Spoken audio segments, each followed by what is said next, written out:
The Sign of Silence by William Le Queux. Chapter 1 Introduces a Gentleman. "Then it's an entire mystery?" "Yes, Phrida."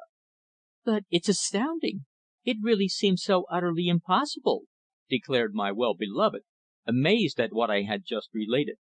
"I've simply stated hard facts." "But there's nothing about this affair in the papers." "For certain reasons the authorities are not exactly anxious for any publicity. It is a very puzzling problem, and they do not care to own themselves baffled," I replied. "Really, it's the most extraordinary story of London life that I've ever heard," Phrida Shand declared, leaning forward in her chair, clasping her small white hands as, with her elbows upon the table à deux, she looked at me with her wondrous dark eyes across the bowl of red tulips between us. We were lunching together at the Berkeley in Piccadilly one January day last year, and had just arrived at the dessert. "The whole thing is quite bewildering, Teddy. An utter enigma," she exclaimed in a low, rather strained voice, her pretty pointed chin resting upon the back of her hand as she gazed upon me from beneath those long curved lashes. "I quite agree," was my answer. "The police are mystified, and so am I. Sir Digby Kemsley is my friend, you know." "I remember," she said. "You once introduced me at the opening of the Motor Show at Olympia, I believe. A very brilliant and famous man, isn't he?" "Rather. A famous engineer. He made the new railway across the Andes, and possesses huge rubber interests in Peru. His name, both in Siena and Valparaiso, is one to conjure with," was my reply. "But " "But what?" queried my well beloved. "Well, there's one fact which greatly increases the mystery, a fact which is yet to be told." "What's that?" she asked eagerly. I hesitated. "Well, I've been making inquiries this morning," I replied with some reluctance, "and I learned to my blank amazement that there is no such person as my friend." "No such person?" she echoed, staring at me, her lips parted. Being seated in a corner, no one could overhear our conversation. "I don't follow you." "Well, Sir Digby died somewhere in South America about a year ago," was my quiet response. "What?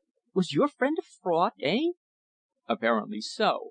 And yet if he was, he must have been a man of marvellous cunning and subterfuge," I said. "He was most popular at the club, known at the Ritz and the Savoy, and other places about town." "He struck me as a man of great refinement a gentleman, in fact," Phrida said. "I recollect him perfectly tall, rather thin, with a pointed grey beard, a long oval face, and thinnish grey hair. A very lithe, erect man, whose polite, elegant manner was that of a diplomat, and in whose dark eyes was an expression of constant merriment and good humour. He spoke with a slight accent. Scotch, isn't it?" "Exactly. You remember him perfectly, dear. A most excellent description," I said. "And that same description has been circulated this morning to every police office throughout the United Kingdom, as well as to the prefectures of police in all the European capitals. All the ports are being watched, as it is expected he may make his way abroad." "But what do the authorities suspect?" asked Phrida, with a serious look. "Ah, that's just it. They haven't yet decided what to suspect." I looked across at her, and thought, though slightly more pale than usual, she had never appeared more charming. Sweet faced, slim, and with a soft, sibilant voice, and dainty to her finger tips, she did not look more than 19, though her age was 24. How shall I describe her save to say that her oval, well defined features were perfect, her dark arched brows gave piquancy to a countenance that was remarked wherever she went, a merry face with a touch of impudence in her smile, the face of an essentially London girl. Only daughter of my father's late partner, James Shand, we had been friends from childhood, and our friendship had, 3 years ago, blossomed into a deep and mutual affection. Born and bred in Kensington, she cared little for country life. She loved her London, its throbbing streets, its life and movement, its concerts, its bright restaurants, and most of all, its theatres, for she was an ardent playgoer. My father, Edward Royle, was head of the firm of well known chemical manufacturers, Messrs. Royle and Shand, whose works were a feature of the river landscape close to Greenwich, and whose offices were in St. Mary Avenue. He had died 2 years before, predeceasing his partner by a year. The business, a big one, for we were the largest chemical manufacturers in England, had been left solely in my hands. Shand's widow still lived with Phrida in Cromwell Road, drawing from it an income of £7,000 yearly.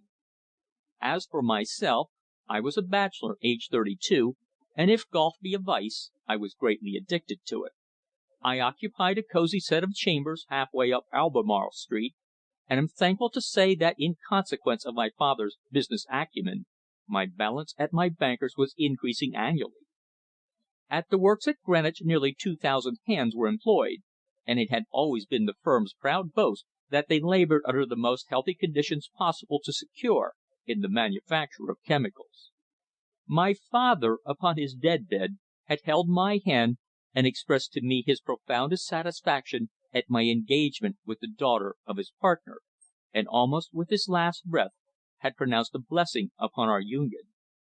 Yes, I loved Phrida, loved her with all my heart and all my soul. She was mine, mine forever. Yet as I sat at that little table in the white enamelled restaurant, gazing at her across the bowl of tulips, I felt a strange, a very curious misgiving, an extraordinary misty suspicion, for which I could not in the least account. I experienced a strange intuition of doubt and vague uncertainty. The facts we had just been discussing were, to say the least, amazing. Only the Metropolitan Police and myself were aware of the astounding discovery which had been made that morning, a discovery of which the ever vigilant London evening newspapers had as yet no inkling. The affair was being carefully hushed up. In certain quarters, high official quarters I believe, a flutter of excitement had been caused at noon, when it had become known that a mystery had occurred, one which at the outset New Scotland Yard had acknowledged itself utterly without a clue. About the affair there was nothing usual, nothing commonplace.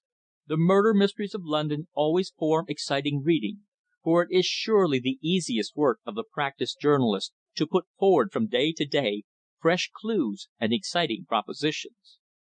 The present case, however, was an entirely fresh and unheard of mystery, one such as London had never before known.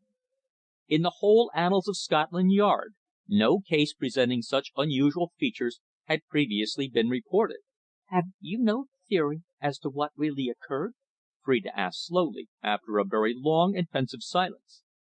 "None whatever, dear," I replied. What theory could I form? What indeed? In order that the exact truth should be made entirely plain to the reader, and the mystery viewed in all its phases, it will be best for me to briefly record the main facts prior to entering upon any detail. The following were the circumstances exactly as I knew them. At 25 minutes to 10 on the previous night, the night of January the 6th, I was at home in Albemarle Street writing letters. Haines, my man, had gone out, and I was alone when the telephone bell rang. Taking up the receiver, I heard the cheery voice of Sir Digby Kemsley asking what I was doing. My prompt reply was that I was staying at home that night, whereupon his voice changed, and he asked me in great earnestness to come over to his flat in Harrington Gardens, South Kensington, at 11 o'clock. "And look here," he added in a confidential tone, "the outside door will be closed at 10:30 and the porter off duty. I'll go down just before 11 and leave the door ajar. Don't let anyone see you come in. Be extremely careful. I have reasons I'll explain afterwards." "Right," I replied, and shut off. His request seemed just a little curious. It struck me that he perhaps wished to consult with me over some private matter, as he had done once before. Therefore, just before 11 I hailed a taxi in Piccadilly, and drove westward past Gloucester Road Station and into the quiet, eminently select neighbourhood where my friend lived. At 11 o'clock Harrington Gardens, that long thoroughfare of big, rather gloomy houses, most of them residences of city merchants, or town houses of flats of people who have seats in the country, was as silent as the grave, and my taxi awoke its echoes until, about half way up, I stopped the man, alighted, and paid him off. Then, after walking a couple of hundred yards, I found the door ajar, and slipped into the hall unobserved. Ascending the wide carpeted stairs to the second floor, The door of the flat was opened noiselessly by the owner himself, and a few seconds later I found myself seated before a big fire in his snug sitting room. My friend's face was grey and entirely changed, yet his manner was still as polished, cheery, and buoyant as ever. The flat, quite a small one, though very expensive as he had once remarked to me, was furnished throughout with elegance and taste. Upon its walls everywhere hung curios and savage arms, which he had brought from various parts of the world. The drawing room was furnished entirely in Arab style, with cedar wood screws, semicircular arches, low soft divans and silken rugs, which he had bought in Egypt, while in contrast, the little den in which we were sitting at that moment was panelled in white with an old rose carpet, rendering it essentially bright and modern. The tall, grey bearded, elegant man handed me a box of Perfectos Pinos, from which we selected, and then, throwing myself into a chair, I slowly lit up. His back was turned from me at the moment, as he leaned over the writing table, apparently gathering up some papers which he did not desire that I should see. He was facing a circular mirror on the wall, and in it I could see his countenance reflected. The expression upon his face, cold, cynical, sinister, startled me. He placed the papers in a drawer, and locked it with a key upon his chain. "Well?" I asked. "Why all this confounded mystery, Digby?" He turned upon me quickly, his long face, usually so full of merriment, grey and drawn. I saw instantly that something very serious was amiss. "I want to ask your advice, Royle," he replied in a hard voice scarce above a whisper. Walking to the pretty rug of old rose and pale green silk spread before the fire, he stood upon it, facing me. "And well, truth to tell, I don't want it to be known that you've been here to night, old fellow." "Why?" "For certain private reasons very strong reasons." "As you wish, my dear chap," was my response, as I drew at his perfect cigar. Then he looked me straight in the face and said: "My motive in asking you here to night, Royle, is to beg of you to extend your valued friendship to me at a moment which is the greatest crisis of my career. The fact is, I've played the game of life falsely, and the truth must out unless you consent to save me." "I don't follow you," I said, staring at him. "What in heaven's name do you mean?" "My dear boy, I'll put my cards down on the table at once," he said in a slow, deep tone. "Let's see. We've known each other for nearly a year. You have been my best friend, entirely devoted to my interests, a staunch friend, better than whom no man could ever desire. In return, I've lied to you, led you to believe that I am what I am not. Why? Because well, I suppose I'm no different to any other man, or woman for the matter of that. I have a skeleton in my cupboard, a grim skeleton, my dear Royle, one which I've always striven to hide until to night," he added with emotion. "But that hardly interferes with our friendship, does it? We all of us have our private affairs, both of business and of heart," I said. "The heart," he echoed bitterly. "Ah, yes, the heart. You, my dear boy, are a man of the world. You understand life. You are never narrow minded, eh?" he asked, advancing a step nearer to me. "I hope not," I said. "At any rate, I've always been your friend, ever since our first meeting of the steamer on the Lake of Garda last February." The eminent engineer rolled his cigar between his fingers, and calmly contemplated it in silence. Then, quite abruptly, he exclaimed: "Royle, my present misfortune is due to a woman." "Ah!" I sighed. "A woman. Always a woman in such cases. Well?" "Mind you, I don't blame her in the least," he went on quickly. I was hot tempered, and I miscalculated her power. We quarrelled, and she, though so young, refined and pretty, has arisen to crush me." "Anyone I know?" "No, I think not," was his slow reply, his dark eyes gazing full into mine as he stood astride upon the hearthrug. Then he fidgeted uneasily, stroked his well clipped beard with his strong bronzed hand, and strode across the room and back again. "Look here, Royle," he exclaimed at last. "You're my friend, so I might as well speak straight out. Will you help me?" "Certainly, if I can." "I'm in a hole, a confounded hole. I've been worried ever since I got back from Egypt just before Christmas. Only you can save me." "Me? Why?" "I want you to remain my friend. to still believe in me when well, when I've gone under," he answered brokenly, his brows contracting as he spoke. "I don't understand you." "Then I'll speak more plainly. To night is the last time we shall meet. I've played the game, I tell you, and I've lost." "You seem horribly hipped about something to night, my dear fellow," I exclaimed in wonder at his strange words. In all my circle of friends no man was more level headed than Sir Digby Kemsley. "Yes, I'm not quite myself. Perhaps you wouldn't be, Royle, in the same circumstances." Halting, he stood erect with his hands clasped behind his back. Even then, at that moment of despair, he presented the fine figure of a man in his well cut dinner clothes and the single ruby in his piqué shirt front. "I want to entrust a secret to you a great secret," he went on a few seconds later. "I tell you that to night is the last occasion we shall ever meet. But I beg, may I implore you to judge me with leniency, to form no unjust conclusions, and when you remember me, to regard my memory as that of a man who was not a rogue, but a victim of untoward circumstances." "Really, my dear fellow," I said, "you speak in enigmas. What do you mean? You intend what?"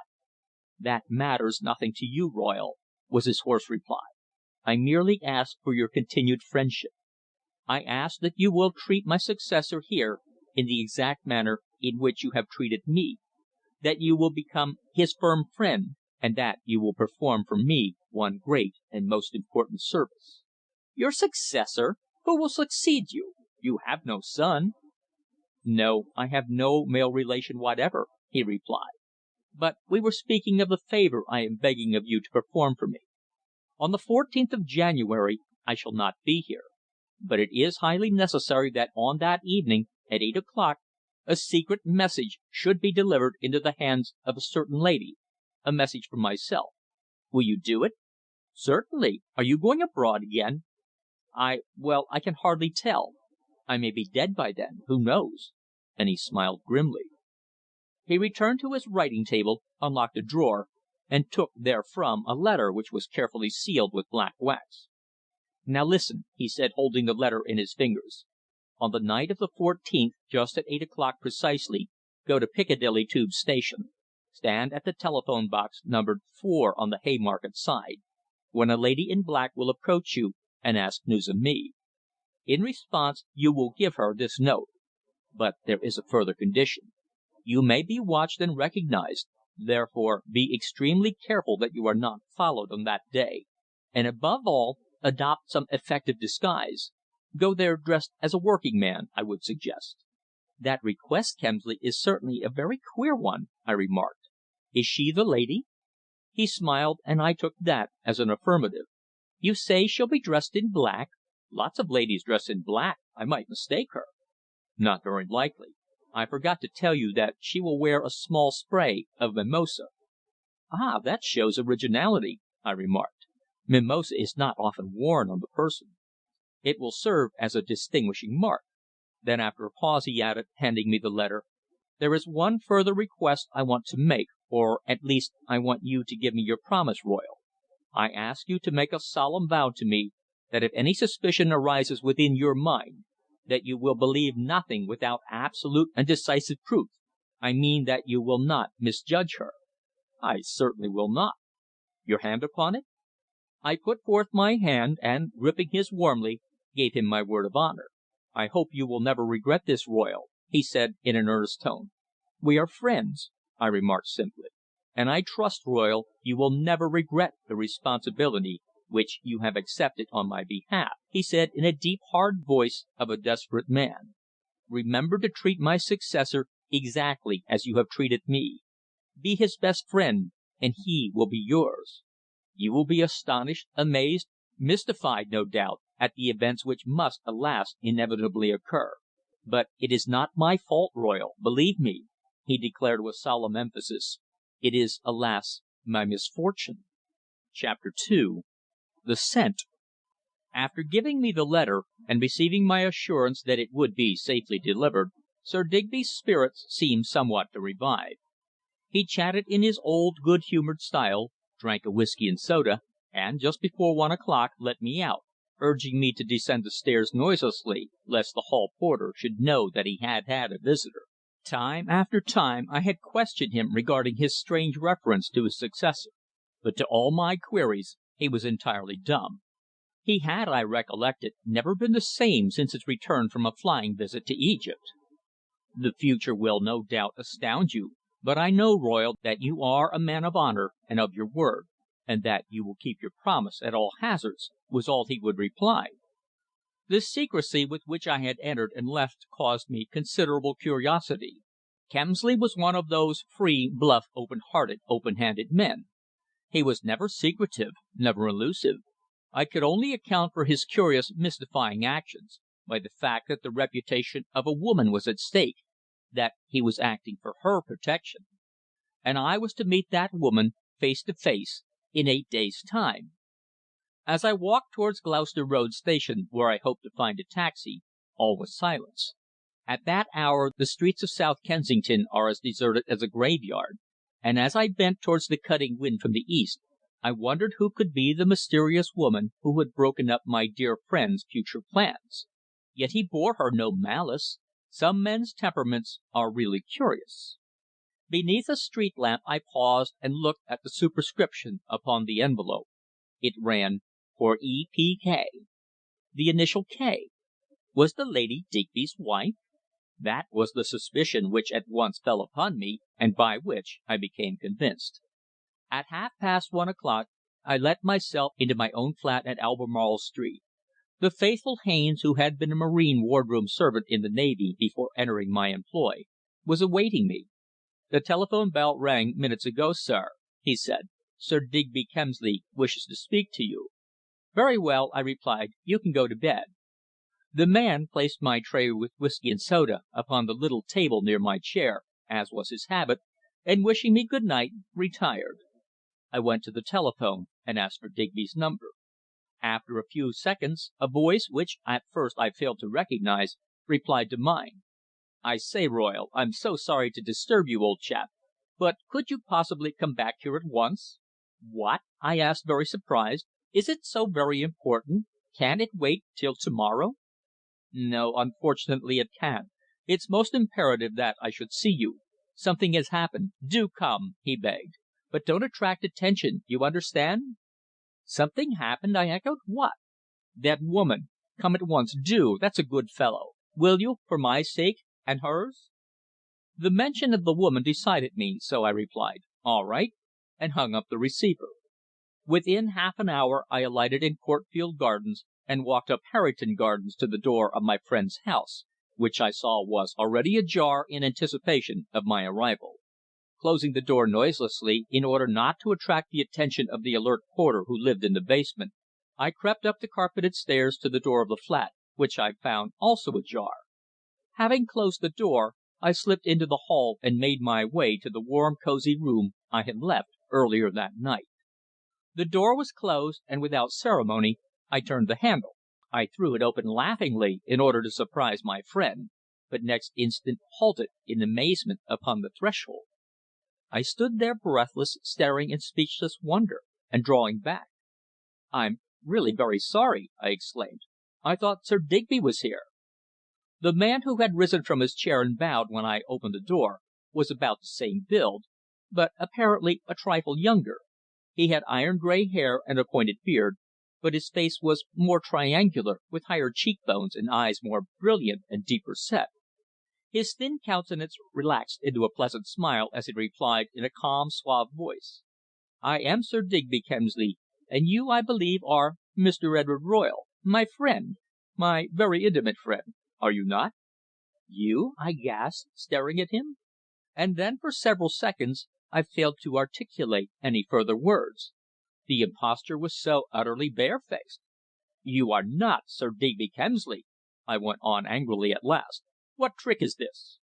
"No trick whatever, my dear Royle," was the man's quiet reply as he stood upon the hearthrug in the same position in which my friend had stood an hour before. "I tell you that my name is Kemsley Sir Digby Kemsley." "Then you assert that this flat is yours?" "Most certainly I do." "Bosh! How can you expect me to believe such a transparent lie?" I cried impatiently. "Where is my friend?" "I am your friend, my dear Royle," he laughed. "You're not."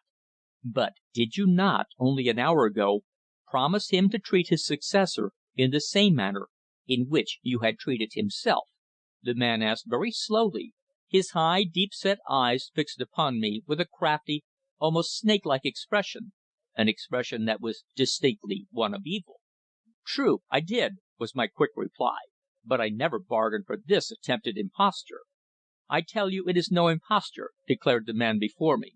"You will perhaps understand later. Have a cigar," and he took up Digby's box and handed it to me. I declined very abruptly and without much politeness, I fear. I was surveying the man who, with such astounding impudence, was attempting to impose upon me a false identity. There was something curiously striking in his appearance, but what it was I could not exactly determine.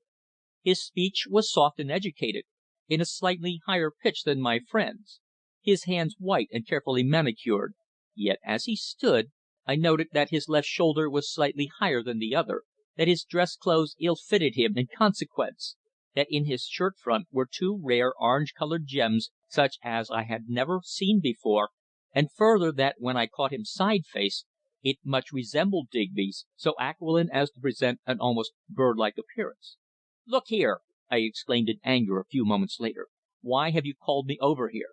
When you spoke to me your voice struck me as peculiar, but I put it down to the distortion of sound on the telephone." "I wanted to see if you recognized my other self," he answered, with a smile. "At this late hour! Couldn't you have postponed your ghastly joke till the morning?" I asked. "Joke!" he echoed, his face suddenly pale and serious. "This is no joke, Royle, but a very serious matter. The most serious that can occur in any man's life." "Well, what is it? Tell me the truth." "You shall know that later. Where is Sir Digby?" "Here. I am Sir Digby, I tell you. I mean my friend." "I am your friend," was the man's response, as he turned away towards the writing table. "The friend you first met on the Lake of Garda." "Now, why all this secrecy?" I asked. "I was first called here and warned not to show myself, and on arrival find you here." "And who else did you expect to find?" he asked with a faint smile. "I expected to find my friend." "But I am your friend," he asserted. "You promised me only an hour ago that you would treat my successor exactly as you treated me. And," he added, "I am my own successor." I stood much puzzled. There were certain features in his countenance that were much like Digby's, and certain tones in his voice that were the same. His hands seemed the same too, and yet he was not Digby himself. "How can I believe you if you refuse to be frank and open with me?" I asked. "You promised me, Royle, and a good deal depends upon your promise," he replied, looking me squarely in the face. "Perhaps even your own future." "My future!" I echoed. "What has that to do with you, pray?" I demanded angrily. "More than you imagine," was his low response, his eyes fixed upon mine. "Well, all I know is that you are endeavouring to make me believe that you are what you are not. Some evil purpose is no doubt behind it all. But such an endeavour is an insult to my intelligence," I declared. The man laughed a low, harsh laugh, and turned away. "I demand to know where my friend is," I cried, stepping after him across the room and facing him again. "My dear Royle," he replied in that curious, high pitched voice, yet with a calm, irritating demeanour, "haven't I already told you I am your friend?" "It's a lie! You are not Sir Digby!" I cried angrily. "I shall inform the police that I've found you usurping his place and name, and leave them to solve the mystery." "Act as you think fit, my dear old fellow," he laughed. "Perhaps the police might discover more than you yourself would care for them to know." His words caused me to ponder. At what could he be hinting? He saw my hesitancy, and with a sudden movement placed his face close to me, saying: "My dear fellow, look. Look into my countenance. You surely can penetrate my disguise. It cannot be so very perfect, surely." I looked, but turned from him in disgust. "No. Stop this infernal fooling!" I cried. "I never seen you before in my life." He burst out laughing, laughed heartily and with genuine amusement. His attitude held me in surprise. "You refuse to be my friend, Royle, but I desire to be yours, if you will allow me," he said. "I can have no friend whom I cannot trust," I repeated. "Naturally. But I hope you will soon learn to trust me," was his quiet retort. "I called you back to night in order to see if you, my most intimate friend, would recognize me. But you do not. I am therefore safe safe to go forth and perform a certain mission which it is imperative that I should perform." "You are fooling me," I declared. For a second he looked straight and unflinchingly into my eyes. Then, with a sudden movement, he drew the left cuff off of his dress shirt, up to the elbow, and held out his forearm for me to gaze upon. I looked. Then I stood dumbfounded, for half way up the forearm, on the inside, was the cicatrice of an old knife wound which long ago, he had told me, had been made by an Indian in South America who had attempted to kill him, and whom he had shot in self defence. "You believe me now?" he asked in a voice scarce above a whisper. "Of course," I said. "Pardon me, Digby, but this change in your personality is marvellous almost superhuman." "So I've been told before," he replied lightly. "But really, didn't you penetrate it?" he asked, resuming his normal voice. "No, I certainly did not," I answered, and helping myself to a drink, swallowed it. "Well," I went on, "what does this mean?" "At present I can't exactly tell you what I intend doing," he replied. "To night I wanted to test you, and have done so. It's late now," he added, glancing at the clock, which showed it to be 2:30 in the morning. "Come in to morrow at 10, will you?" he asked. "I want to discuss the future with you very seriously. I have something to say which concerns your own future, and which also closely concerns a friend of yours. So come in your own interests, Royle. Now don't fail, I beg of you." "But can't you tell me to night?" I asked. "Not until I know something of what my own movements are to be," he replied. "I cannot know before to morrow," he replied with a mysterious air. "So if you wish to be forewarned of an impending peril, come and see me, and I will then explain. We shall no doubt be on closer terms to morrow. Au revoir," and he took my hand warmly, and then let me out. The rather narrow, ill lit staircase, the outer door of which had been shut for hours, was close and stuffy, but as I descended the second flight, and was about to pass along the hall to the door, I distinctly heard a movement in the shadow where, on my left, the hall continued along to the door of the ground floor flat. I peered over the banisters, but in the darkness could distinguish nothing. That somebody was lurking there I instantly felt assured, and next moment the truth became revealed by two facts. The first was a light, almost imperceptible noise, the jingle of a woman's bangles, and secondly, the faint odour of some subtle perfume, a sweet, intoxicating scent such as my nostrils had never greeted before. For the moment I felt surprise, but as the hidden lady was apparently standing outside the ground floor flat, perhaps awaiting admittance, I felt it to be no concern of mine, and proceeding, opened the outer door and passed outside, closing it quietly after me. An unusually sweet perfume one can seldom forget. Even out in the keen night air that delightful odour seemed to cling to my memory. The latest creation of the Rue de la Paix, I supposed. Well, I duly returned home to Albemarle Street once again utterly mystified. What did it all mean? Why had Digby adopted such a marvellous disguise? What did he mean by saying that he wished to stand my friend and safeguard me from impending evil? Yes, it was all a mystery, but surely not so great a mystery as that which was to follow. Ah, had I but suspected the astounding truth, how very differently would I have acted! Filled with curiosity regarding Digby's strange forebodings, I alighted from a taxi in Harrington Gardens at 11:15 that same morning, but on entering, found the uniformed hall porter in a great state of excitement and alarm. "Oh, sir!" he cried breathlessly, advancing towards me. "You're a friend of Sir Digby's, sir. The police are upstairs. Something extraordinary has happened." "The police!" I gasped. "Why, what's happened?" "Well, sir, as his man left the day before yesterday, my wife went up to Sir Digby's flat as usual this morning about 8, and put him his early cup of tea outside his door. But when she went in again she found he had not taken it into his room. She believed him to be asleep, so not till 10 o'clock did she go into the sitting room to draw up the blinds, when, to her horror, she found a young lady, a perfect stranger, lying stretched on the floor there. She rushed down and told me, and I went up. I found that Sir Digby's bed hadn't been slept in, and that though the poor girl was unconscious, she was still breathing. So I at once called in the constable on point duty at the corner of Collingham Road, and he 'phoned to the police station."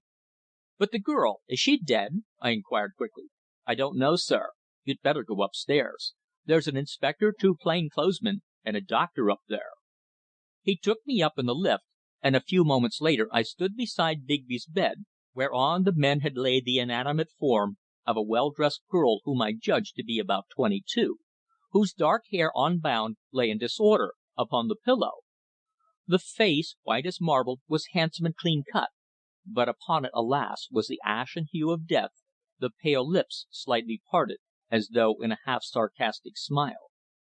The doctor was bending over her, making his examination. I looked upon her for a moment, but it was a countenance which I had never seen before. Digby had many lady friends, but I had never seen her among them. She was a perfect stranger. Her gown was of dark blue serge, smartly made, and beneath her coat she wore a cream silk blouse with deep sailor collar open at the neck, and a soft flowing bow of turquoise blue. This, however, had been disarranged by the doctor in opening her blouse to listen to her breathing, and I saw that upon it was a small crimson stain. Yes, she was remarkably good looking, without a doubt. When I announced myself as an intimate friend of Sir Digby Kemsley, the inspector at once took me into the adjoining room and began to eagerly question me. With him I was perfectly frank, but I said nothing regarding my second visit there in the night. My gravest concern was the whereabouts of my friend. "This is a very curious case, Mr. Royle," declared the inspector. "The C.I.D. men have established one fact, that another woman was with the stranger here in the early hours of the morning. This hair comb," and he showed me a small side comb of dark green horn, "was found close beside her on the floor, also a couple of hairpins which are different to those in the dead woman's hair. There was a struggle, no doubt, and the woman got away. In the poor girl's hair are 2 tortoiseshell side combs." "But what is her injury?" I asked breathlessly. "She's been stabbed," he replied. "Let's go back." Together we re-entered the room, but as we did so we saw that the doctor had now left the bedside, and was speaking earnestly with the 2 detectives. "Well, doctor?" asked the inspector in a low voice.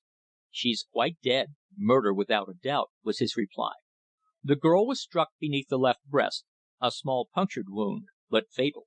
"The woman who left this hair comb behind knows something about the affair evidently," exclaimed the inspector. "We must first discover Sir Digby Kemsley.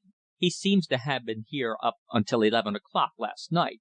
Then he mysteriously disappeared, and the stranger entered unseen, 2 very curious and suspicious circumstances. I wonder who the poor girl was."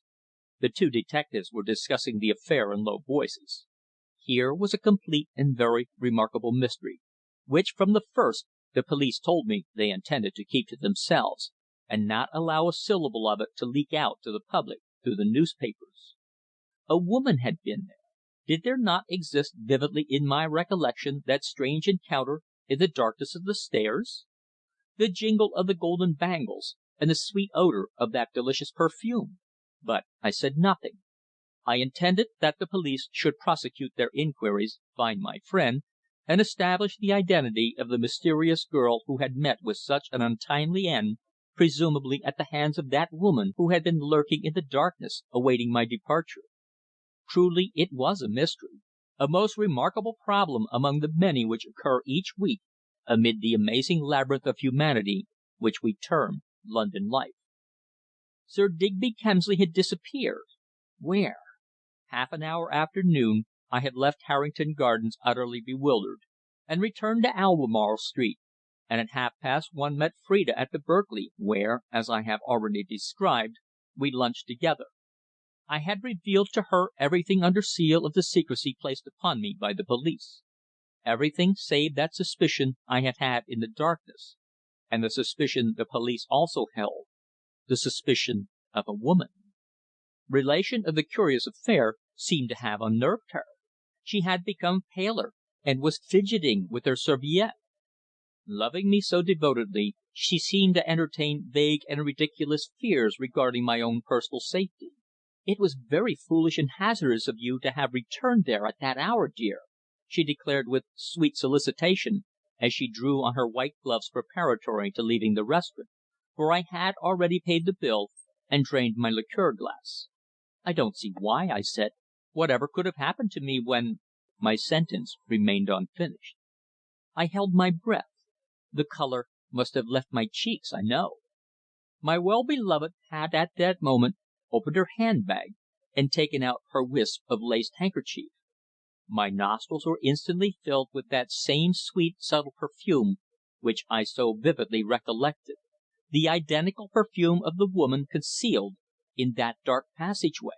Her bangles, two thin gold ones, jingled as she moved, that same sound which had come up to me from the blackness. I stood like a statue, staring at her amazed, aghast, like a man in a dream. Chapter 3 Describes the trysting place. I drove Phrida back to Cromwell Road in a taxi. As I sat beside her, that sweet, irritating perfume filled my senses, almost intoxicating me. For some time I remained silent. Then, unable to longer restrain my curiosity, I exclaimed with a calm, irresponsible air, though with great difficulty of self-restraint: "What awfully nice perfume you have, dearest. Surely it's new, isn't it? I never remember smelling it before." "Quite new, and rather delicious, don't you think? My cousin Arthur brought it from Paris a few days ago. I only opened the bottle last night. Mother declared it to be the sweetest she's ever smelt. It's so very strong that one single drop is sufficient. What do they call it?" "Parfait d'amour Lausanne, in the Place Vendôme, makes it. It's quite new, and not yet on the market, Arthur said. He got it, a sample bottle, from a friend of his in the perfume trade." Not on the market! Those words of hers condemned her. Little did she dream that I had smelt that same sweet, subtle odour as I descended the stairs from Sir Digby's flat. She, no doubt, had recognized my silhouette in the half darkness, yet nevertheless she felt herself quite safe, knowing that I had not seen her. Why had she been lurking there? A black cloud of suspicion fell upon me. She kept up a desultory conversation as we went along Piccadilly in the dreary gloom of that dull January afternoon, but I only replied in monosyllables, until at length she remarked: "Really, Teddy, you're not thinking of a word I'm saying. I suppose your mind is centred upon your friend, the man who has turned out to be an impostor." The conclusion of that sentence and his tone showed a distinct antagonism. It was true that the man whom I had known as Sir Digby Kemsley, the man who for years past had been so popular among a really good set in London, was, according to the police, an impostor. The detective inspector had told me so. From the flat in Harrington Gardens the men of the Criminal Investigation Department had rung up New Scotland Yard to make their report, and about noon, while I was resting at home in Albemarle Street, I was told over the telephone that my whilom friend was not the man I had believed him to be. As I had listened to the inspector's voice, I heard him say: "There's another complication of this affair, Mr. Royle. Your friend could not have been Sir Digby Kemsley, for that gentleman died suddenly a year ago, at Huacho in Peru. There was some mystery about his death, it seems, for it was reported by the British Consul at Lima. Inspector Edwards of the C.I. Department will call upon you this afternoon. What time could you conveniently be at home?" I named 5 o'clock, and that appointment I intended at all hazards to keep. The big, heavily furnished drawing room in Cromwell Road was dark and sombre as I stood with Phrida, who, bright and happy, pulled off her gloves and declared to her mother, that charming, sedate, grey haired but wonderfully preserved woman, that she had had such a jolly lunch. "I saw the Redmaynes there, mother," she was saying. "Mr. Redmayne has asked us to lunch with them at the Carlton next Tuesday. Can we go?" "I think so, dear," was her mother's reply. "I'll look at my engagements." "Oh, do! Let's go. Ida is coming home from her trip to the West Indies. I do want to see her so much." Strange it was that my well beloved, in face of that amazing mystery, preserved such an extraordinary, nay, an astounding calm.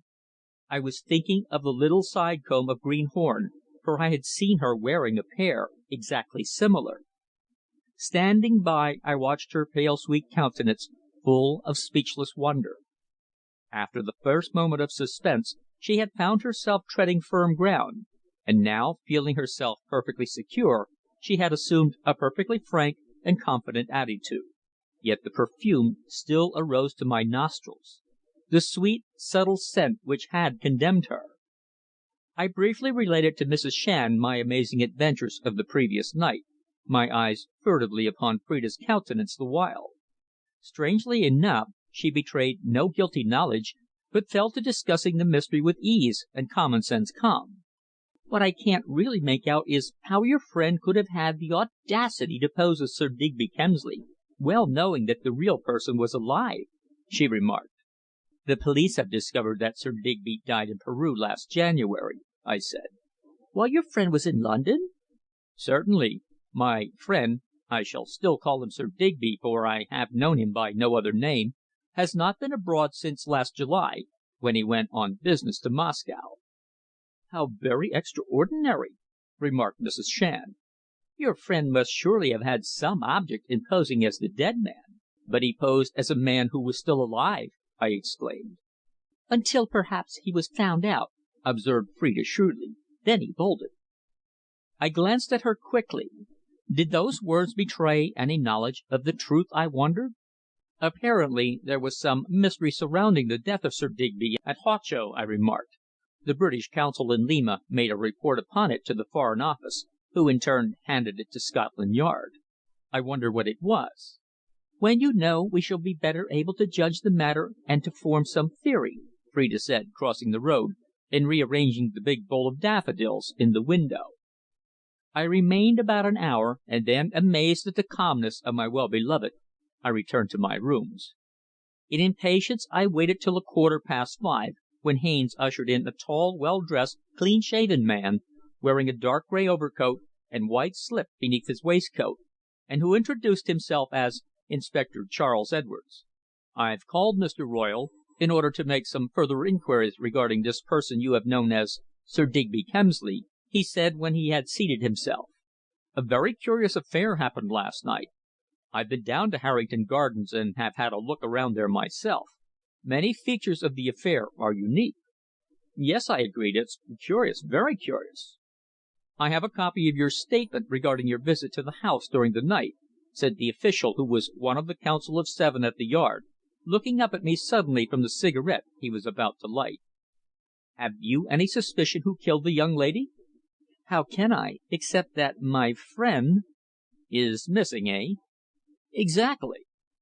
"But now tell me about this friend whom you knew as Sir Digby Kemsley. How did you first become acquainted with him?" "I met him on a steamer on the Lake of Garda last summer," was my reply.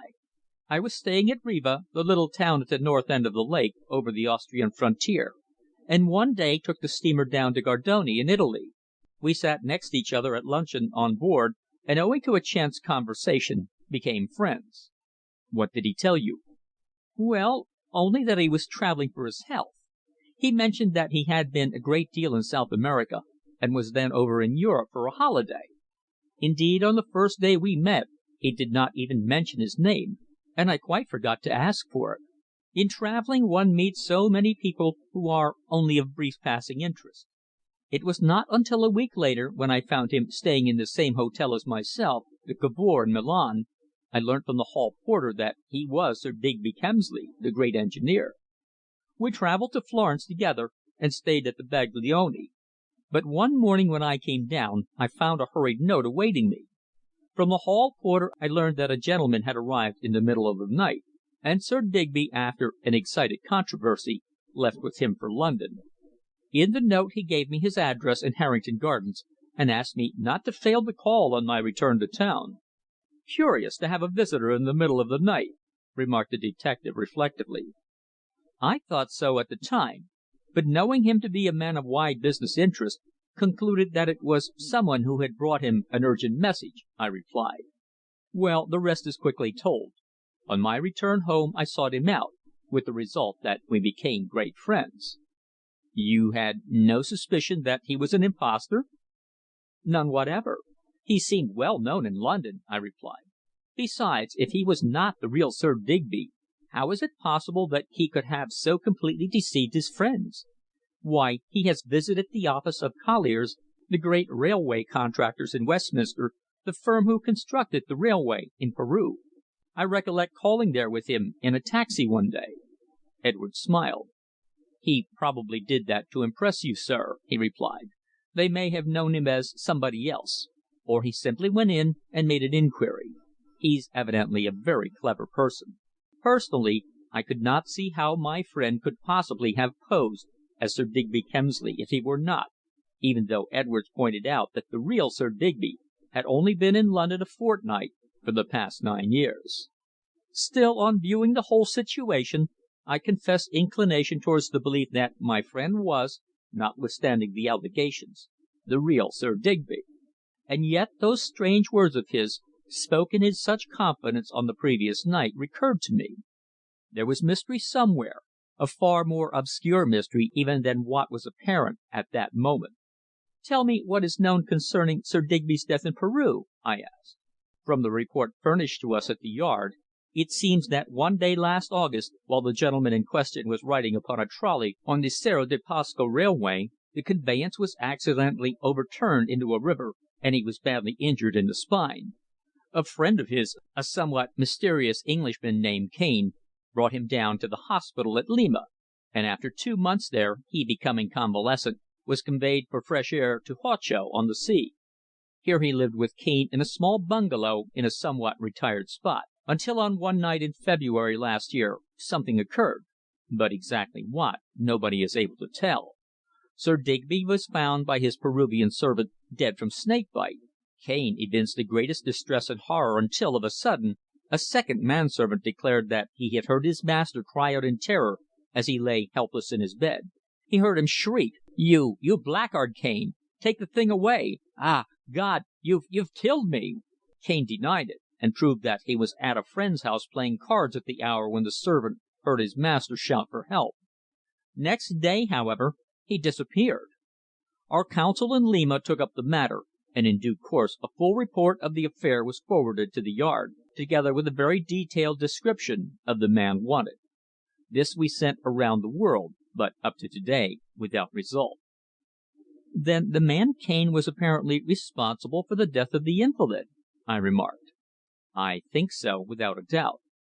"But who was the invalid? Was he the real Sir Digby?" "Ay, that's the question," said Edwards, thrusting his hands into his trouser pockets. For some moments we both sat staring blankly into the fire. "Among the papers sent to us," he said very slowly at last, "was this. Read it and tell me your opinion." And then he took from his pocketbook and handed me a half sheet of thin foreign note paper, which had been closely written upon on both sides. It was apparently a sheet from a letter, for there was no beginning and no ending. The handwriting was educated, though small and crabbed, and the ink brown and half faded, perhaps because of its exposure to a tropical climate. It had been written by a man, without a doubt. "That," said Edwards, "was found in a pocketbook belonging to Cane, which in his hasty flight he apparently forgot. According to our report, the wallet was found concealed beneath the mattress of his bed, as though he feared lest anyone should read and learn what it contained. Read it and tell me what you think." I took the sheet of thin paper in my fingers, and, crossing the room to a brighter light, managed to decipher the writing as follows: "At 14 paces from where this wall rises from the lawn stands the ever splashing fountain. The basin is circular, while around runs a paved path, hemmed in by smoke blackened laurels and cut off from the public by iron railings. The water falls with pleasant cadence into a small basin set upon a base of moss grown rockwork. Looking south one meets a vista of green grass, of never ceasing London traffic, and one tall distant factory chimney away in the grey haze, while around the fountain are 4 stunted trees. On the right stretches a strip of garden, in spring green and gay with bulbs which bloom and die unnoticed by the hundreds upon hundreds of London's workers who pass and repass daily in their mad, reckless hurry to earn the wherewithal to live. Halt upon the gravel at that spot on the 23rd of the month, punctually at noon, and she will pass wearing the yellow flower. It is only the trysting place. She has kept it religiously for one whole year without, alas, effecting a meeting. Go there. Tell her that I still live, shake her hand in greeting, and assure her that I will come there as soon as ever I am given strength so to do. I have been at that spot once only, yet every detail of its appearance is impressed indelibly upon my memory. Alas, that I do not know its name. Search, and you will assuredly find it, and you will see her. You will speak and give her courage." I bit my lip. A sudden thought illuminated my mind. The yellow flower! Was not the mysterious woman whom I was to meet on the night of the 14th also to wear a yellow flower? The mimosa? Chapter 4. Dear old Dig. I told Edwards nothing of Sir Digby's curious request, of his strange confidences, or of the mysterious letter to E.P.K., which now reposed in a locked drawer in my writing table. My friend, be he impostor or not, had always treated me strictly honourably and well. Therefore I did not intend to betray him, although he might be a fugitive hunted by the police. Yet was he a fugitive? Did not his words to me and his marvellous disguise prior to the tragedy imply an intention to disappear? The enigma was indeed beyond solution. At 7 o'clock my visitor, finding necessity to revisit Harrington Gardens, I eagerly accompanied him. There is a briskness and brightness in Piccadilly at 7 o'clock on a cold, clear winter's night unequalled in any thoroughfare in the world. On the pavements and in the motor buses are thousands of London's workers hurrying to their homes in western suburbs, mostly the female employees of the hundreds of shops and workrooms which supply the world's fashions. For, after all, London has now ousted Paris as the centre of the feminine mode. The shops are still gaily lit, the club windows have not yet drawn their blinds, and as motors and taxis flash past eastward, one catches glimpses of pretty women in gay evening gowns, accompanied by their male escorts on pleasure bent.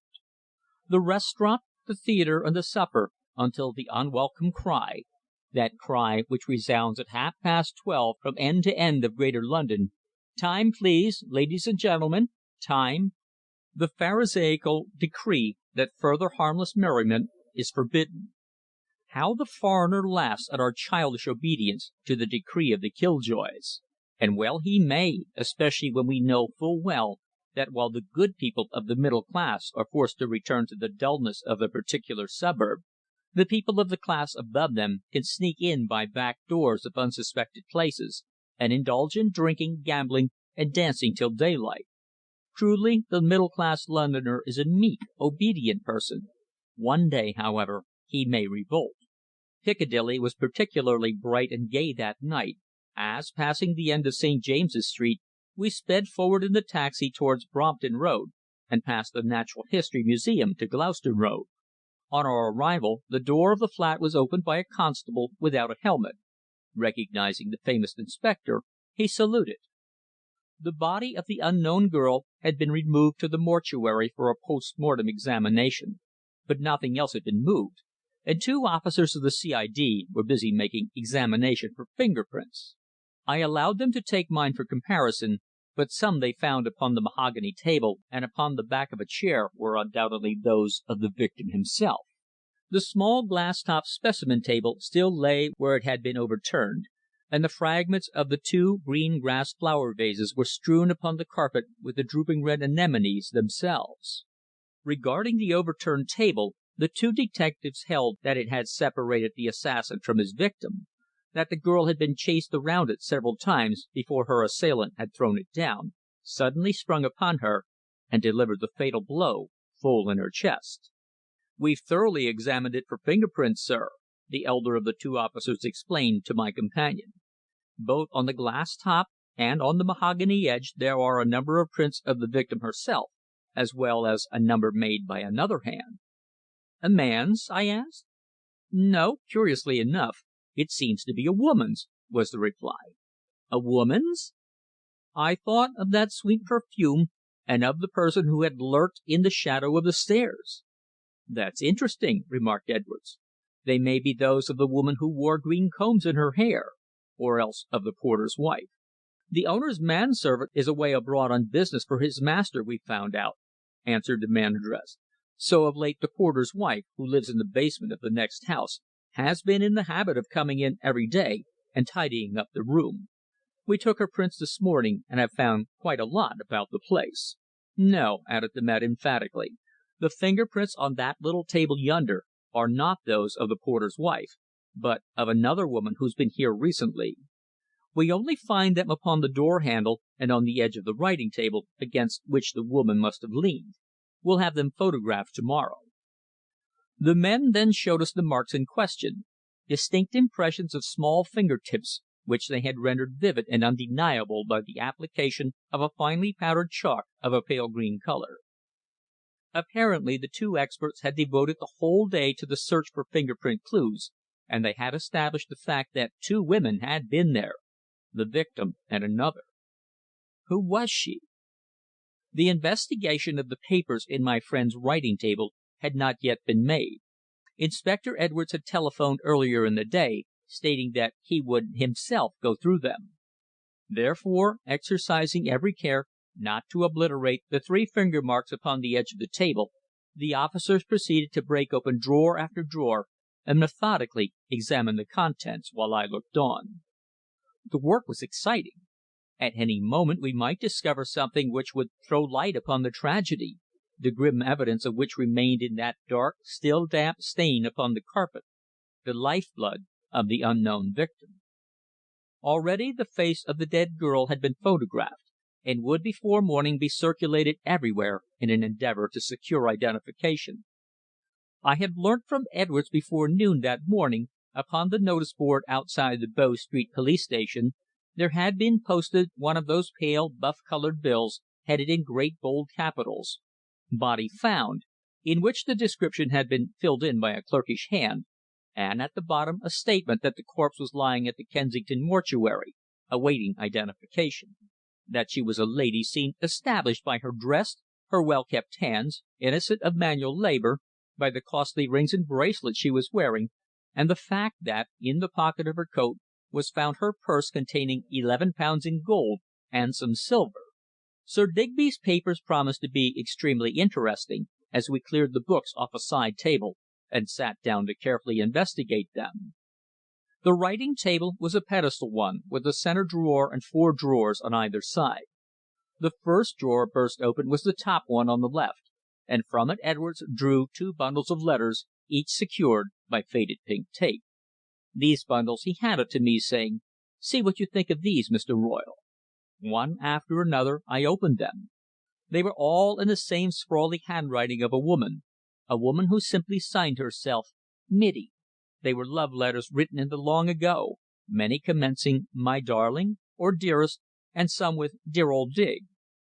Though it seemed mean of me to peer into the closed chapter of my friend's history, I quickly found myself absorbed in them. They were the passionate outpourings of a brave but overburdened heart. Most of them were dated from hotels in the south of England and in Ireland, and were apparently written at the end of the '80s. But as no envelopes had been preserved, they gave no clue to where the addressee had been at the time. Nearly all were on foreign notepaper, so we agreed that he must have been abroad. As I read, it became apparent that the writer and the addressee had been deeply in love with one another, but the lady's parents had forbidden their marriage, and as, alas, in so many like cases, she had been induced to make an odious but wealthier marriage. The man's name was Francis. "He is, alas, just the same," she wrote in one letter dated Mount Ephraim Hotel at Tunbridge Wells, Thursday. "We have nothing in common. He only thinks of his dividends, his stocks and shares, and his business in the City always. I am simply an ornament of his life, a woman who acts as his hostess and relieves him of much trouble in social anxieties. If father had not owed him £17,000 he would, I feel certain, never have allowed me to marry him. But I paid my father's debt with my happiness, with my very life, and you, dear old Dig, are the only person who knows the secret of my broken heart. You will be home in London 7 weeks from to day. I will meet you at the old place at 3 o'clock on the 1st of October, for I have much, so very much, to tell you. Father knows now how I hate this dull, impossible life of mine, and how dearly I love your own kind self. I told him so to day, and he pities me. I hope you will get this letter before you leave, but I shall watch the movements of your ship, and I shall meet you on the 1st of October. Till then, adieu. Ever your own, Mittie. At the old place. Where was it, I wondered? At what spot had the secret meeting been effected between the man who had returned from abroad, and the woman who loved him so well, though she had been forced to become the wife of another? That meeting had taken place more than 20 years ago. What had been its result was shown in the next letter I opened. Written from the Queen's Hotel at Hastings on the 4th of October, the unfortunate Mittie, who seemed to spend her life travelling on the south coast, penned the following in a thin, uncertain hand: "Our meeting was a mistake, Dig, a grave mistake. We were watched by somebody in the employ of Francis. When I returned to Tunbridge Wells he taxed me with having met you, described our trysting place, the Fountain, and how we had walked and walked until, becoming too tired, we had entered that quiet little restaurant to dine. He has misjudged me horribly. The sneak who watched us must have lied to him, or he would never have spoken to me as he did. He would not have insulted me. That night I left him, and am here alone. Do not come near me. Do not reply to this. It might make matters worse. Though we are parted, Dig, you know I love you and only you. You. Still your own, Mittie." I sat staring at that half faded letter, taking no heed of what Edwards was saying. The Fountain. They had met at the Fountain, and had been seen. Could that spot be the same as mentioned in the mysterious letter left behind by the fugitive Cane, after the sudden death of the Englishman away in far off Peru? Did someone, after all the lapse of years, go there on every 23rd of the month at noon wearing a yellow flower, to wait for a person who, alas, never came?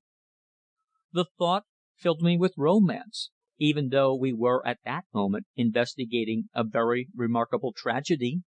Yet surely in no city in this world is there so much romance, so much pathos, such whole-hearted love and affection, or such deep and deadly hatred, as in our great palpitating metropolis, where secret assassinations are of daily occurrence, and where the most unpardonable sin is that of being found out.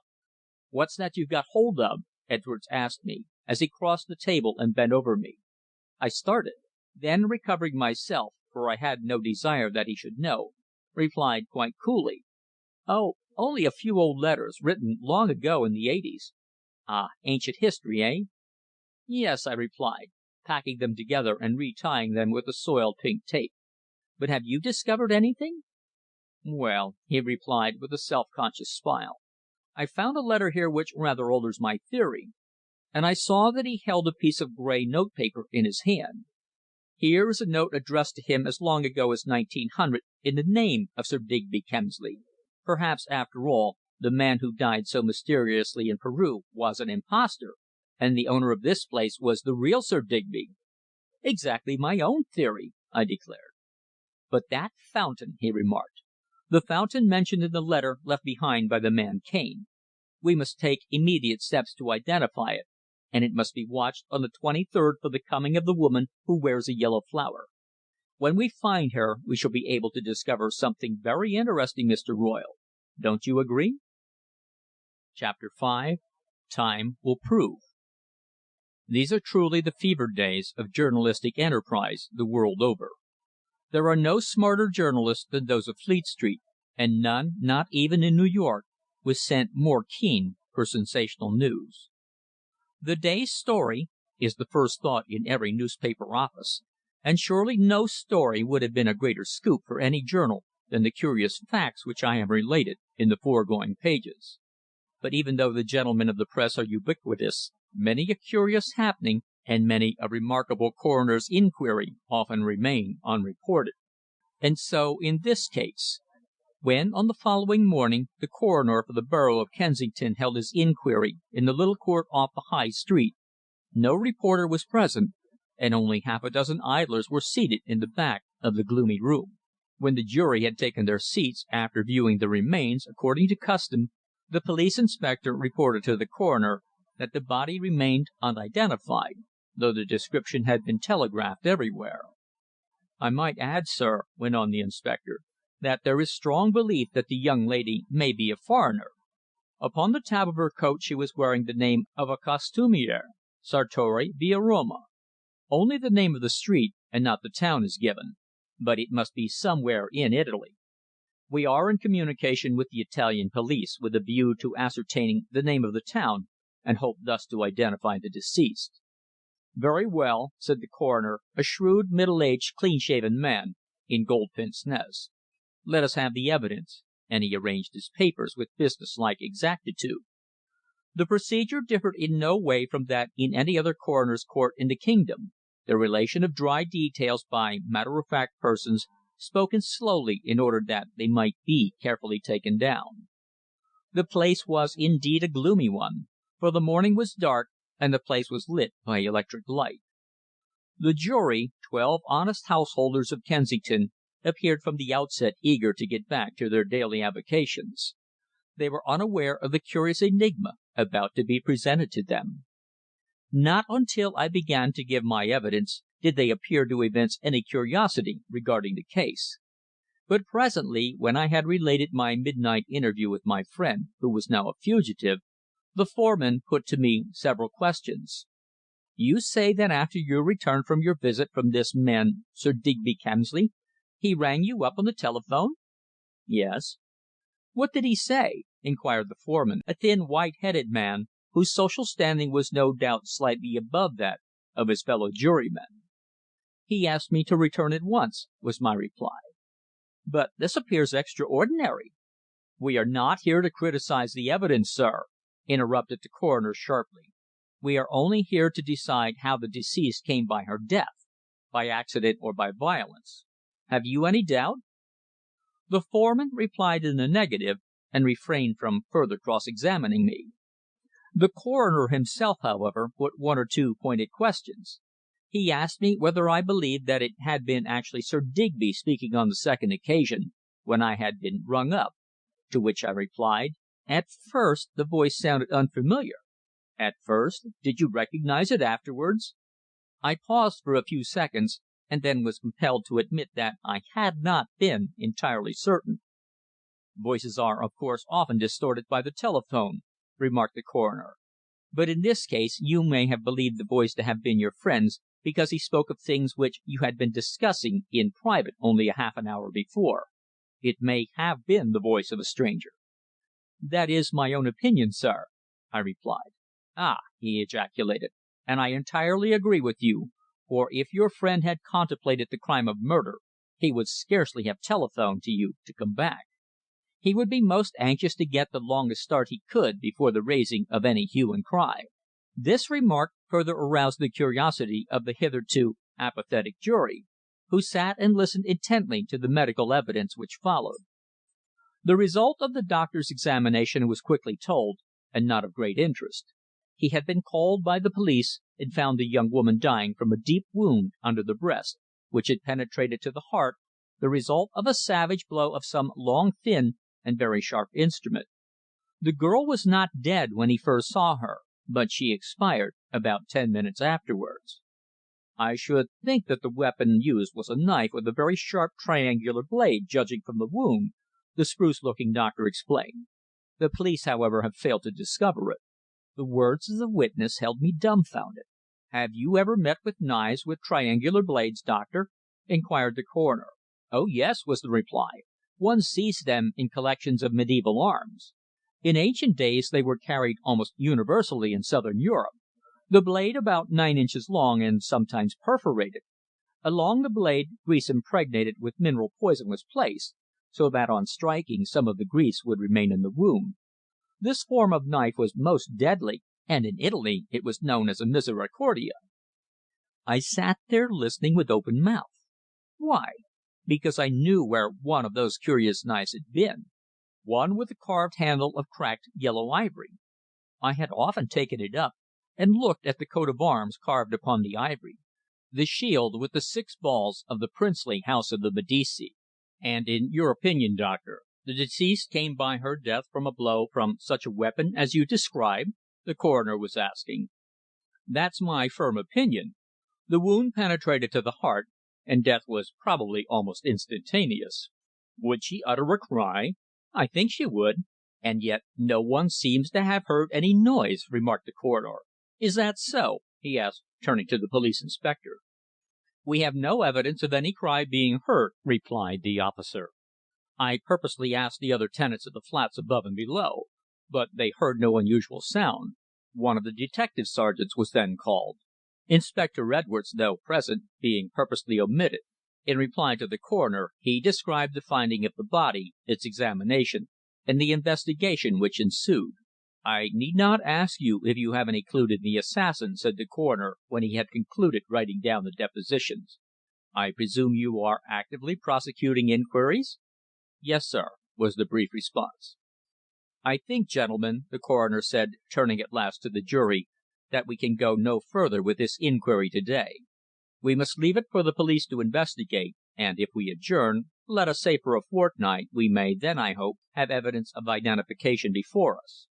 The case certainly presents a number of curious features, not the least being the fact that the owner of the flat has mysteriously fled. When he is found he will, no doubt, throw some light upon the puzzling affair.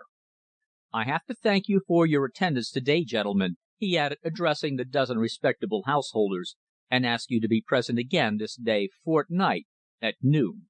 There was evident dissatisfaction among the jury, as there always is when a coroner's inquest is ever adjourned. It is certainly the reverse of pleasant to be compelled to keep an appointment which may mean considerable out of pocket expense and much personal inconvenience. One juror, indeed, raised an objection, as he had to go to do business in Scotland, whereupon the coroner, as he rose, expressed his regret, but declared himself unable to assist him. It was, he remarked, his duty as a citizen to assist in this inquiry, and to arrive at a verdict. After that the court rose, and every one broke up into small groups to discuss the strange affair, of which the press were at present in ignorance. Edwards had crossed the room and was speaking to me, but I heard him not. I was thinking of that triangular bladed weapon, the misericordia of the Middle Ages, so frequently used for stealthy knife thrusts. "Coming?" he asked at last.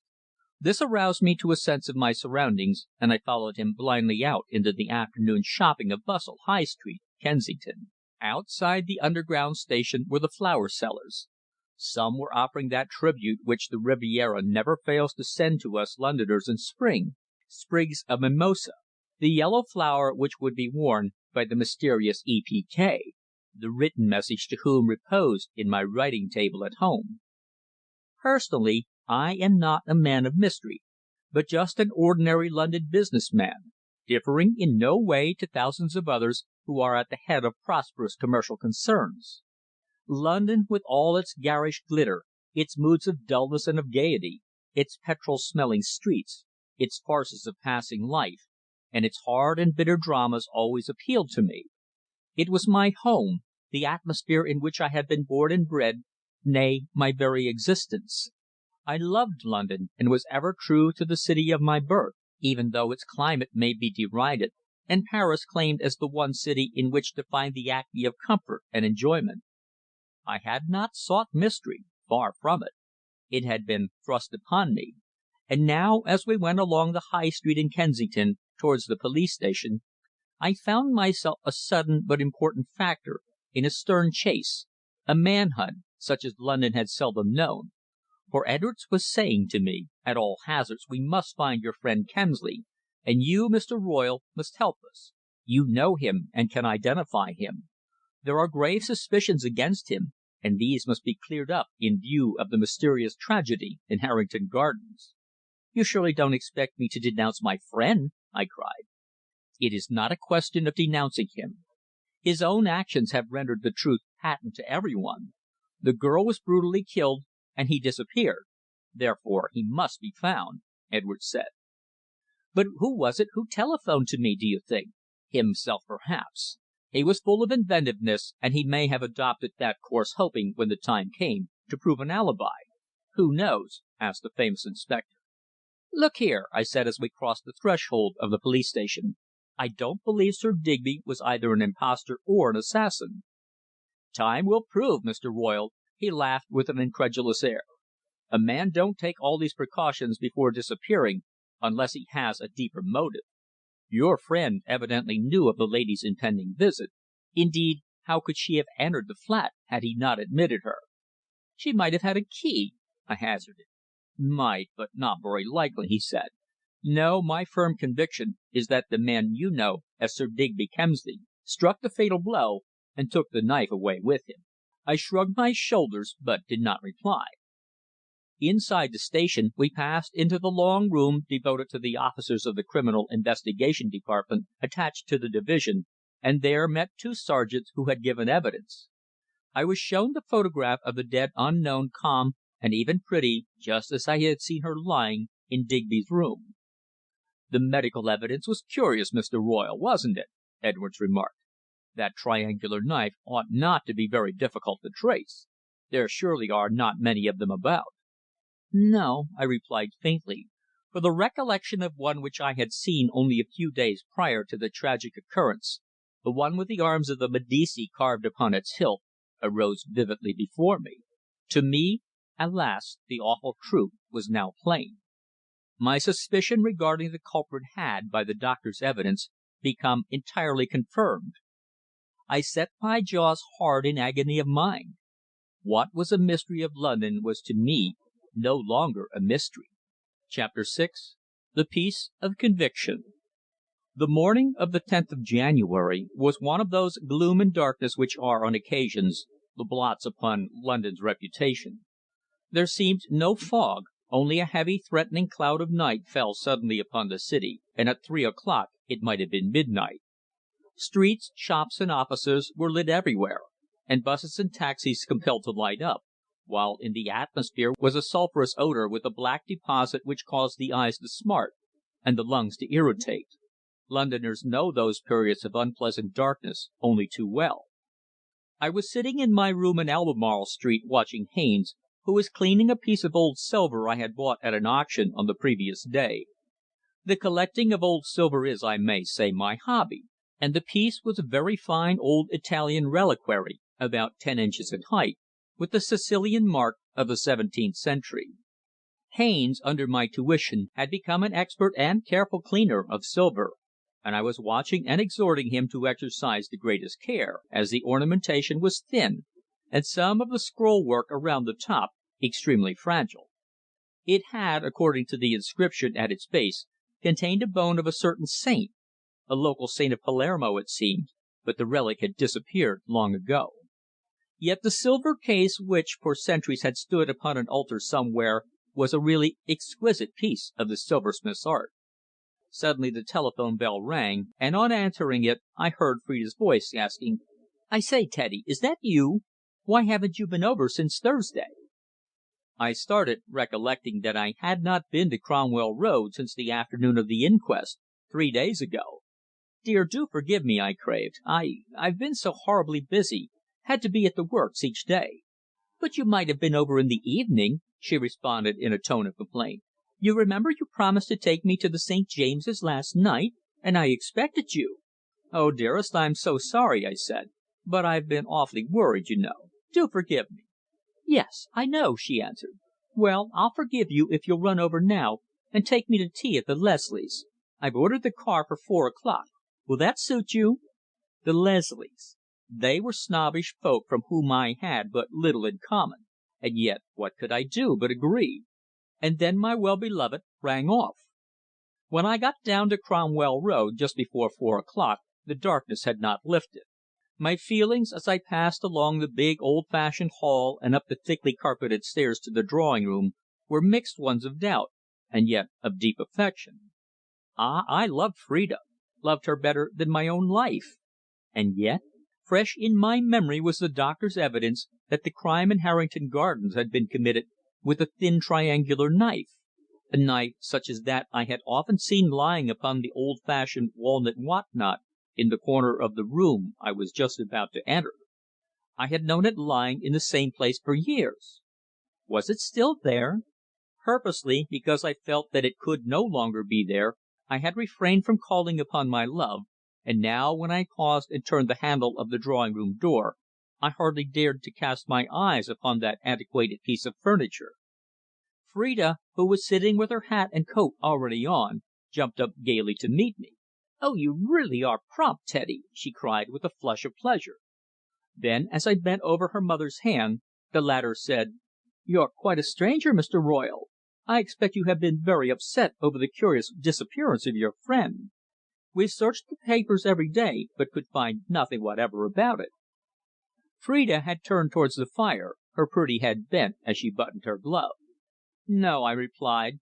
"Up to the present the newspapers are in complete ignorance of the affair, but no doubt they'll learn all about it before long."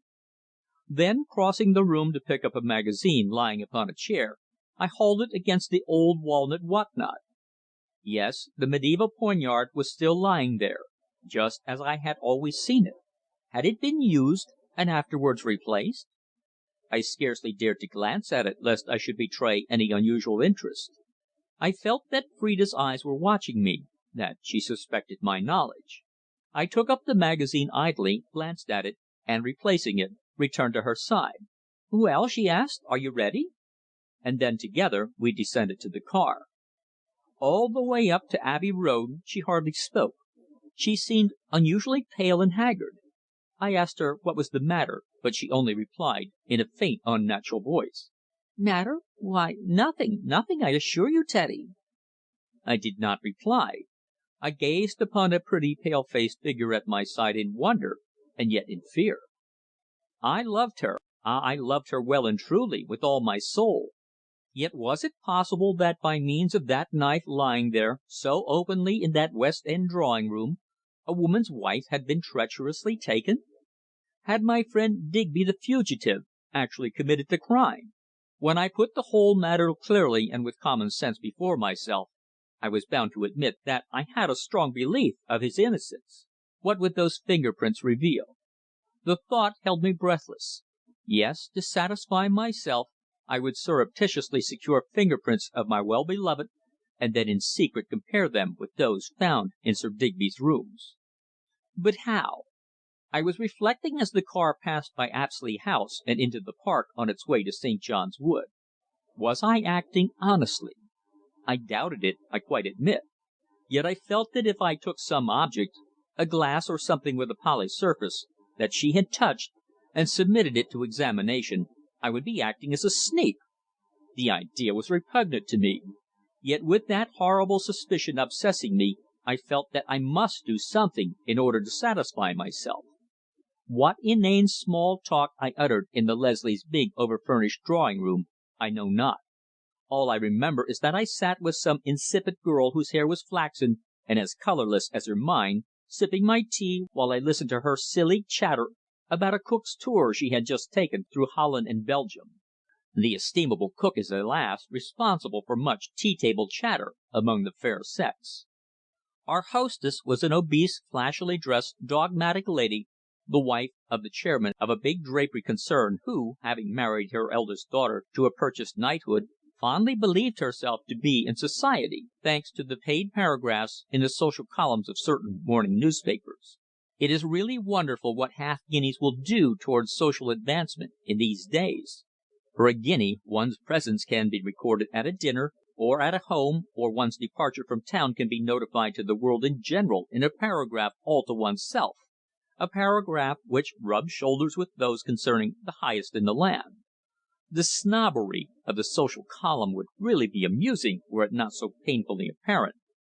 A good press agent will, for a fee, give one as much publicity and newspaper popularity as that enjoyed by a duke, and most amazing is it that such paragraphs are swallowed with keen avidity by suburbia. The Leslies were an average specimen of the upper middle class, who were struggling frantically to get into a good set. The old man was bald, pompous, and always wore gold pince nez and a fancy waistcoat. He carried his shop manners into his drawing room, retaining his habit of rubbing his hands in true shop walker style when he wished to be polite to his guests. His wife was a loud tongued and altogether impossible person, who, it was said, had once served behind the counter in a small shop in Cardiff, but who now regarded the poor workers in her husband's huge emporiums as mere money-making machines. By dint of careful cultivation at bazaars and such like charitable functions, she had scraped acquaintance with a few women of title, to whom she referred in conversation as "dear Lady So and so, who said to me the other day," or "as my friend Lady Violet always says." She had buttonholed me at last, though I had endeavoured to escape her, and was standing before her like a pouter pigeon, pluming herself and endeavouring to be humorous at the expense of a very modest little married woman who had been her guest that afternoon and had just left after shaking my hand. Women of Mrs. Leslie's stamp are perhaps the most evil-tongued of all.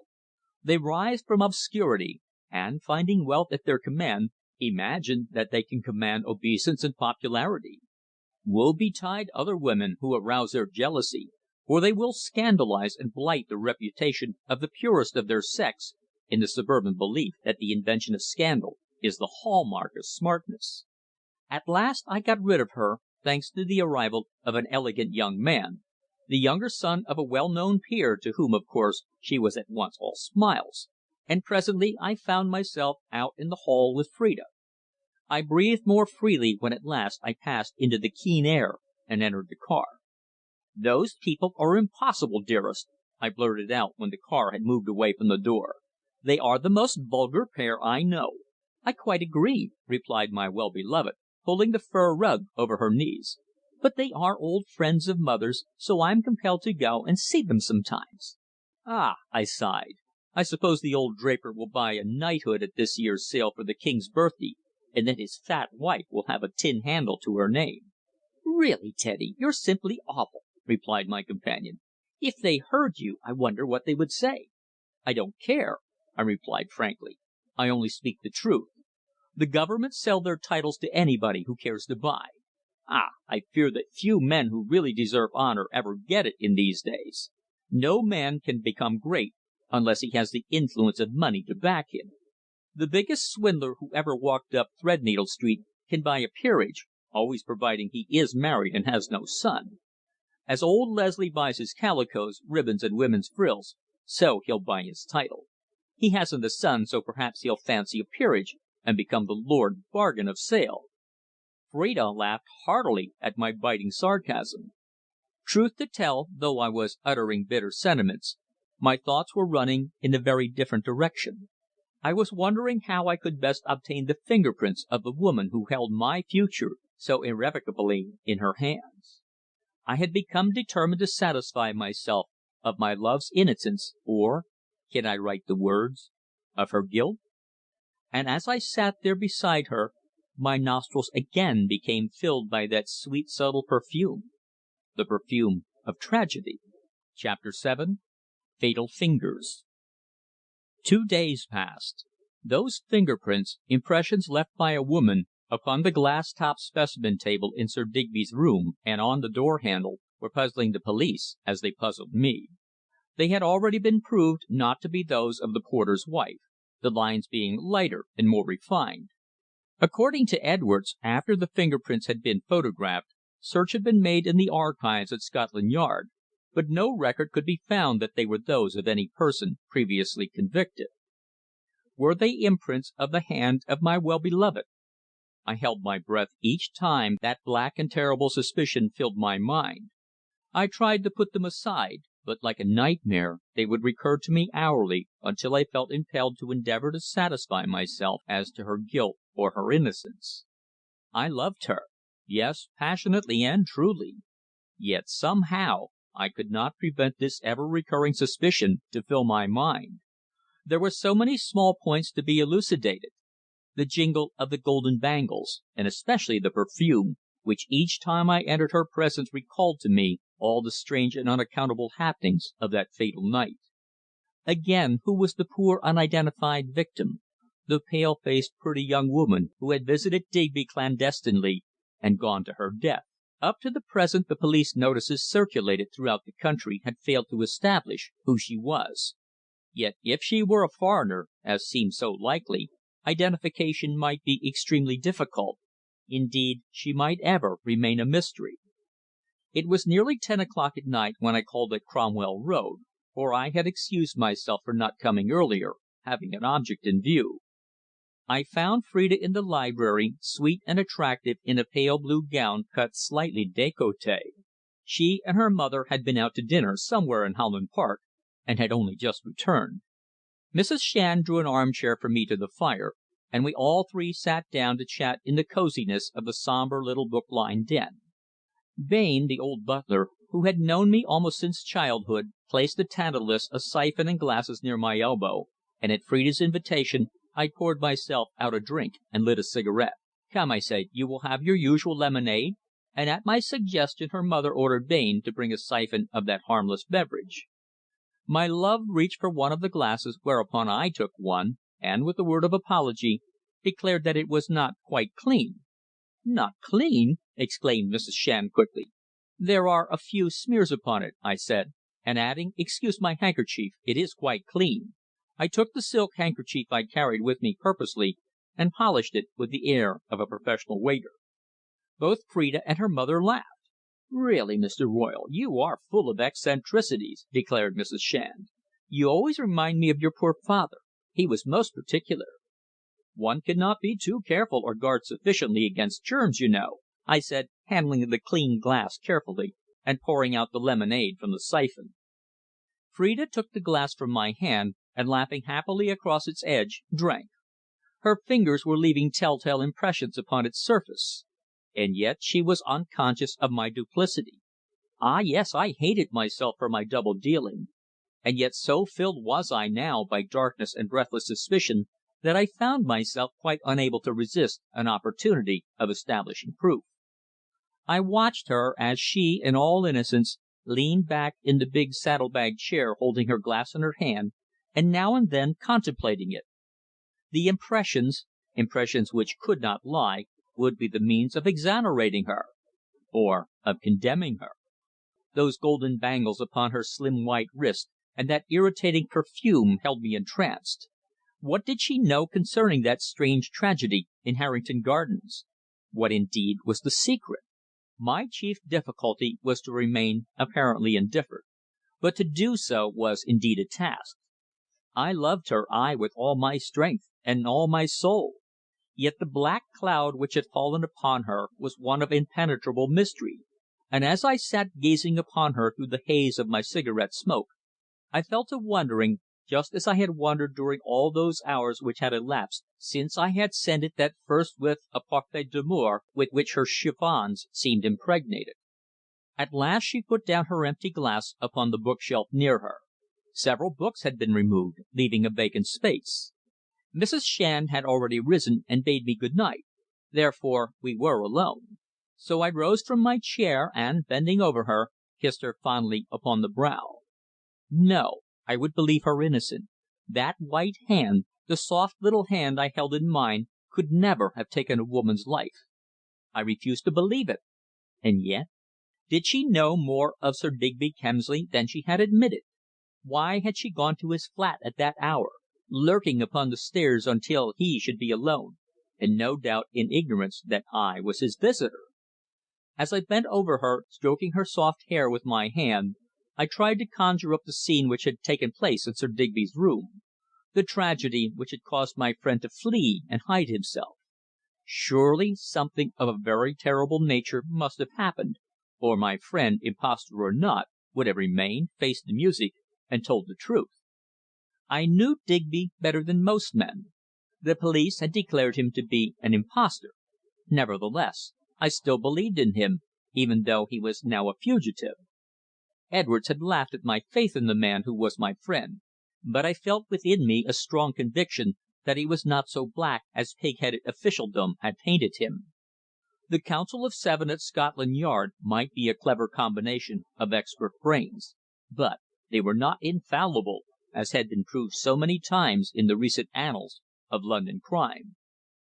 Phrida had not referred to the tragedy, and I had not therefore mentioned it. My sole object at the moment was to obtain possession of the empty glass and carry it with me from the house. But how could I effect this without arousing her suspicion?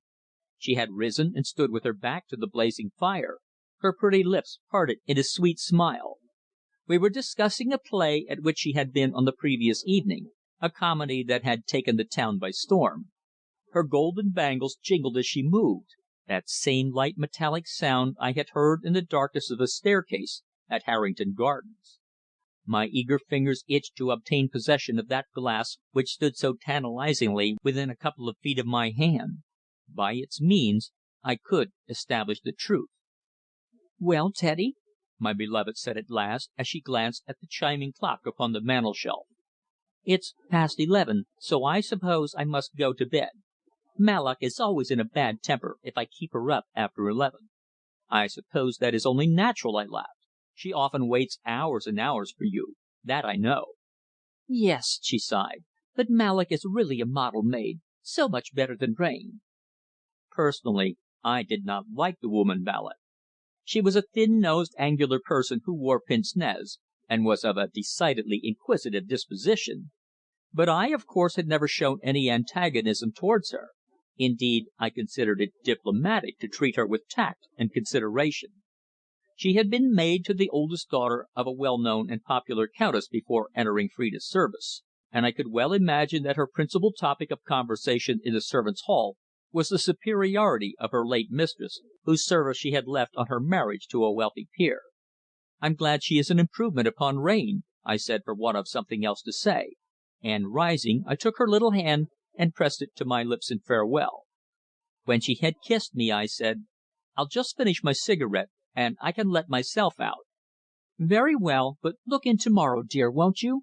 she replied as I opened the door for her to pass. "Better still, I'll ring you up about 3 o'clock and see what you are doing. Oh, by the way, mother wants to remind you of your promise to dine with us on Wednesday night. I quite forgot. Of course you will. 8 o'clock as usual." "Wednesday!" I exclaimed vaguely, recollecting the acceptance of Mrs. Shand's invitation about a week previously. "What date is that?" "Why, the 14th." "The 14th!" I echoed. "Yes, why? Really, you look quite scared, Teddy. What's the matter? Is anything terrible going to happen on that date?" she asked, looking at me with some concern. "Going to happen? Why?" I asked, striving to calm myself. "Oh, well, because you look so horribly pale. When I told you the date, you gave quite a jump." "A jump? Did I?" I asked, striving to remain calm. "I didn't know, but really I'm filled with great disappointment. I'm so sorry, but it will be quite impossible for me to dine with you." "Another engagement?" she said in a rather irritated tone. "Going to some people whom you like better than us, of course. You might tell the truth, Teddy." "The truth is that I have a prior engagement," I said. "One that I cannot break. I have to fulfil faithfully a promise I gave to a very dear friend." "Couldn't you do it some other time?" "No," I answered. "Only on the evening of the 14th." "Then you can't come to us?" she asked with a pout. "I'll look in after," I promised. "But to dine is entirely out of the question." I saw that she was annoyed, but next moment her lips parted again in a pretty smile, and she said: "Very well, then. But remember, you will not be later than 10, will you?" "I promise not to be, dearest," I answered, and kissing her, she ascended to her room. The 14th! It was on that evening I had to carry out the promise made to Digby, and meet the mysterious lady at the Piccadilly Circus tube station, the woman whose initials were E.P.K., and who would wear in her breast a spray of mimosa. I returned to the library, and for a second stood thinking deeply. Would I, by that romantic meeting, be placed in possession of some further fact which might throw light upon the mystery? Ah, would I wondered. The empty glass caught my eye, and I was about to cross and secure it, when Bain suddenly entered. Seeing me, he drew back quickly, saying: "I beg pardon, sir. I thought you had gone. Will you take anything more, sir?" "No, not to night, Bain," was my reply, whereupon the old servant glanced around for the missing glass, and I saw, with heart sinking, that he placed it upon the tray to carry it back to the servants' quarters. The link which I had been so careful in preparing was already vanishing from my gaze, when of a sudden I said: "I'll change my mind, Bain. I wonder if you have a lemon in the house?" "I'll go to the kitchen and see if cook has one, sir," replied the old man, who, placing down the tray, left to do my bidding. In an instant I sprang forward and seized the empty tumbler, handling it carefully.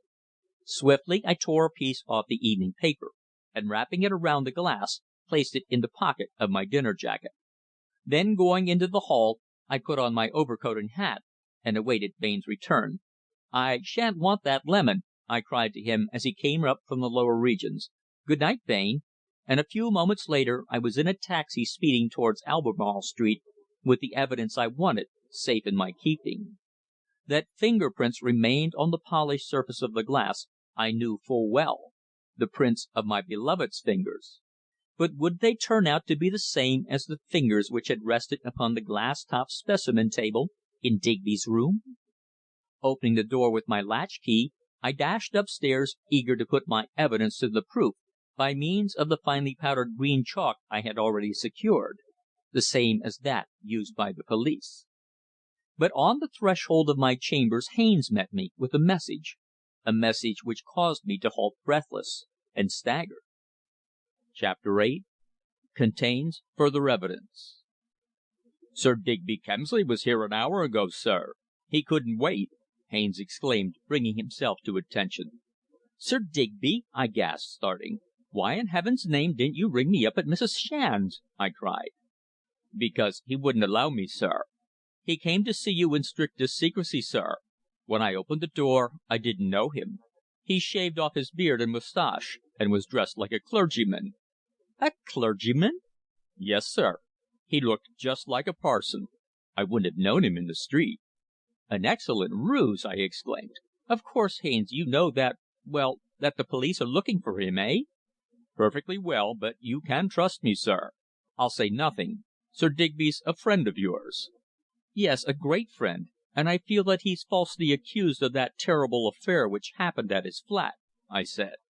"Did he promise to call again?" "He scribbled this note for you," Haines said, taking up a letter from my blotting pad.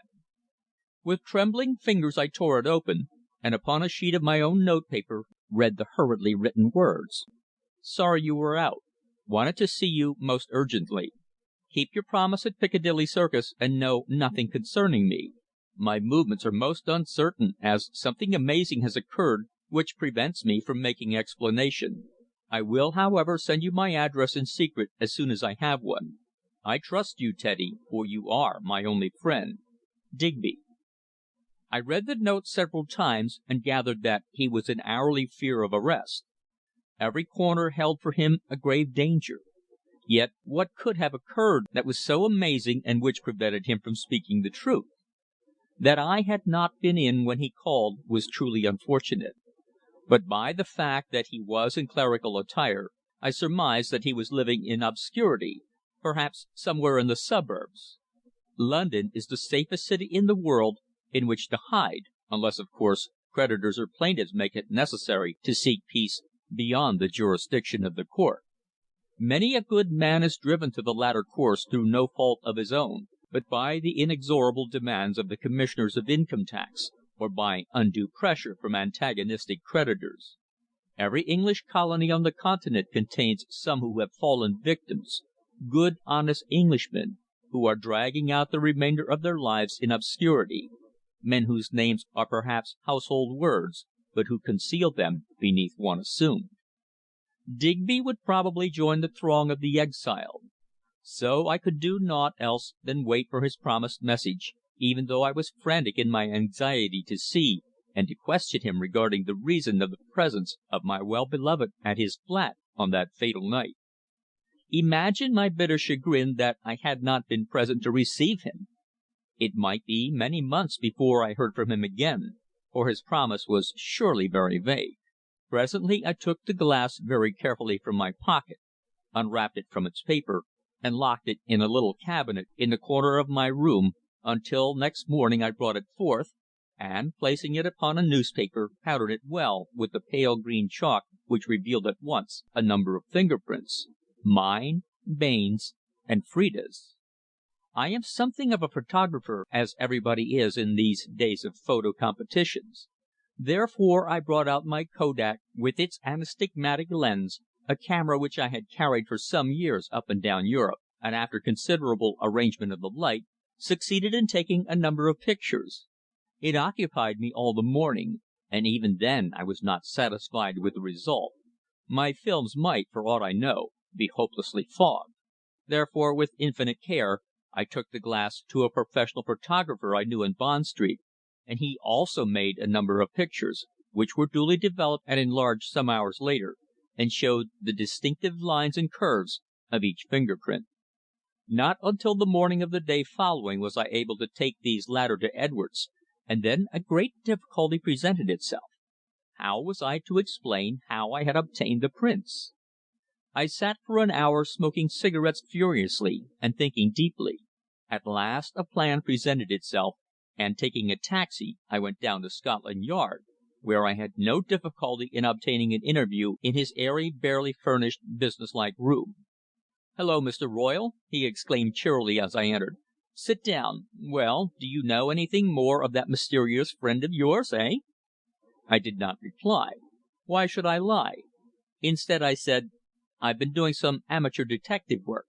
Have you the photographs of those finger prints found on the specimen table in Sir Digby's room?"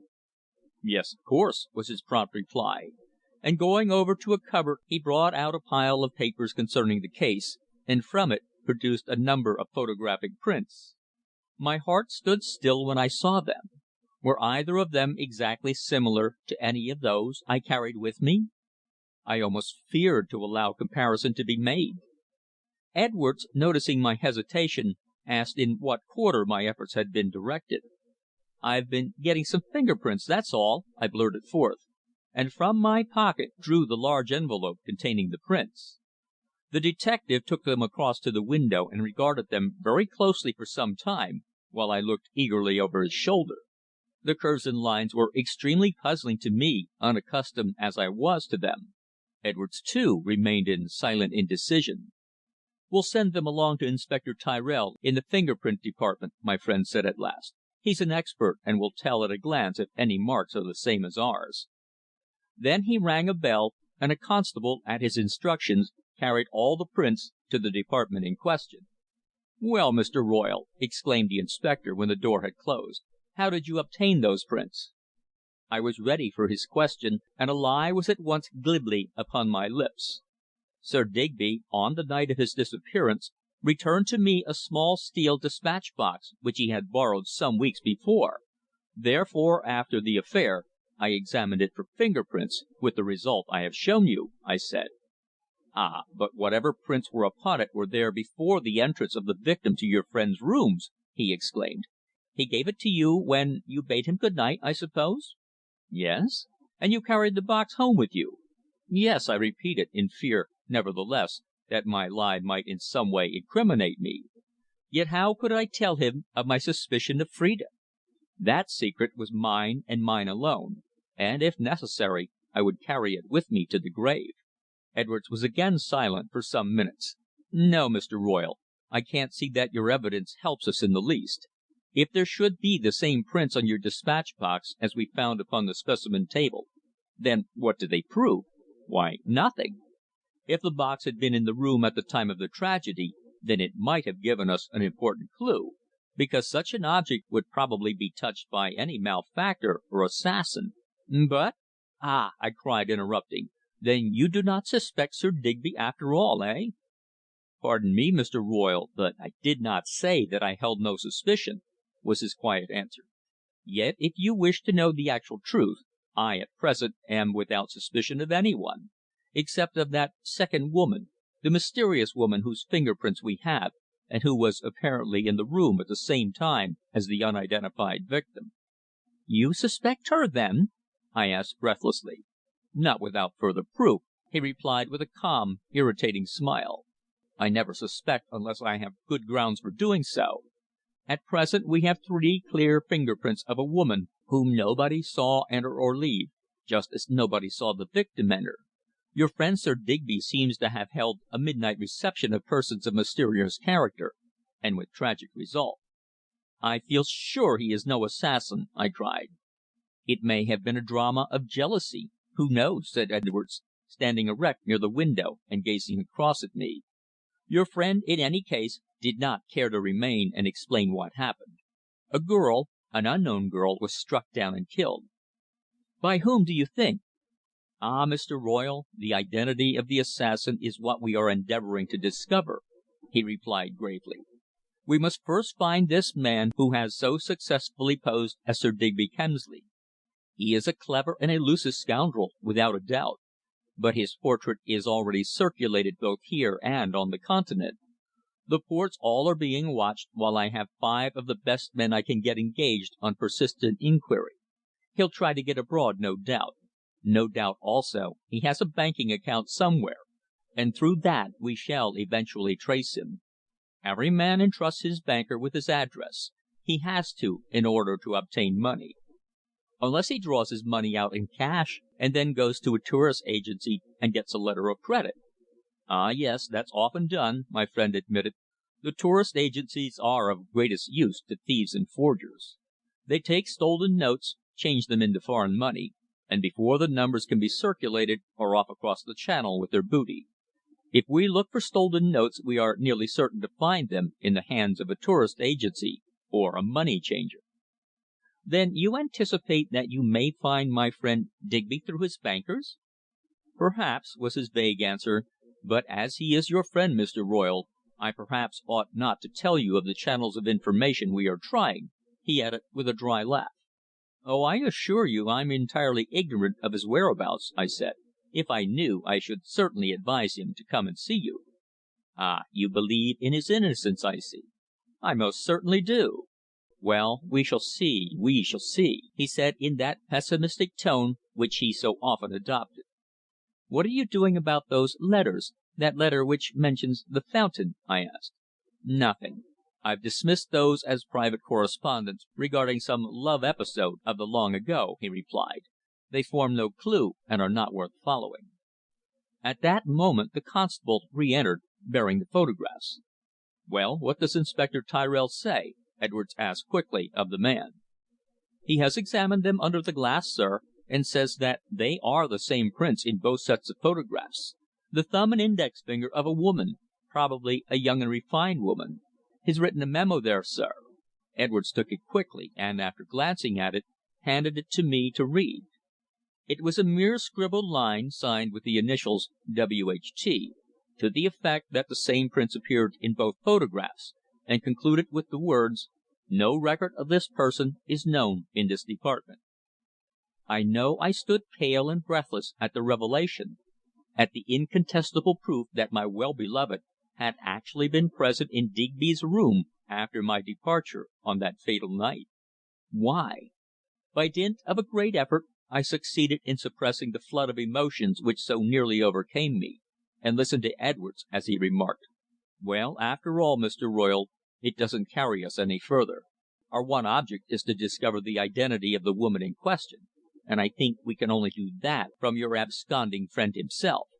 If the marks are upon your dispatch box, as you state, then the evidence it furnishes rather disproves the theory that the unknown woman was actually present at the time of the tragedy." I hardly know what words I uttered. I had successfully misled the great detective of crime, but as I rode along in the taxi back to my rooms, I was in a frenzy of despair, for I had proved beyond a shadow of doubt that Phrida was aware of what had occurred, that a black shadow of guilt lay upon her. The woman I had loved and trusted, she who was all the world to me, had deceived me, though she smiled upon me so sweetly. She, alas, held within her breast a guilty secret. Ah, in that hour of my bitterness and distress the sun of my life became eclipsed. Only before me was outspread a limitless grey sea of dark despair. Chapter 9 describes the yellow sign. The night of my mysterious tryst, the night of January the 14th, was dark, rainy, and unpleasant. That afternoon I had taken out the sealed letter addressed to E.P.K., and turned it over thoughtfully in my hand. I recollected the words of the fugitive. He had said: "On the night of the 14th, just at 8 o'clock precisely, go to the Piccadilly Tube Station, and stand at the first telephone box numbered 4, on the Haymarket side, when a lady in black will approach you and ask news of me. In response you will give her this note. But there is a further condition. You may be watched and recognized. Therefore, be extremely careful that you are not followed on that day, and above all, adopt some effective disguise. Go there dressed as a working man, I would suggest." Very strange was that request of his. It filled me with eager curiosity. What should I learn from the mysterious woman in black who was to come to me for a message from my fugitive friend? Had he already contemplated flight when he had addressed the note to her and made the appointment, I wondered? If so, the crime at Harrington Gardens must have been premeditated. I recollected, too, those strange prophetic words which my friend had afterwards uttered, namely: "I want you to give me your promise, Royle. I ask you to make a solemn vow to me that if any suspicion arises within your mind, that you will believe nothing without absolute and decisive proof. I mean that you will not misjudge her." By "her" he had indicated the lady whose initials were E.P.K. It was certainly mysterious, and my whole mind was centred upon the affair that day. As I stood before my glass at 7 o'clock that evening, I presented a strange uncanny figure, dressed as I was in a shabby suit which I had obtained during the day from a theatrical costumier's in Covent Garden. Haines, to whom I had invented a story that I was about to play a practical joke, stood by much amused at my appearance. "Well, sir," he exclaimed, "you look just like a bricklayer's labourer." The faded suit, frayed at the wrists and elbows, had once been grey, but it was now patched, brown, smeared with plaster, and ingrained with white dust, as was the ragged cap, while the trousers were ragged at the knees and bottoms. Around my neck was a dirty white scarf, and in my hand I carried a tin tea bottle, as though I had just returned from work. "Yes," I remarked, regarding myself critically. "Not even Miss Shand would recognize me, eh, Haines?" "No, sir, I'm sure she wouldn't. But you'll have to dirty your face and hands a bit. Your hands will give you away if you're not careful." "Yes, I can't wear gloves, can I?" I remarked. Thereupon I went to the grate and succeeded in rubbing ashes over my hands and applying some of it to my cheeks. Hardly a pleasant face powder, I can assure you. At 7:45, with the precious letter in the pocket of my ragged jacket, I left Albemarle Street and sauntered along Piccadilly towards the Circus. The rain had ceased, but it was wet underfoot, and the motor buses splashed foot passengers from head to foot with liquid mud. In my walk I passed, outside the Piccadilly Hotel, two men I knew. One of them looked me straight in the face, but failed to recognize me. Piccadilly Circus, the centre of the night life of London, is unique, with its jostling crowds on pleasure bent, its congestion of traffic, its myriad lights, its flashing illuminated signs, and the bright façade of the Criterion on the one side and the Pavilion on the other. Surely one sees the lure of London there more than at any other spot in the whole of our great metropolis. Passing the Criterion and turning into the Haymarket, I halted for a moment on the curb, and for the first time in my life perhaps, gazed philosophically upon the frantic, hurrying panorama of human life passing before my eyes. From where I stood I could see into the well lit station entrance with the road to the telephone boxes, at the end of which sat the smart young operator who was getting numbers and collecting fees. All the boxes were engaged, and several persons were waiting, but in vain my eyes searched for a lady in black wearing mimosa. The winter wind was bitterly cold, and as I was without an overcoat it cut through my thin shabby clothes, causing me to shiver. Nevertheless, I kept my watchful vigil. By a neighbouring clock I could see that it was already 5 minutes past the hour of the appointment. Still I waited in eager expectation of her coming. The only other person who seemed to loiter there was a thin, shivering Oriental, who bore some rugs upon his shoulder, a hawker of shawls. Past me there went men and women of every grade and every station.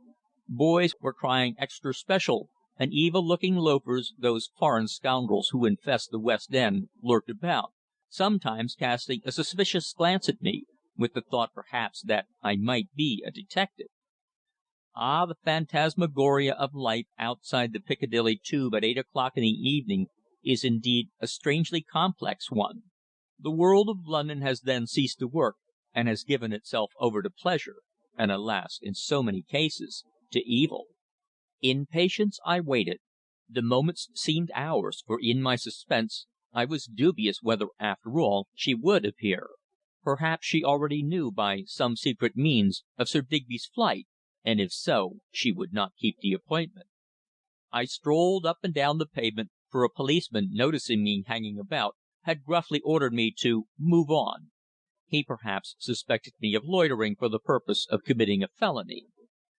Everywhere my eager eyes searched to catch sight of some person in black, wearing a spray of yellow blossom, but among that hurrying crowd there was not one woman, young or old, wearing that flower so reminiscent of the Riviera.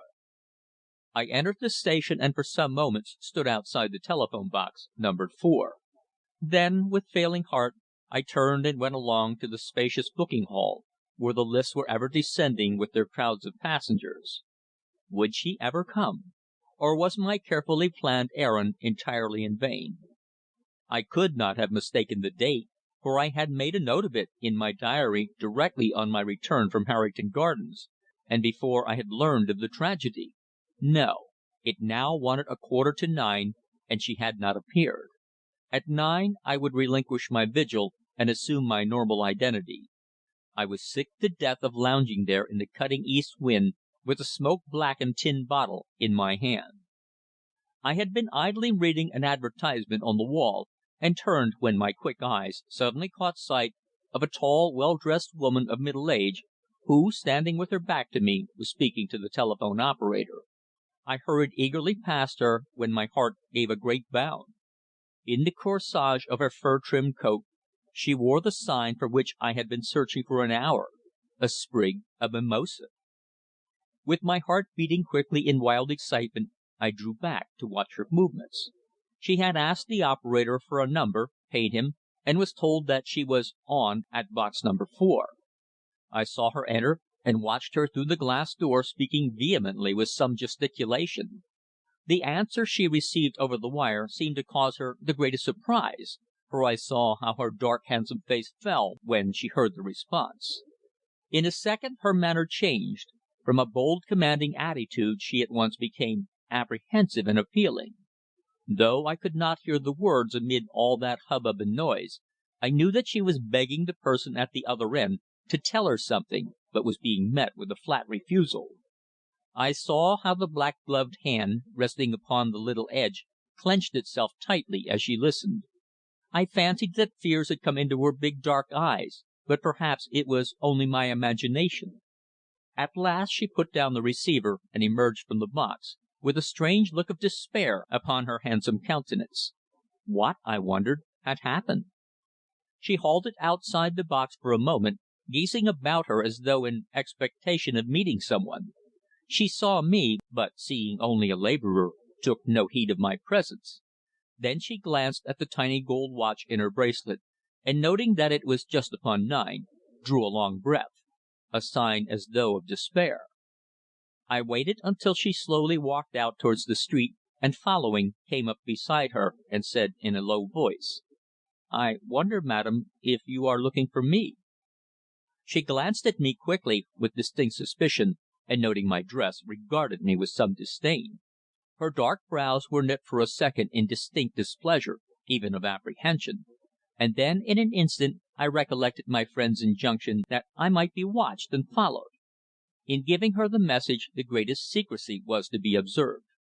She halted as though in hesitation, took from her bag a tiny lace handkerchief and dabbed her face, then beneath her breath, and without glancing further at me, said: "Follow me, and I will speak to you presently, when there is no danger." Upon that I moved away, and leisurely lit my pipe as though entirely unconcerned, while she still stood in the doorway leading into the Haymarket, looking up and down as though awaiting somebody.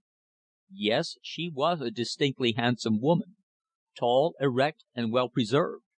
Her gown fitted her perfectly, and her black jacket, trimmed with some rich dark fur, was a garment which gave her the stamp of a woman of wealth and refinement. She wore a neat felt hat, also trimmed with fur, white gloves, and smart shoes, extremely small, even girlish, for a woman so well developed.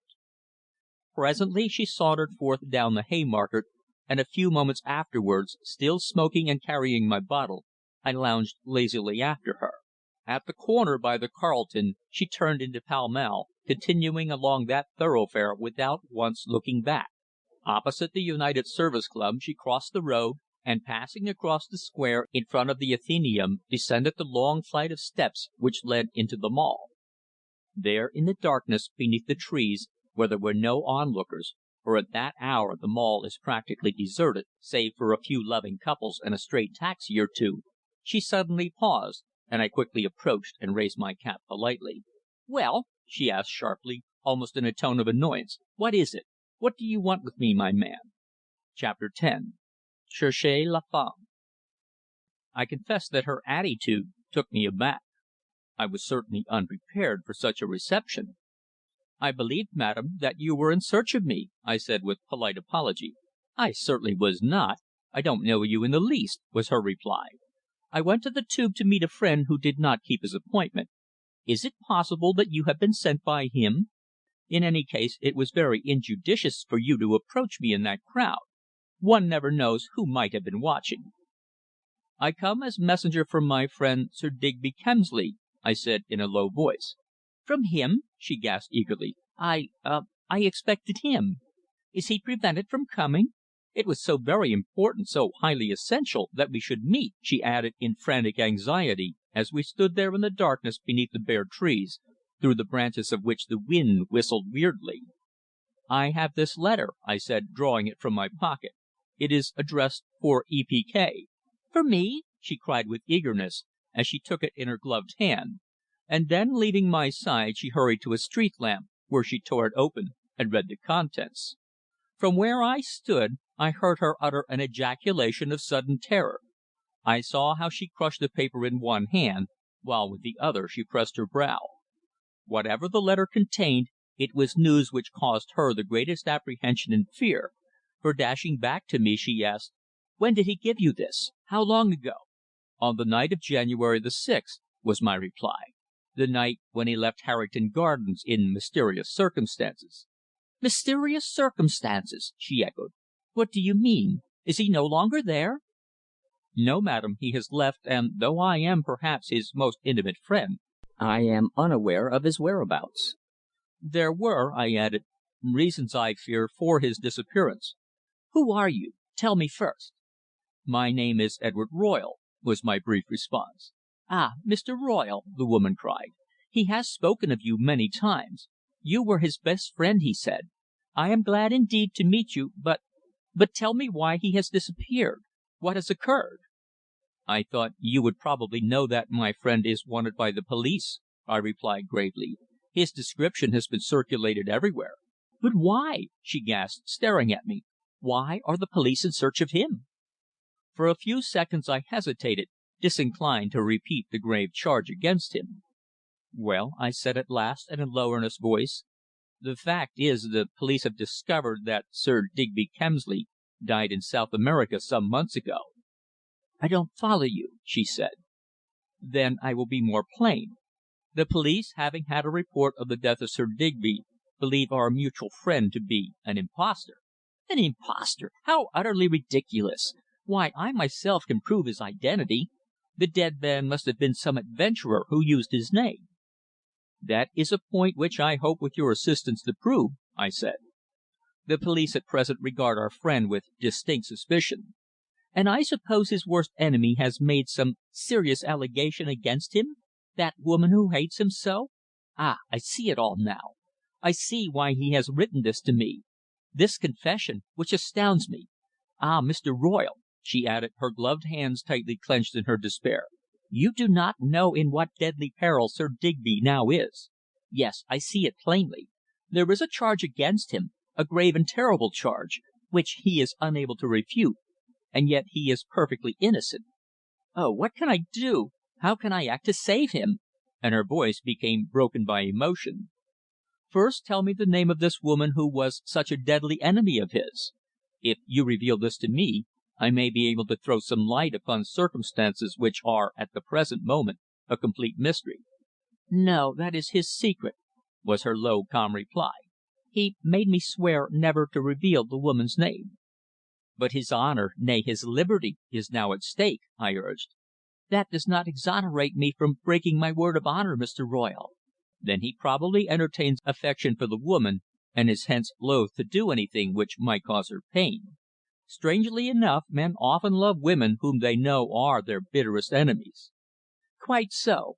But the present case is full of strange and romantic facts facts which, if written down, would never be believed. I know many of them myself, and can vouch for them." "Well, is this unnamed woman a very vengeful person?" I asked, remembering the victim who had been found dead at Harrington Gardens. "Probably so. All women when they hate a man are vengeful." "Why did she hate him so?" "Because she believed a story told of him an entirely false story of how he had treated the man she loved. I taxed him with it and he denied it, and brought me conclusive proof that the allegation was a pure invention." "Is she young or middle aged?" "Young and distinctly pretty," was her reply. Was it possible that this woman was speaking of that girl whom I had seen lying dead in my friend's flat? Had he killed her because he feared what she might reveal? How clearly I wished that I had with me, at that moment, a copy of the police photographs of the unidentified body. But even then she would probably declare it not to be the same person, so deeply had Sir Digby impressed upon her the necessity of regarding the affair as strictly secret.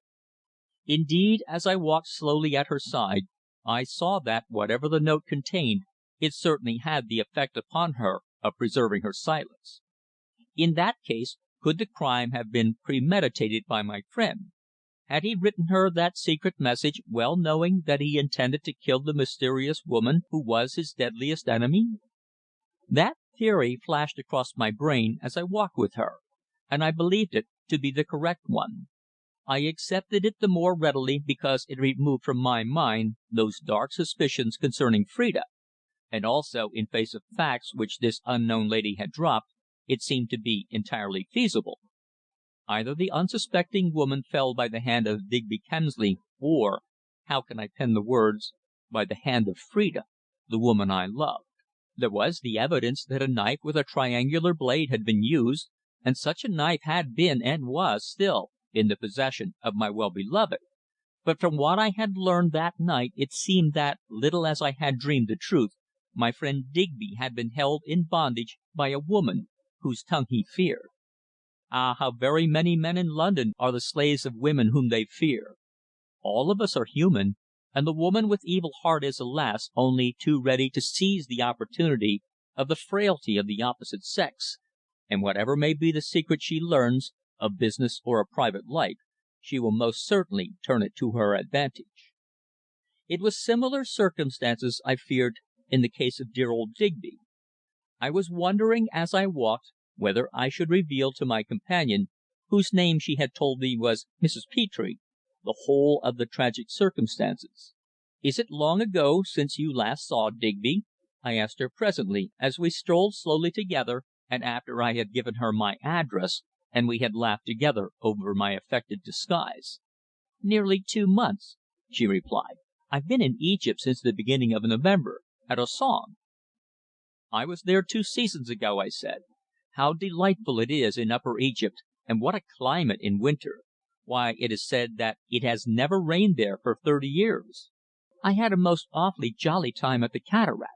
It was full of smart people, for only the suburbs, the demi monde and Germans go to the Riviera nowadays. It's so terribly played out, and the carnival gaiety is so childish and artificial."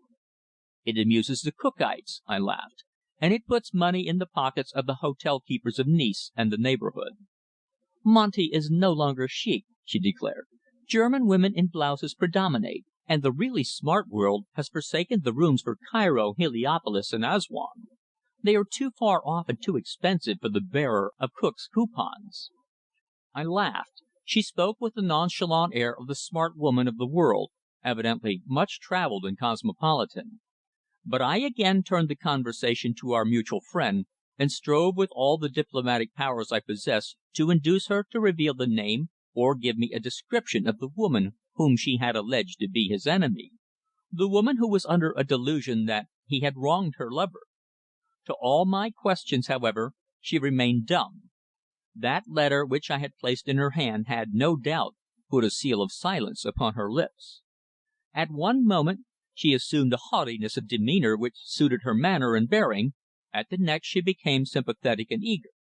She was, I gauged, a woman of strangely complex character.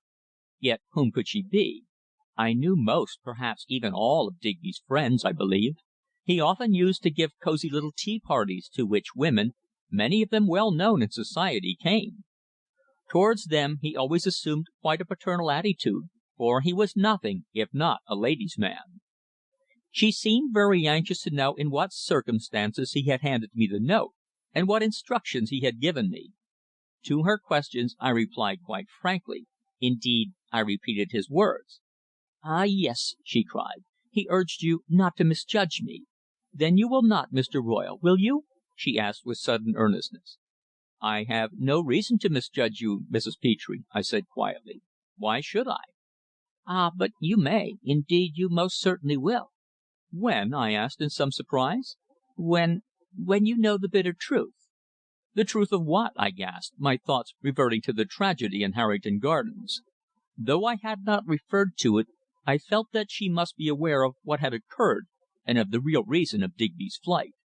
"The truth which you must know ere long," she answered hoarsely as we halted again beneath the leafless trees. "And when you learn it you will most certainly condemn me. But believe me, Mr. Royle, I am like your friend Sir Digby, more sinned against than sinning." "You speak in enigmas," I said. "Because I cannot, I dare not tell you what I know. I dare not reveal the terrible and astounding secret entrusted to me.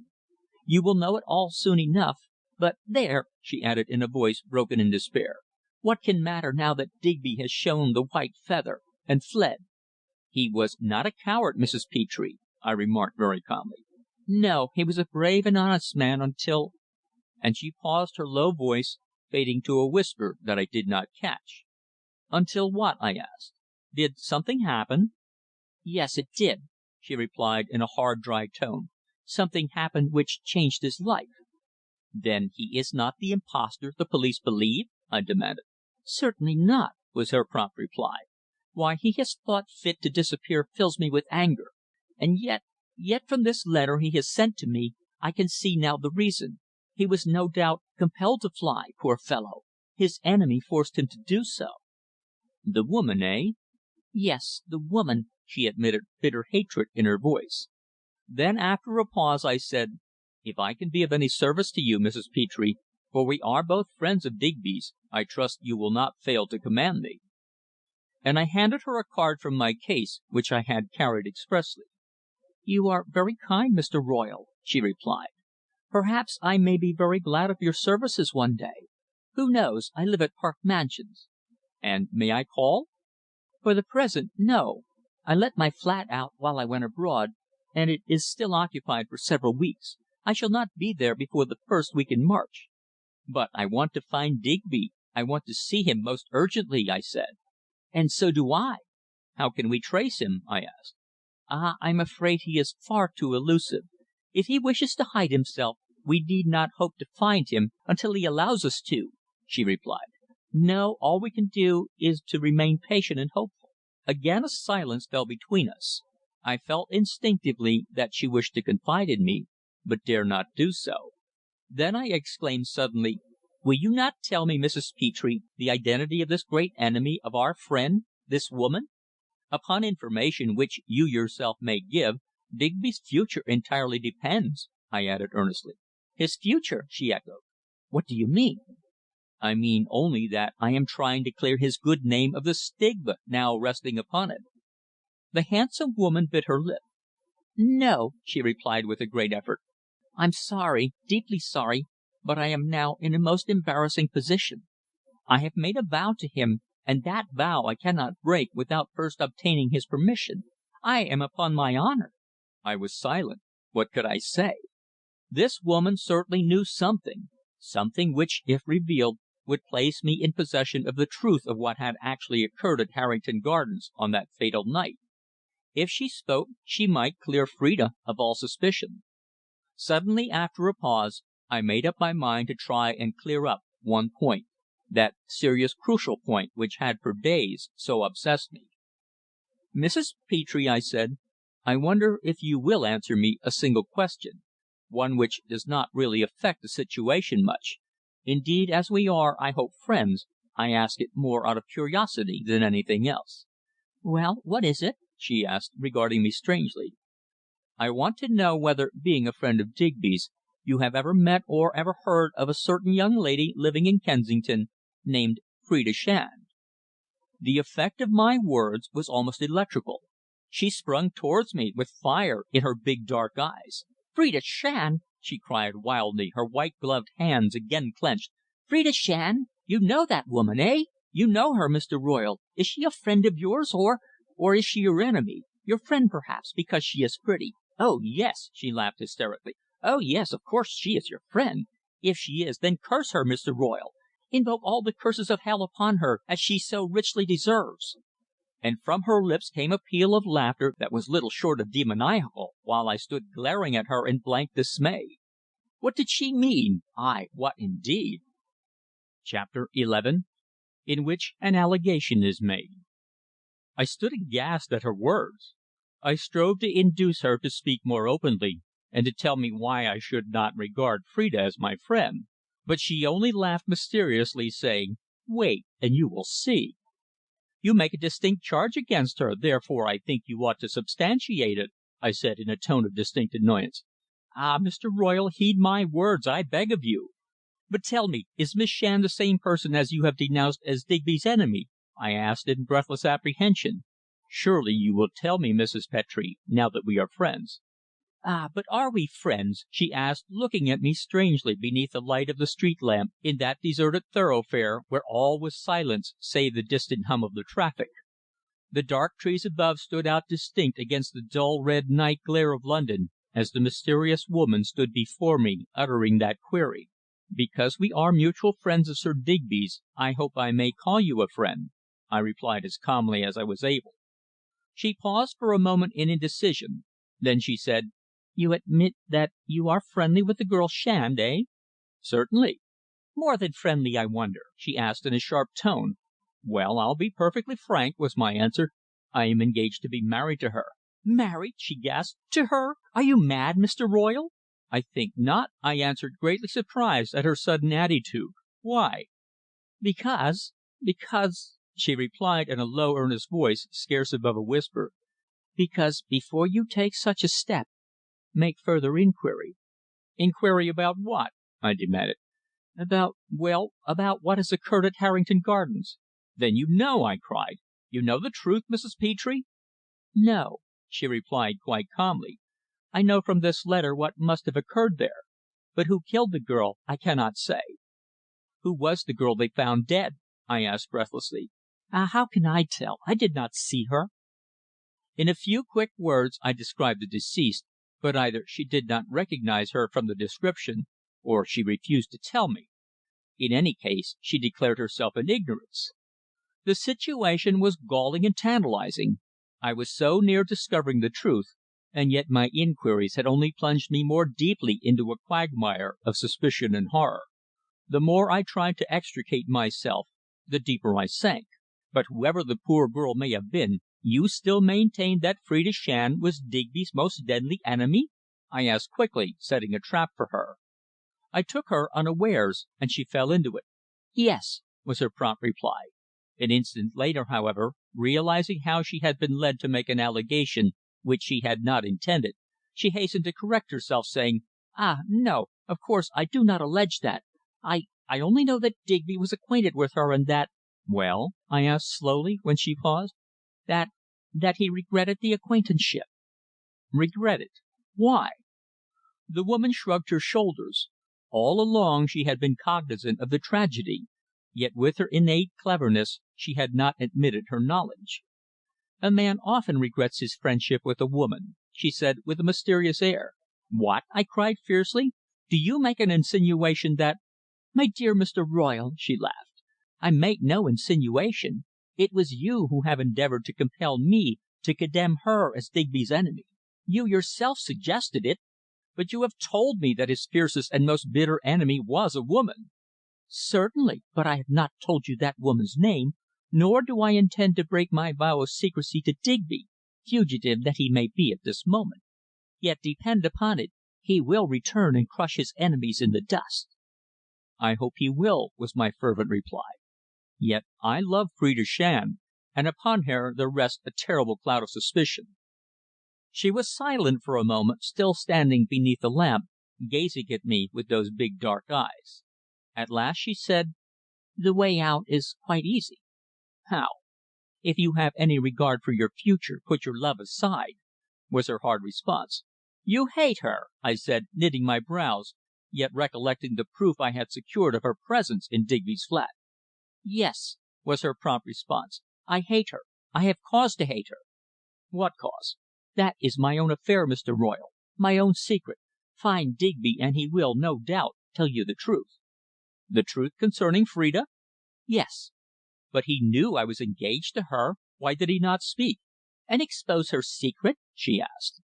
"Would he have acted as a gentleman had he done so? Does a man so lightly betray a woman's honour?" "A woman's honour!" I gasped, staring at her, staggered as though she had struck me a blow. "What do you mean?" "I mean nothing," was her cold reply. "Take it as you may, Mr. Royle, only be warned." "But if Digby knew that she was worthless, he would surely have made some remark to arouse my suspicion!" I exclaimed. "Why should he?" she queried. "A true gentleman does not usually expose a woman's secret." I saw her point, and my heart sank within me. Were these scandalous allegations of hers based upon truth, or was she actuated by ill feeling, perhaps, indeed, of jealousy? We walked on again slowly until we reached St. James's Palace, and passed out into the end of Pall Mall, where it joined St. James's Street. Yet her attitude was one of complete mystery. I was uncertain whether the admission she had unconsciously made regarding Phrida, that she was Digby's worst enemy, was the actual truth or not. One thing was plain. This Mrs. Petre was a clever, far seeing woman of the world, who had with great ingenuity held from me her knowledge of the crime. A problem was, therefore, presented to me. By what means could she be aware of it? First, she had expected to meet Digby that evening. Secondly, the letter I had brought was written before the assassination of the unknown girl. How could she have obtained knowledge of the affair if it were not premeditated and hinted at in the letter I had so faithfully delivered? Half way up St. James's Street my companion suddenly exclaimed: "I must be going. Would you please hail me a taxi, Mr. Royle?" "I will, when you have answered my question," I said, with great politeness. "I have already replied to it," was her response. "You love Phrida Shand. But if you have any self respect, any regard for your future, break off whatever infatuation she has exercised over you. If you are Digby's friend, you will be a man and act as such." "I really don't follow you," I said, bewildered. "Perhaps not, but surely my words are plain enough. Is she the enemy of Digby, of whom you have spoken?" "That question I am not permitted to answer." I was silent a few seconds, then I asked earnestly: "Tell me openly and frankly, Mrs. Petre, is she the person you suspect of having committed the crime?" She gave vent to a short, dry laugh. "Really, Mr. Royle," she exclaimed, "you put to me the most difficult riddles. How can I possibly suspect anyone of a crime of which I know nothing, and of which even the papers appear to be in ignorance?" "But you are not in ignorance," I said. "How, pray, did you learn that a tragedy had occurred?" "Ah!" she laughed. "That is my secret. You were very careful not to tell me the true cause of poor Digby's flight. Yes, Mr. Royle, I congratulate you upon your ingenuity in protecting the honour of your friend. Rest assured he will not forget the great services you have already rendered him." "I looked for no reward. He was my friend," was my reply. "Then if he was your friend, and you are still his, heed my warning concerning Phrida Shand." "But tell me what you know!" I cried, clutching her arm as we walked together. "You don't understand that you are making allegations, terrible allegations, against the woman I love dearest in all the world. You have made an assertion, and I demand that you shall substantiate it," I added in frantic anxiety. She shook off my hand angrily, declaring that nothing more need be said, and adding that if I refused to heed her, then the peril would be mine. But you shall not leave me until you have furnished me with proof of these perfidious actions of my love," I declared vehemently. "Mr. Royle, we really cannot use high words in the public street," she replied in a low tone of reproof. "I am sorry that I am not permitted to say more." "But you shall," I persisted. "Tell me, what do you know? Is Digby the real Sir Digby?" "Of course he is."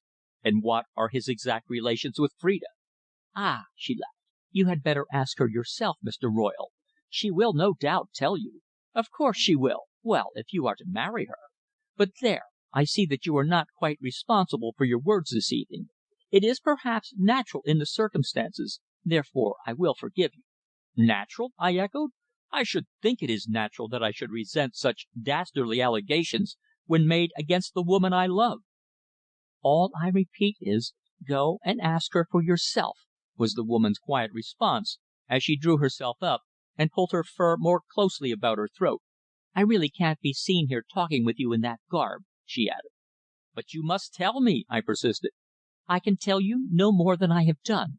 The girl you love will tell you everything, or, at least, if you have a grain of ingenuity, as you no doubt have, you will find out everything for yourself." "Ah, but " "No, not another word, please, Mr. Royle. Not to night.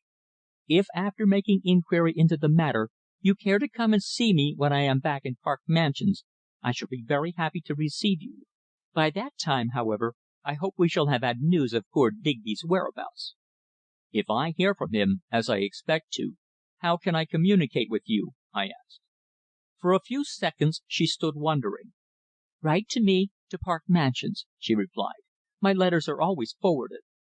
And raising her umbrella, she herself hailed a passing taxi. "Remember my warning," were her final words as she gave the man an address in Regent's Park, and entered the conveyance.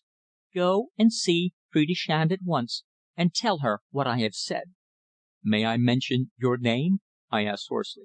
"Yes," she replied. "Good night." And a moment later I was gazing at the red back lamp of the taxi, while soon afterwards I again caught a glimpse of the same lonely seller of shawls whom I had seen at the Tube station, trudging wearily homeward, there being no business doing at that hour of the evening. Chapter XII. Phrida Makes Confession. I sat in my rooms in Albemarle Street, utterly bewildered. My meeting with the mysterious woman who wore the spray of mimosa had, instead of assisting to clear up the mystery, increased it 100-fold. The grave suspicions I had entertained of Phrida had been corroborated by her strangely direct insinuations and her suggestion that I should go to her and tell her plainly what had been alleged. Therefore, after a sleepless night, I went to Cromwell Road next morning, determined to know the truth. You can well imagine my state of mind when I entered Mrs. Shand's pretty morning room, where great bowls of daffodils lent colour to the otherwise rather dull apartment. Phrida entered gay, fresh and charming, in a dark skirt and white blouse, having just risen from breakfast. "Really, Teddy," she laughed, "you ought to be awarded a prize for early rising. I fear I'm horribly late. It's 10 o'clock. But mother and I went last night to the Aldwych, and afterwards with the Baileys to supper at the Savoy. So I may be forgiven, may I not, eh?" "Certainly, dear," I replied, placing my hand upon her shoulder. "What are you doing to day?" "Oh, I'm quite full up with engagements," she replied, crossing to the writing table and consulting a porcelain writing tablet. "I'm due at my dressmaker's at 11:30, then I've to call in on Mount Street at 12:30, lunch at the Berkeley, where mother has 2 women to lunch with her, and a concert at Queen's Hall at 3. Quite a day, isn't it?" she laughed. "Yes," I said. "You are very busy. Too busy even to talk seriously with me, eh?" "Talk seriously?" she echoed, looking me straight in the face. "What do you mean, Teddy? Why, what's the matter?" "Oh, nothing very much, dearest," was my reply, for I was striving to remain calm, notwithstanding my great anxiety and tortured mind. "But there is," she persisted, clutching at my hand and looking eagerly into my face. "What is amiss? Tell me," she added in low earnestness.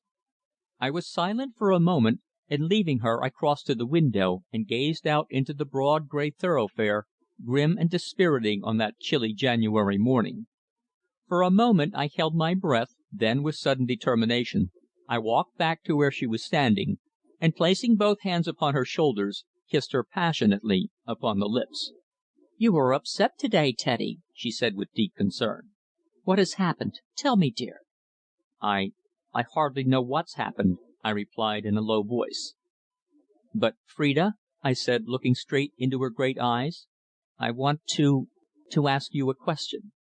"A question? What?" she demanded, her cheeks paling slightly. "Yes, I want you to tell me what you know of a Mrs. Petre, a " "Mrs. Petre!" she gasped, stepping back from me, her face pale as death in an instant. "That woman?" "Yes, that woman, Phrida. Who is she? What is she?" "Please don't ask me, Teddy," my love cried in distress, covering her pretty face with her hands and bursting suddenly into tears. "But I must, Phrida. I must, for my own peace of mind," I said. "Why? Do you know the woman?" "I met her last night," I explained. "I delivered to her a note which my friend Digby had entrusted to me." "I thought your friend had disappeared," she said quickly. "It was given to me before his flight," was my response. "I fulfilled the confidential mission with which he entrusted me, and I met her. She knows you. Isn't that so?" I stood with my eyes full upon the white face of the woman I loved, surveying her coldly and critically, so full of black suspicion. Was my heart at that moment wholly hers? In imagination, place yourself, my reader, in a similar position. Put before yourself the problem with which, at that second, I found myself face to face. I loved Phrida, and yet had I not obtained proof positive of her clandestine visit to my friend on that fateful night? Were her finger prints not upon the little glass topped specimen table in his room? And yet so clever, so ingenious had she been, so subtle was her woman's wit, that she had never admitted to me any knowledge of him further than a formal introduction I had once made long ago. I had trusted her, I trusted her with all the open sincerity of an honourable man, for I loved her better than anything else on earth. And with what result? With my own senses of smell and of hearing I had detected her presence on the stairs, waiting, it seemed, to visit my friend in secret after I had left. No doubt she had been unaware of my identity as his visitor, or she would never dared to have lurked there. As I stood with my hand tenderly upon her arm, the gaze of my well beloved was directed to the ground. Guilt seemed to be written upon her white brow, for she dared not raise her eyes to mine. "Phrida, you know that woman. You can't deny knowledge of her, can you?" She stood like a statue, with her hands clenched, her mouth half open, her jaws fixed. "I don't know what you mean," she faltered at last, in a hard voice, quite unusual to her. "I mean that I have a suspicion, Phrida, a horrible suspicion that you have deceived me," I said. "How?" she asked, with her harsh, forced laugh. I paused. How should I tell her? How should I begin? "You have suppressed from me certain knowledge of which you know I ought to have been in possession for my friend Digby's sake, and " "Ah, Digby Kemsley again!" she cried impatiently. "You have not been the same to me since that man disappeared." "Because you know more concerning him than you have ever admitted to me, Phrida," I said in a firm, earnest voice, grasping her by the arm and whispering into her ear. "Now, be open and frank with me. Tell me the truth." "Of what?" she faltered, raising her eyes to mine with a frightened look. "Of what Mrs. Petre has told me." "That woman! What has she said against me?" my love demanded with quick resentment. "She is not your friend in any case," I said slowly. "My friend!" she echoed. "I should think not. She " And my love's little hands clenched themselves, and she burst again into tears without concluding her sentence. "I know, dearest," I said, striving to calm her and stroking her hair from her white brow. "I tell you at once that I do not give credence to any of her foul allegations, only well, in order to satisfy myself, I have come direct to you to hear your explanation." My explanation!" she gasped, placing her hand to her brow and bowing her head. "Ah! What explanation can I make of allegations I have never heard?" she demanded. "Surely, Teddy, you are asking too much." I grasped her hand, and holding it in mine, gazed again upon her. We were standing together near the centre of the room where the glowing fire shed a genial warmth and lit up the otherwise gloomy and solemn apartment. Ah, how sweet she seemed to me, how dainty, how charming, how very pure. And yet, ah, the recollection of that woman's insinuations on the previous night ate like a cankerworm into my heart. And yet how I loved the pale, agitated girl before me. Was she not all the world to me? A long and painful silence had fallen between us, a silence only broken by the whirl of a taxi passing outside, and the chiming of the long, old fashioned clock on the stairs. At last I summoned courage to say in a calm, low voice: "I am not asking too much, Phrida. I am only pressing you to act with your usual honesty, and tell me the truth. Surely you can have nothing to conceal." "How absurd you are, Teddy," she said in her usual voice. "What can I possibly have to conceal from you?" "Pardon me," I said, "but you have already concealed from me certain very important facts concerning my friend Digby." "Who has told you that? The woman Petre, I suppose," she cried in anger. "Very well, believe her if you wish." "But I don't believe her," I protested.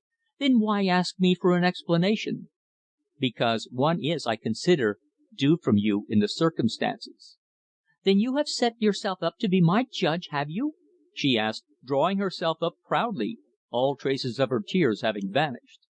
I saw that the attitude she had now assumed was one of defiance. Therefore I knew that if I were to obtain the information I desired, I must act with greatest discretion. "No, Phrida," I answered. "I do not mistrust or misjudge you. All I ask of you is the truth. What do you know of my friend Digby Kemsley?" "Know of him? Why, nothing, except that you introduced us." For a second I remained silent, then with severity I remarked: "Pardon me, but I think you rather misunderstood my question. I meant to ask whether you have ever been to his flat in Harrington Gardens." "Ah, I see!" she cried instantly. "That woman Petre has endeavoured to set you against me, Teddy, because I love you. She has invented some cruel lie or other, just as she did in another case within my knowledge.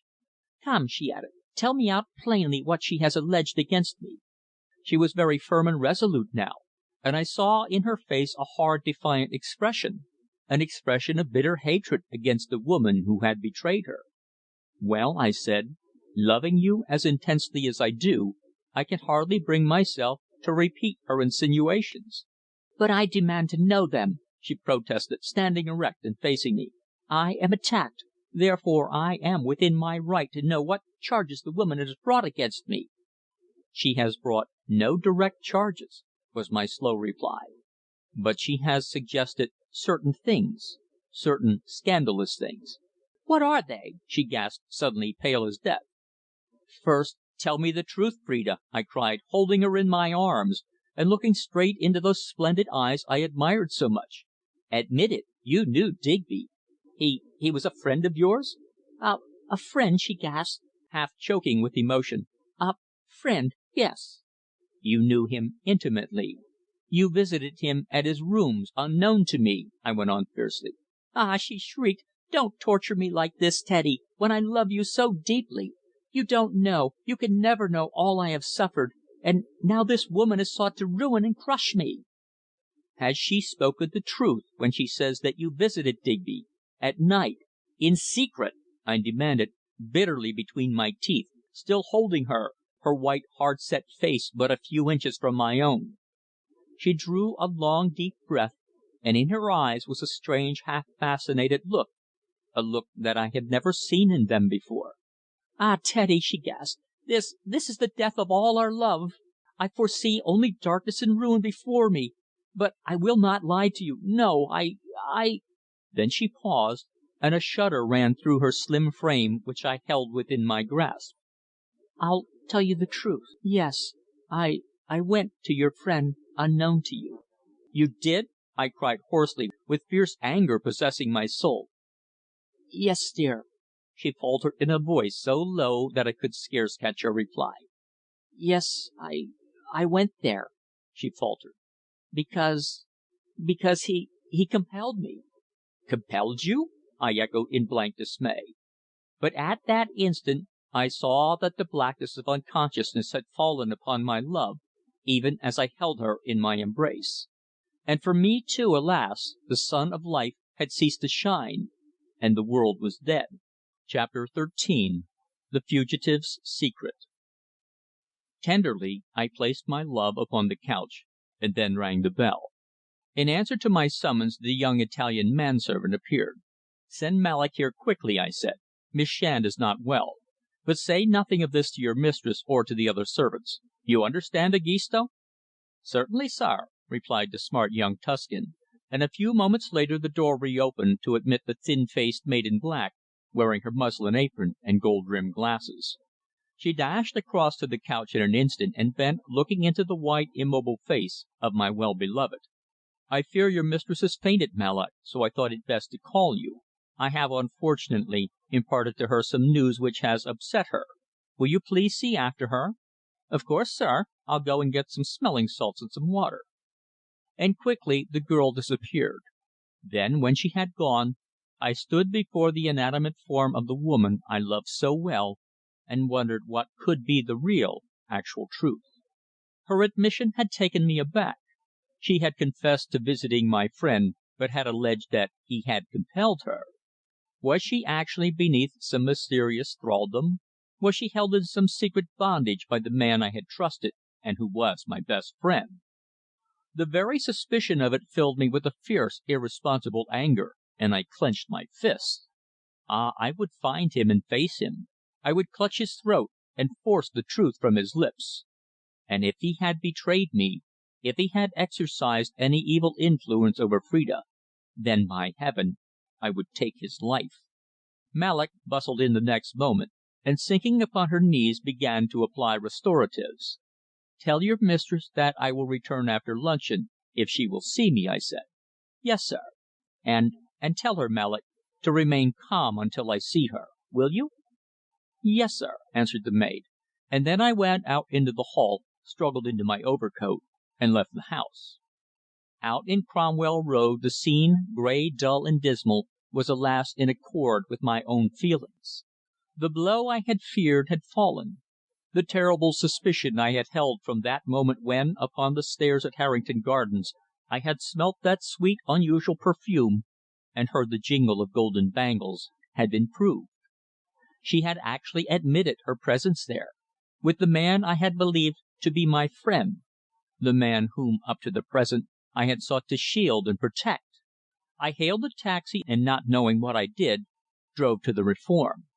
As I passed up the steps from Pall Mall, the porter handed me my letters, and then, heedless of where my footsteps carried me, I entered the big square hall and turned into the writing room on the left, a room historic in the annals of British politics, for many a state secret had been discussed there by ministers of the Crown, many a point of the Cabinet's policy had been decided, and also the fate of many a bill. The long, sombre room with the writing tables covered with blue cloth was empty, as it usually is, and I flung myself down to scribble a note, an apology for not keeping an appointment that afternoon. My overburdened heart was full of chagrin and grief, for my idol had been shattered by a single blow, and only the wreck of all my hopes and aspirations now remained. In a week's time the coroner would hold his adjourned inquiry into the tragedy at Harrington Gardens, and then what startling revelations might be made! By that time it was probable that the police would be able to establish the identity of the accused, and moreover, with Mrs. Petre vengeful and incensed against Phrida, might she not make a statement to the authorities? If so, what then? I sat with my elbows upon the table, staring out into Pall Mall, which wore such a cold and cheerless aspect that morning. What could I do? How should I act? Ah, yes, at that moment I sat utterly bewildered, and trying in vain to discern some way out of that maze of mystery. I had not looked at the unopened letters beneath my hand, but suddenly chancing to glance at them, I noticed one in an unfamiliar feminine handwriting. I tore it open carelessly, expecting to find some invitation or other, when within I found 3 hastily scrawled lines written on the notepaper of the Great Eastern Hotel at Liverpool Street. It read: Since I saw you, something has happened. Can you meet again as soon as possible? Please wire me, Mrs. Petre, Melbourne House, Colchester." I gazed at the note in extreme satisfaction. At least I had the woman's address. Yes, after I had again seen Phrida, I would see her and force from her lips the truth. I rose quickly, placed the other letters in my pocket without opening them, and drove down to the City, where I was compelled to keep a business appointment. At 3:30 Egisto admitted me to Mrs. Shand's, and in reply to my question told me that the Signorina, as he always called Phrida, was in the morning room.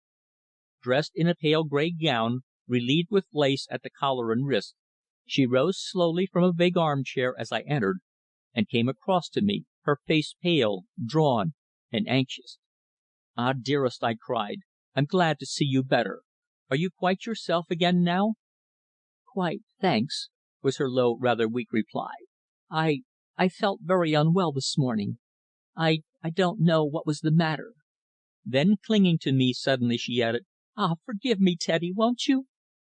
"There is nothing to forgive, dear," was my reply, as placing my arm tenderly about her slim waist, I looked into the depths of those wonderful dark eyes of hers, trying to fathom what secret lay hidden there. "Ah!" she ejaculated. "I know, dear, that though you affect to have forgiven me, that you have not. How could you possibly forgive?" "I am not angry with you in the least, Phrida," I assured her quite calmly, "because you have not yet told me the truth. I am here to learn it."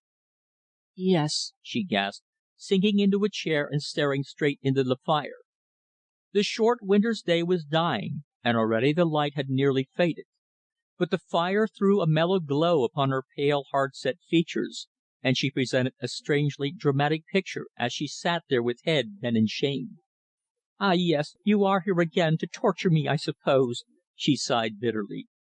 "I have no desire in the least to torture you," I said, standing erect before her.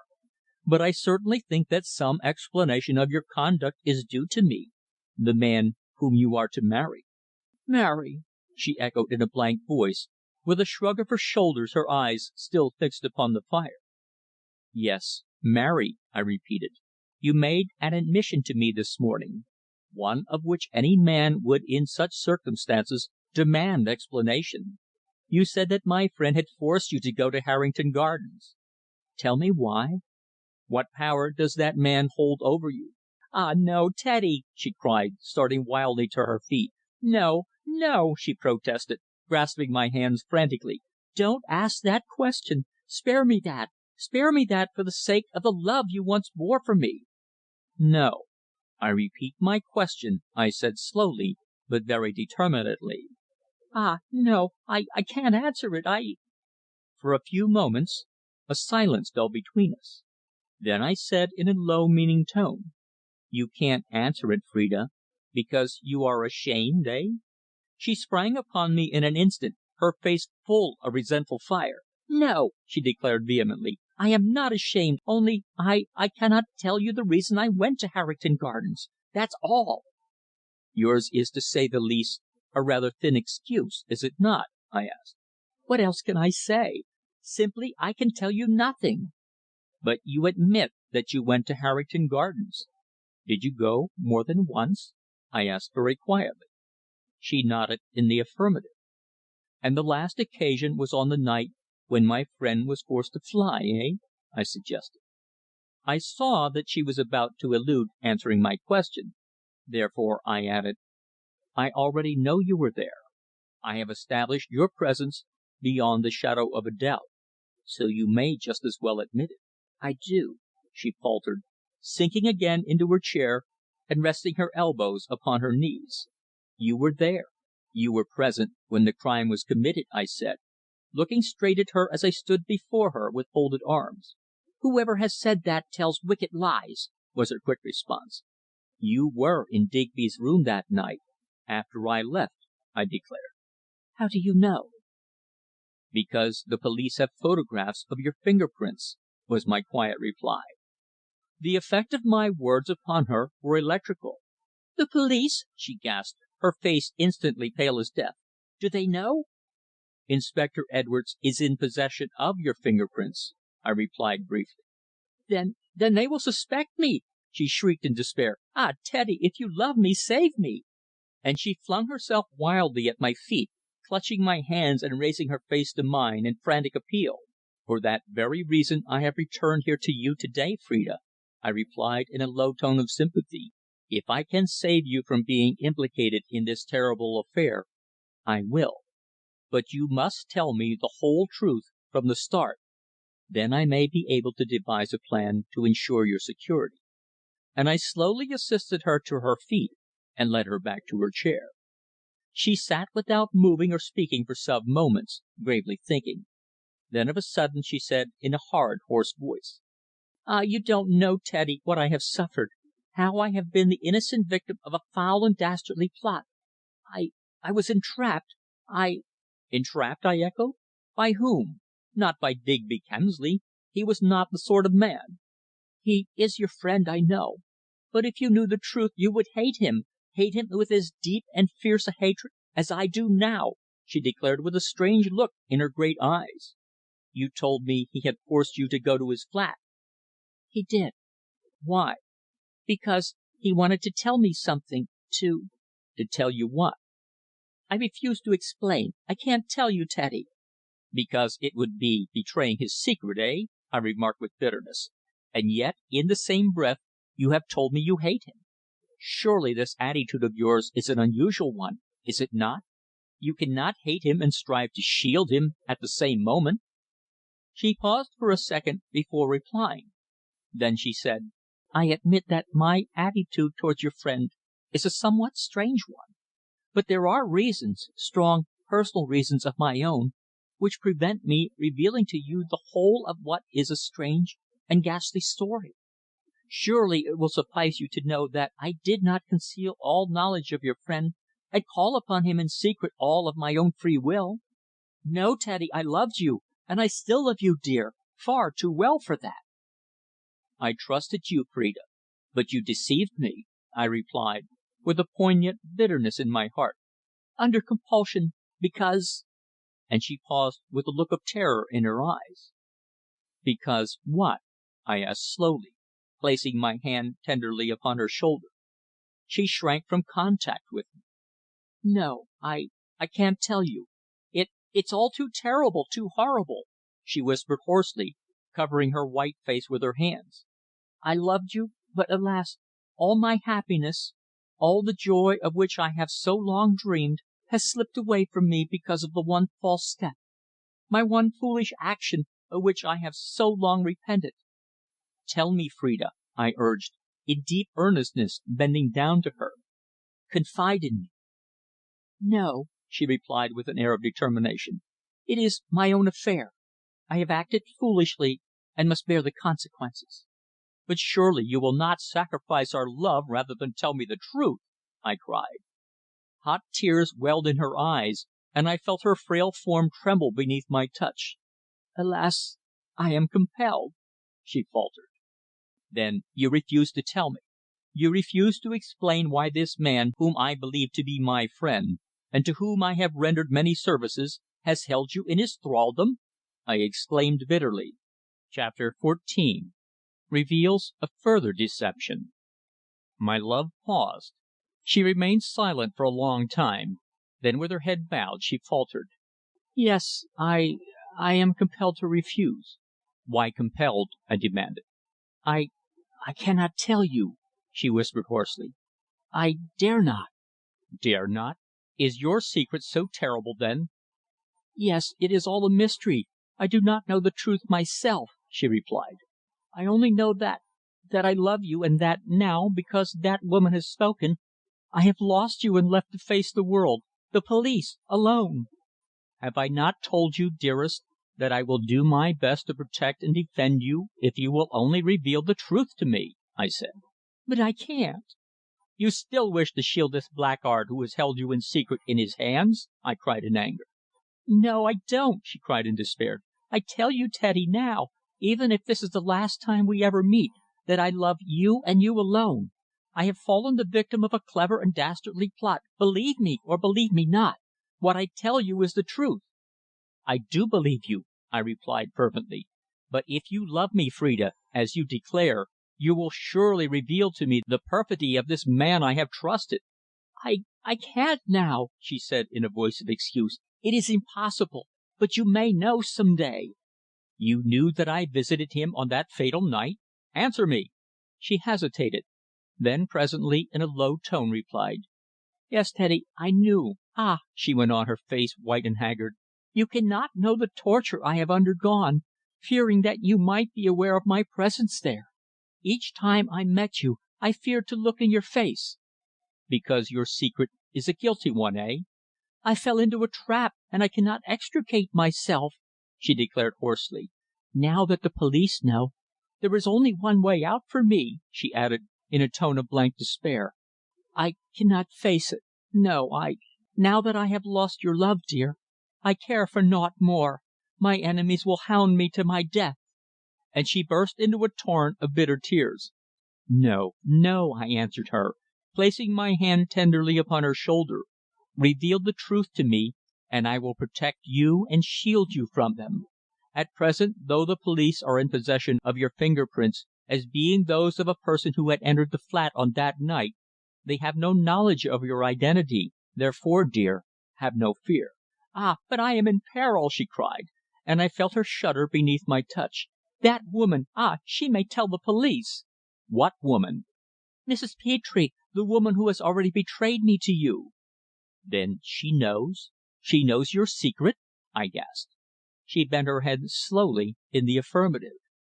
I saw in her eyes a look of terror and despair such as I had never before seen in the eyes of any person before, a haunted, agonized expression that caused my heart to go out in sympathy for her, for even though she might be guilty of that crime of vengeance, yet, after all, she was mine, and she possessed my heart. "Is there no way of closing that woman's lips?" I asked very slowly.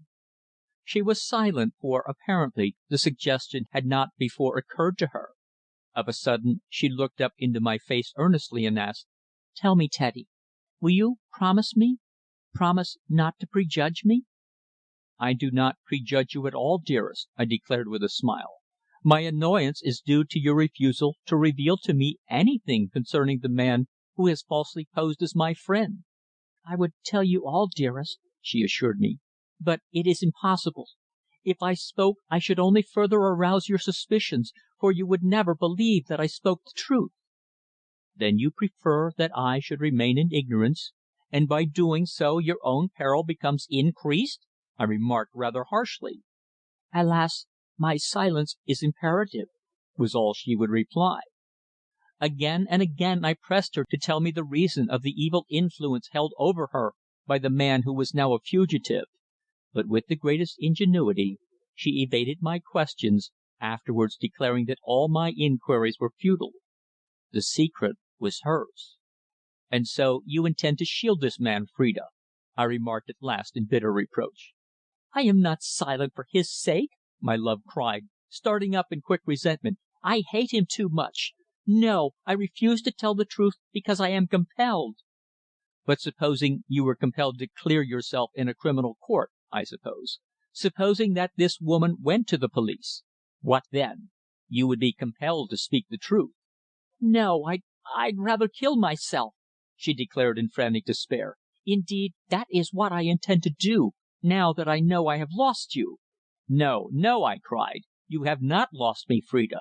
I still believe in your purity and honesty," I went on, clasping her passionately to my heart, she sobbing bitterly the while. "I love you, and I still believe in you," I whispered into her ear.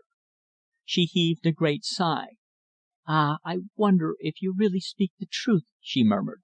"If I thought you still believed in me, how happy I should be. I would face my enemies and defy them."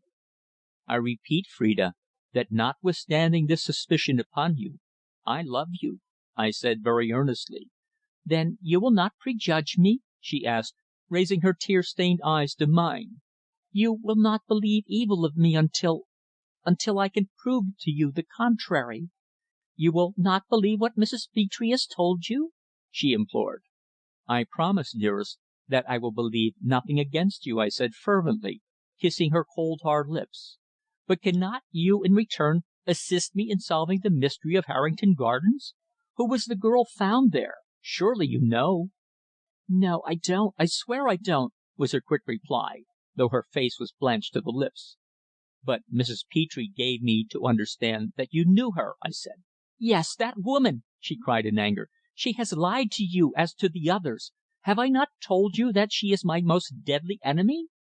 "Then she may go to the police. Who knows? How can we close her mouth?" My love drew a long breath and shook her head. The light had faded, and only the fitful flames of the fire illuminated the sombre room. In the dark shadows she presented a pale, pathetic little figure, her face white as death, her thin, delicate hands clasped before her in dismay and despair. "Have you any idea where Digby is at this moment?" I asked her slowly, wondering whether, if he were an intimate friend, he had let her know his hiding place. "No, I have not the slightest idea," was her faint reply. "Ah, if only I could discover him I would wring the truth from him!" I exclaimed between my teeth. "And if you did so, I myself would be imperilled," she remarked. "No, Teddy, you must not do that, if you love me and would protect me." "Why?" "If you went to him, he would know that I had spoken, and then he would fulfil the threats he has so often made. No, you must not utter a single word. You must, for my sake, still remain his friend. Will you, dear?" "After what you have told me!" I cried. "Never!" "But you must," she implored, grasping both my hands in hers. "If he had the slightest suspicion that I had admitted my friendship with him, he would act as he always has declared he would." "How would he act?" "He would reveal something. He would bring proofs that even you would consider irrefutable," she answered in a low, hard whisper.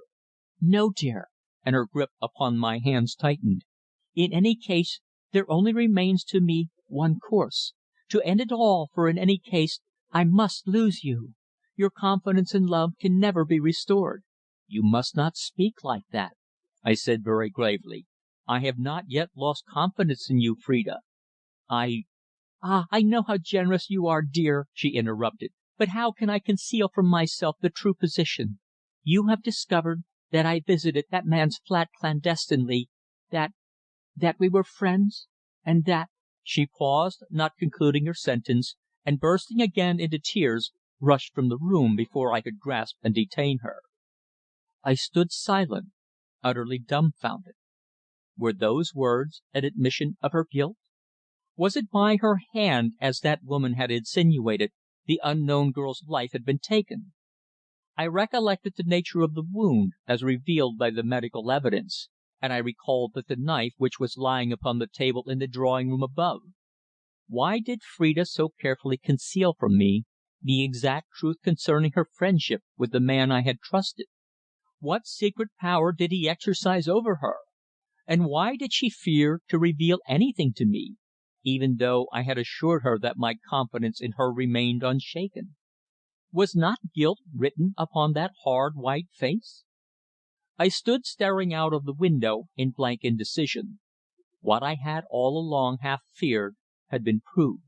Between my love and the man of whom I had never had the slightest suspicion, some secret, some guilty secret, existed. And even now, at the risk of losing my affection, she was seeking to shield him. My blood boiled within me, and I clenched my fists as I strode angrily up and down that dark room. All her admissions came back to me, her frantic appeal to me not to prejudge her, and her final and outspoken decision to take her own life rather than to reveal the truth. What could it mean? What was the real solution of that strange problem of crime in which, quite unwittingly, I had become so deeply implicated? I was passing the grate in pacing the room, as I had already done several times, when my eyes fell upon a piece of paper which had been screwed up and flung there. Curiosity prompted me to pick it out of the cinders, for it struck me that it must have been thrown there by Phrida before I had entered the room. To my surprise, I saw the moment I held it in my hand that it was a telegram. Opening it carefully, I found that it was addressed to her. Therefore she had no doubt cast it upon the fire when I had so suddenly entered. I read it, and stood open-mouthed and amazed. By it the perfidy of the woman I loved at last became revealed. She had deceived me. Chapter 15. An Effaced Identity. The telegram was signed with the initial D. Digby! The words I read were: "Have discovered T suspects. Exercise greatest care, and remember your promise. We shall meet again soon." The message showed that it had been handed in at Brussels at 1 o'clock that afternoon. Brussels! So he was hiding there. Yes, I would lose no time in crossing to the gay little Belgian capital and search him out. Before giving him up to the police, I would meet him face to face, and demand the truth. I would compel him to speak. Should I retain possession of the message? I reflected, but on consideration I saw that when I had left, Phrida might return to recover it. If I replaced it where I had found it, she would remain in ignorance of the knowledge I had gained.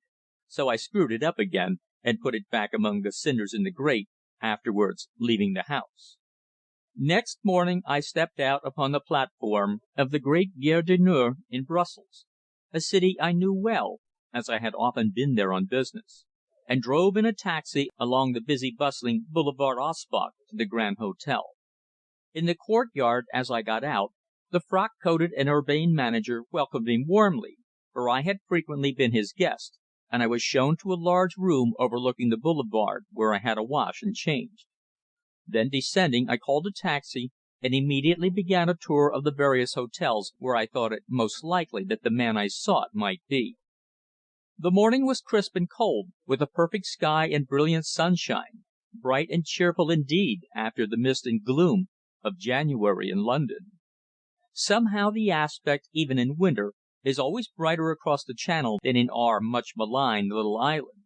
They know not the pea souper on the other side of the Straits of Dover, and the light invigorating atmosphere is markedly apparent directly one enters France or Belgium. The business boulevards, the Boulevard Auspach and the Boulevard du Nord, with their smart shops, their big cafés, and their hustling crowds, were bright and gay as my taxi sped on, first to the Métropole in the Place de Brook. The name of Kemsley was unknown there. The old concierge glanced at his book, shook his head, and elevating his shoulders, replied: "Non, monsieur." Thence I went to the Palace, in front of the station, the great new hotel and one of the finest in Europe, a huge garish place of gilt and luxury. But there I met with equal success.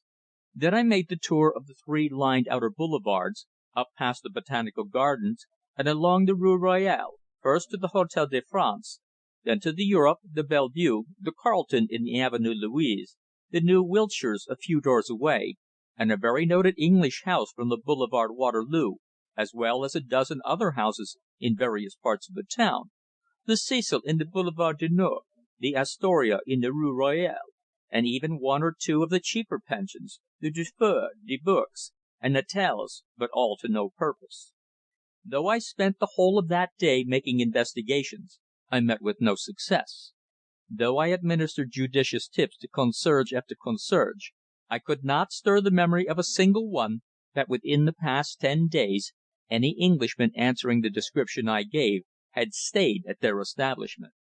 Until the day faded and the street lamps were lit, I continued my search, my taxi driver having entered into the spirit of my quest, and from time to time suggesting other and more obscure hotels of which I had never heard. But the reply was the same, a regretful "Non, monsieur." It had, of course, occurred to me that if the fugitive was hiding from the Belgian police, who no doubt had received his description from Scotland Yard, he would most certainly assume a false name. But I hoped by my minute description to be able to stir the memory of one or other of the dozens of uniformed hall porters whom I interviewed. The majority of such men have a remarkably retentive memory for a face, due to long cultivation, just as that possessed by one's club hall porter, who can at once address any of the 1,000 or so members by name. I confess, however, when at 5 o'clock I sat in the huge, noisy Café Métropole over a glass of coffee and a liqueur of cognac, I began to realize the utter hopelessness of my search. Digby Kemsley was ever an evasive person, a past master in avoiding observation, as I well knew. It had always been a hobby of his, he had told me, of watching persons without himself being seen. Once he had remarked to me while we had been smoking together in that well remembered room wherein the tragedy had taken place: "I should make a really successful detective, Royle. I've had at certain periods of my life to efface myself and watch unseen. Now I've brought it to a fine art. If ever circumstances make it imperative for me to disappear, which I hope not," he laughed, "well, nobody will ever find me, I'm positive." These words of his now came back to me, as I sat there pensively smoking, and wondering if, after all, I had better not return again to London, and remain patient for the additional police evidence which would no doubt be forthcoming at the adjourned inquest in a week's time.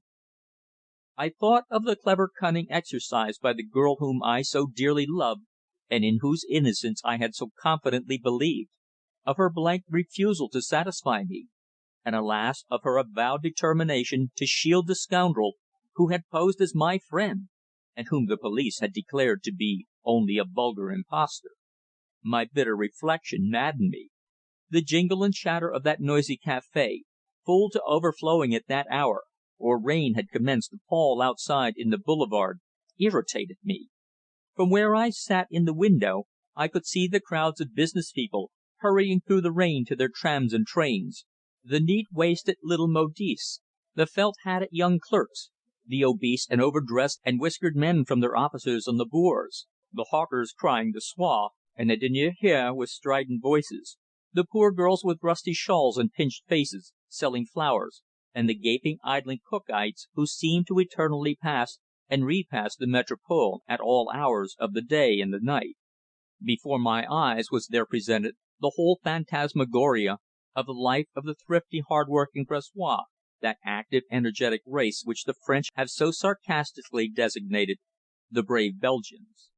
After a lonely dinner in the big glaring salle à manger at the Grand, I went forth again upon my quest.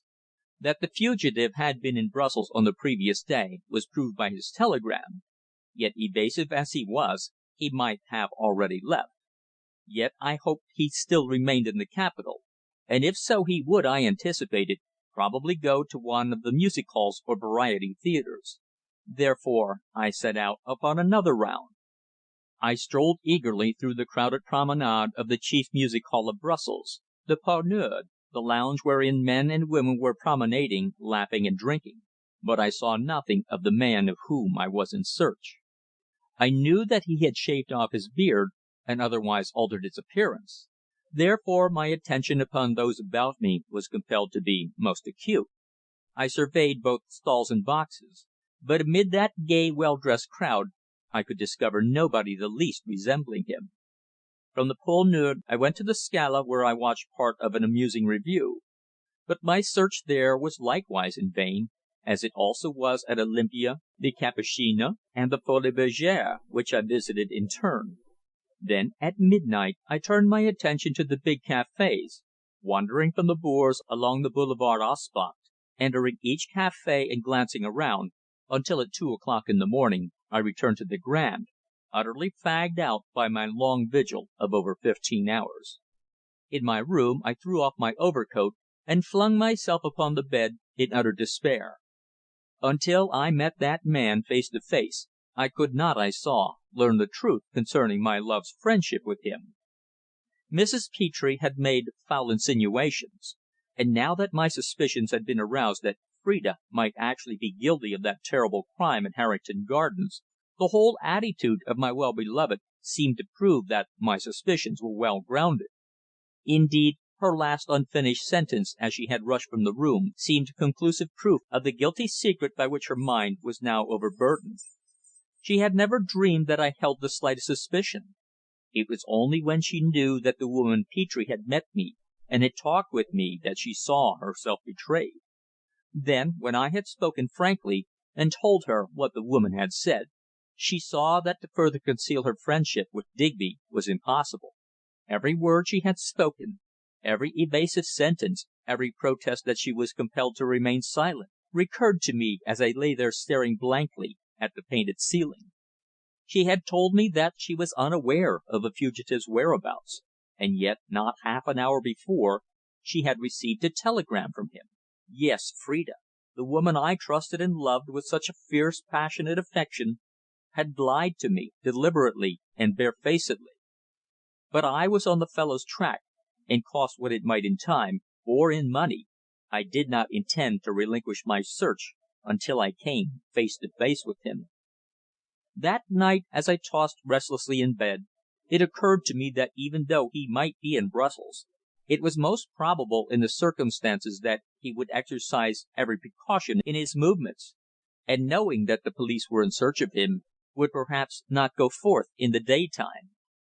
Many are the Englishmen living under a cloud in Brussels, as well as in Paris, and there is not a continental city of note which does not contain one or more of those who have gone under at home. Seedy and down at heel, they lounge about the cafés and hotels frequented by English travellers. Sometimes they sit apart, pretend to sip their cup of coffee and read a newspaper, but in reality they are listening with avidity to their own language being spoken by their own people, poor, lonely, solitary exiles.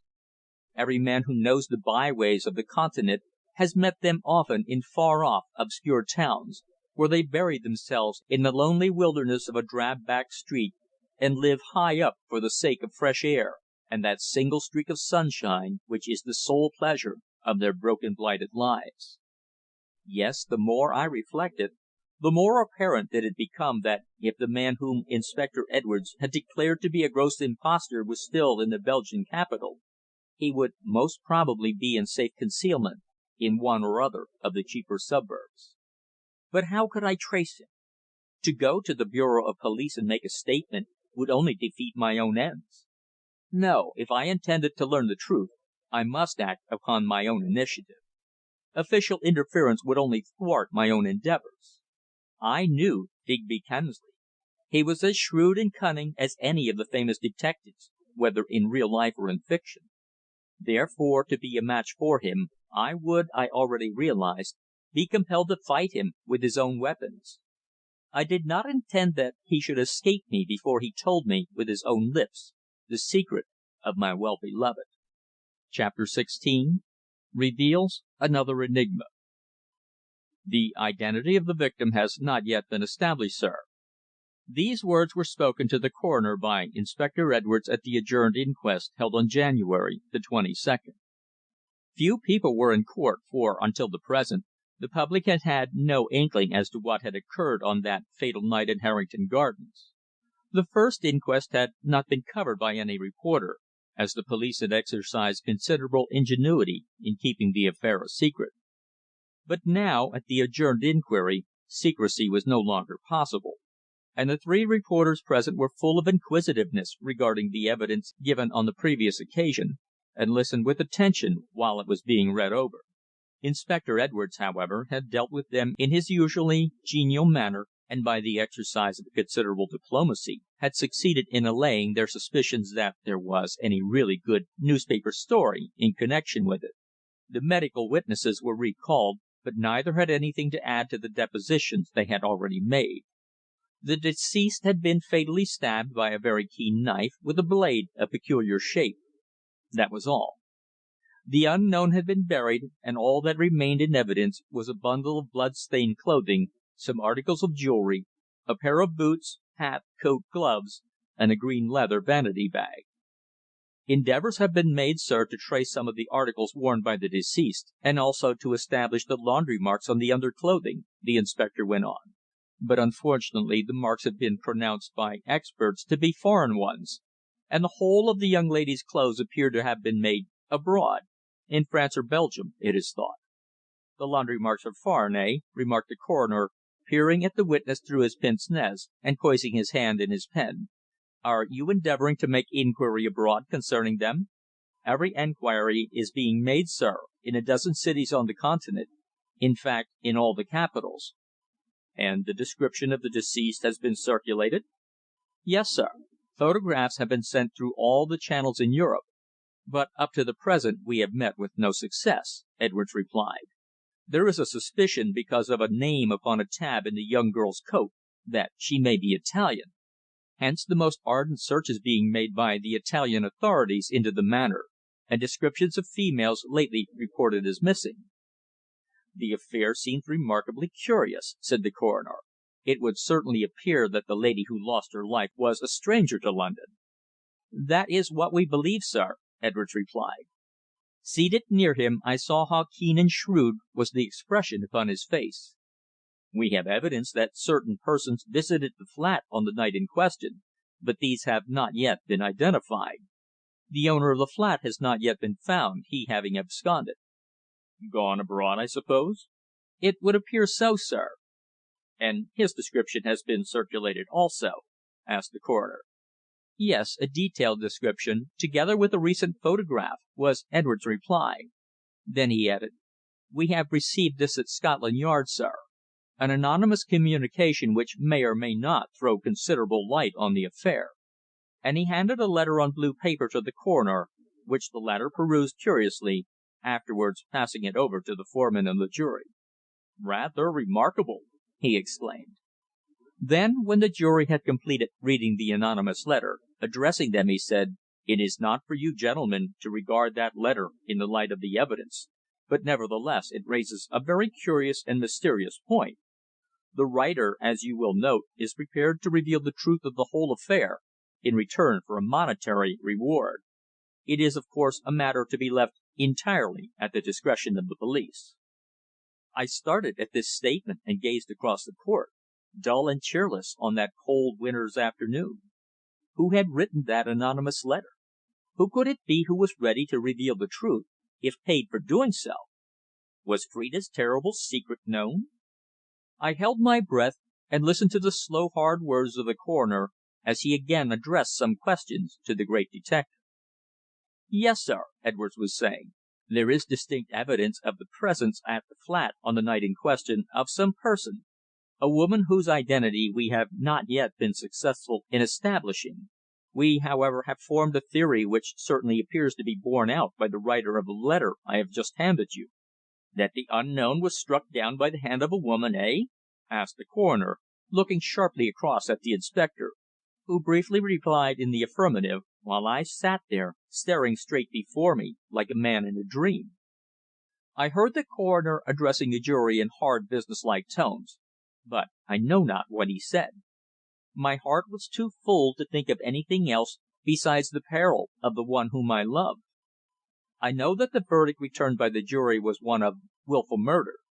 Then I went out into the fading light of that brief London day, and, seeking Edwards, walked at his side towards the busy Kensington High Street. We had not met for several days, and he, of course, had no knowledge of my visit to Brussels. Our meeting was a cordial one, whereupon I asked him what was contained in the anonymous letter addressed to "The Yard." "Ah, Mr. Royle, it's very curious," he said. "The coroner has it at this moment, or I'd show it to you. The handwriting is a woman's, and it has been posted at Colchester."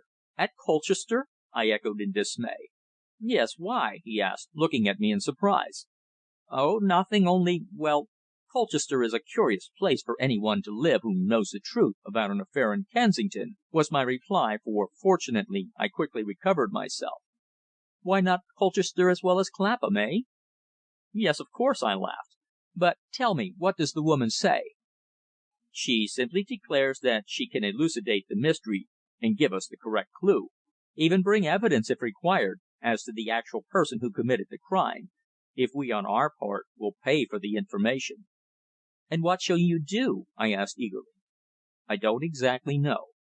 The letter only arrived this morning. To morrow the Council of Seven will decide what action we take." "Does the woman give her name?" I asked with affected carelessness. "No. She only gives the name of G. Payne, and the address as the G.P.O., London. She's evidently a rather cute person." G. Payne. The woman Petre, without a doubt. I recollected her telegram asking me to meet her. She had said that something had happened, and she had urged me to see her as soon as possible. Was it because I had not replied that she had penned that anonymous letter to the police? The letter bore the Colchester postmark, and she, I knew, lived at Melbourne House in that town. "I suppose you will get into communication with her?" I exclaimed presently. "Of course. Any line of action in the elucidation of the mystery is worth trying. "But what I cannot understand is, why she requires blood money," remarked the detective, as we strolled together in the arcaded entrance to the Underground station at High Street, Kensington. "I always look askance at such letters. We receive many of them at the Yard. Not a single murder mystery comes before us, but we receive letters from cranks and others offering to point out the guilty person." "But may not the writers of such letters be endeavouring to fasten guilt upon perfectly innocent persons against whom they have spite?" I suggested. "Ah, that's just it, Mr. Royle," exclaimed my companion gravely. "Yet it is so terribly difficult to discriminate, and I fear we often, in our hesitation, place aside letters, the writers of which could really give valuable information." "But in this case, what are your natural inclinations?" I asked. "I know that you possess a curious, almost unique intuition as to what is fact and what is fiction. What is, may I term it, your private opinion?" He halted against the long shop windows of Derry and Toms, and paused for several minutes. "Well," he said at last, in a deeply earnest tone, "I tell you frankly, Mr. Royle, what I believe. First, I don't think that the man Kemsley, although an impostor, was the actual assassin." "Why?" I gasped. "Well, I've very carefully studied the whole problem. I've looked at it from every point of view," he said. "I confess the one fact puzzles me. That this man Kemsley could live so long in London and pose as the dead Sir Digby, if he were not the actual man himself, has amazed me. In his position as Sir Digby, the great engineer, he must have met in society many persons who knew him. We have evidence that he constantly moved in the best circles in Mayfair, and apparently without the slightest compunction. Yet in contradiction, we have the remarkable fact that the real Sir Digby died in South America, in a very mysterious and tragic circumstances." I saw that a problem was presented to Inspector Edwards which sorely puzzled him, as it certainly did myself. "Well," I asked after a pause, and then with some trepidation put the question, "what do you intend doing?" "Doing?" he echoed. "There is but one course to pursue. We must get in touch with this woman who says she knows the truth, and obtain what information we can from her. Perhaps she can reveal the identity of the woman whose fingers touched that glass topped table in the room where the crime was committed. If so, that will tell us a great deal, Mr. Royle." Then, taking a cigarette from his pocket and tapping it, he added: "Do you know, I've been wondering of late how it is that you got those finger prints which so exactly corresponded with the ones which we secured in the flat. How did you obtain them?" His question nonplussed me. "I had a suspicion," I replied in a faltering voice, "and I tried to corroborate it." "But you have corroborated it," he declared. "Why, Mr. Royle, those prints you brought to the Yard are a most important clue. Where did you get them?" I was silent for a moment, jostled by the crowd of passers by. "Well," I said with a faint smile, realizing what a grave mistake I had made in inculpating my well beloved, "I simply made some experiments as an amateur in solving the mystery." "Yes, but those prints were the same as those we got from the flat. Whence did they come?" "I obtained them upon my own initiative," I replied with a forced laugh. "But you must surely tell me, Mr. Royle," he urged quickly. "It is a most important point." "No," I replied. "I'm not a detective, remember. I simply put to the test a suspicion I have entertained." "Suspicion of what?" "Whether my theory was correct or not." "Whatever theory you hold, Mr. Royle, the truth remains the same. I truly believe," he said, looking hard at me, "namely, that the unknown victim was struck down by the hand which imprinted the marks you brought to me a woman's hand. And if I am not mistaken, sir, you know the identity of the guilty woman." Chapter 17 Concerns Mrs. Petre. Days, weeks passed, but I could obtain no further clue. The month of March lengthened into April, but we were as far as ever from a solution of the mystery. Since my return from Brussels I had, of course, seen Phrida many, many times, and though I had never reverted again to the painful subject, yet her manner and bearing showed only too plainly that she existed in constant dread. Her face had become thin and haggard, with dark rings around her eyes, and upon it was a wild, hunted expression, which she strove to disguise, but in vain. She now treated me with a strange, cold indifference, so unlike her real self, while her attitude was one of constant attention and strained alertness. The woman Petre had apparently not been approached by Scotland Yard, therefore, as the days went by, I became more and more anxious to see her, to speak with her, and if necessary, to come to terms with her. Therefore, without a word to anyone, I one evening caught the 6 o'clock train from Liverpool Street, and before 8 was eating my dinner in the big upstairs room of the Cups Hotel, while the hall porter was endeavouring to discover for me the whereabouts of Melbourne House. I had nearly finished my meal when the uniformed servant entered, cap in hand, saying: "I've found, sir, that the house you've been inquiring for is out on the road to Marks Tey, about a mile. An old lady named Mrs. Morgan lived there for many years, but she died last autumn, and the place has, they say, been let furnished to a lady, a Mrs. Petre. Is that the lady you are trying to find?" "It certainly is," I replied, much gratified at the man's success. Then, placing a tip in his palm, I drank off my coffee, put on my overcoat, and descended to the taxi which he had summoned for me. He gave directions to the driver, and soon we were whirling along the broad streets of Colchester, and out of the town on the dark open road which led towards London. Presently we pulled up, and getting out, I found myself before a long, low, ivy covered house standing back behind a high hedge of clipped box, which divided the small, bare front garden from the road.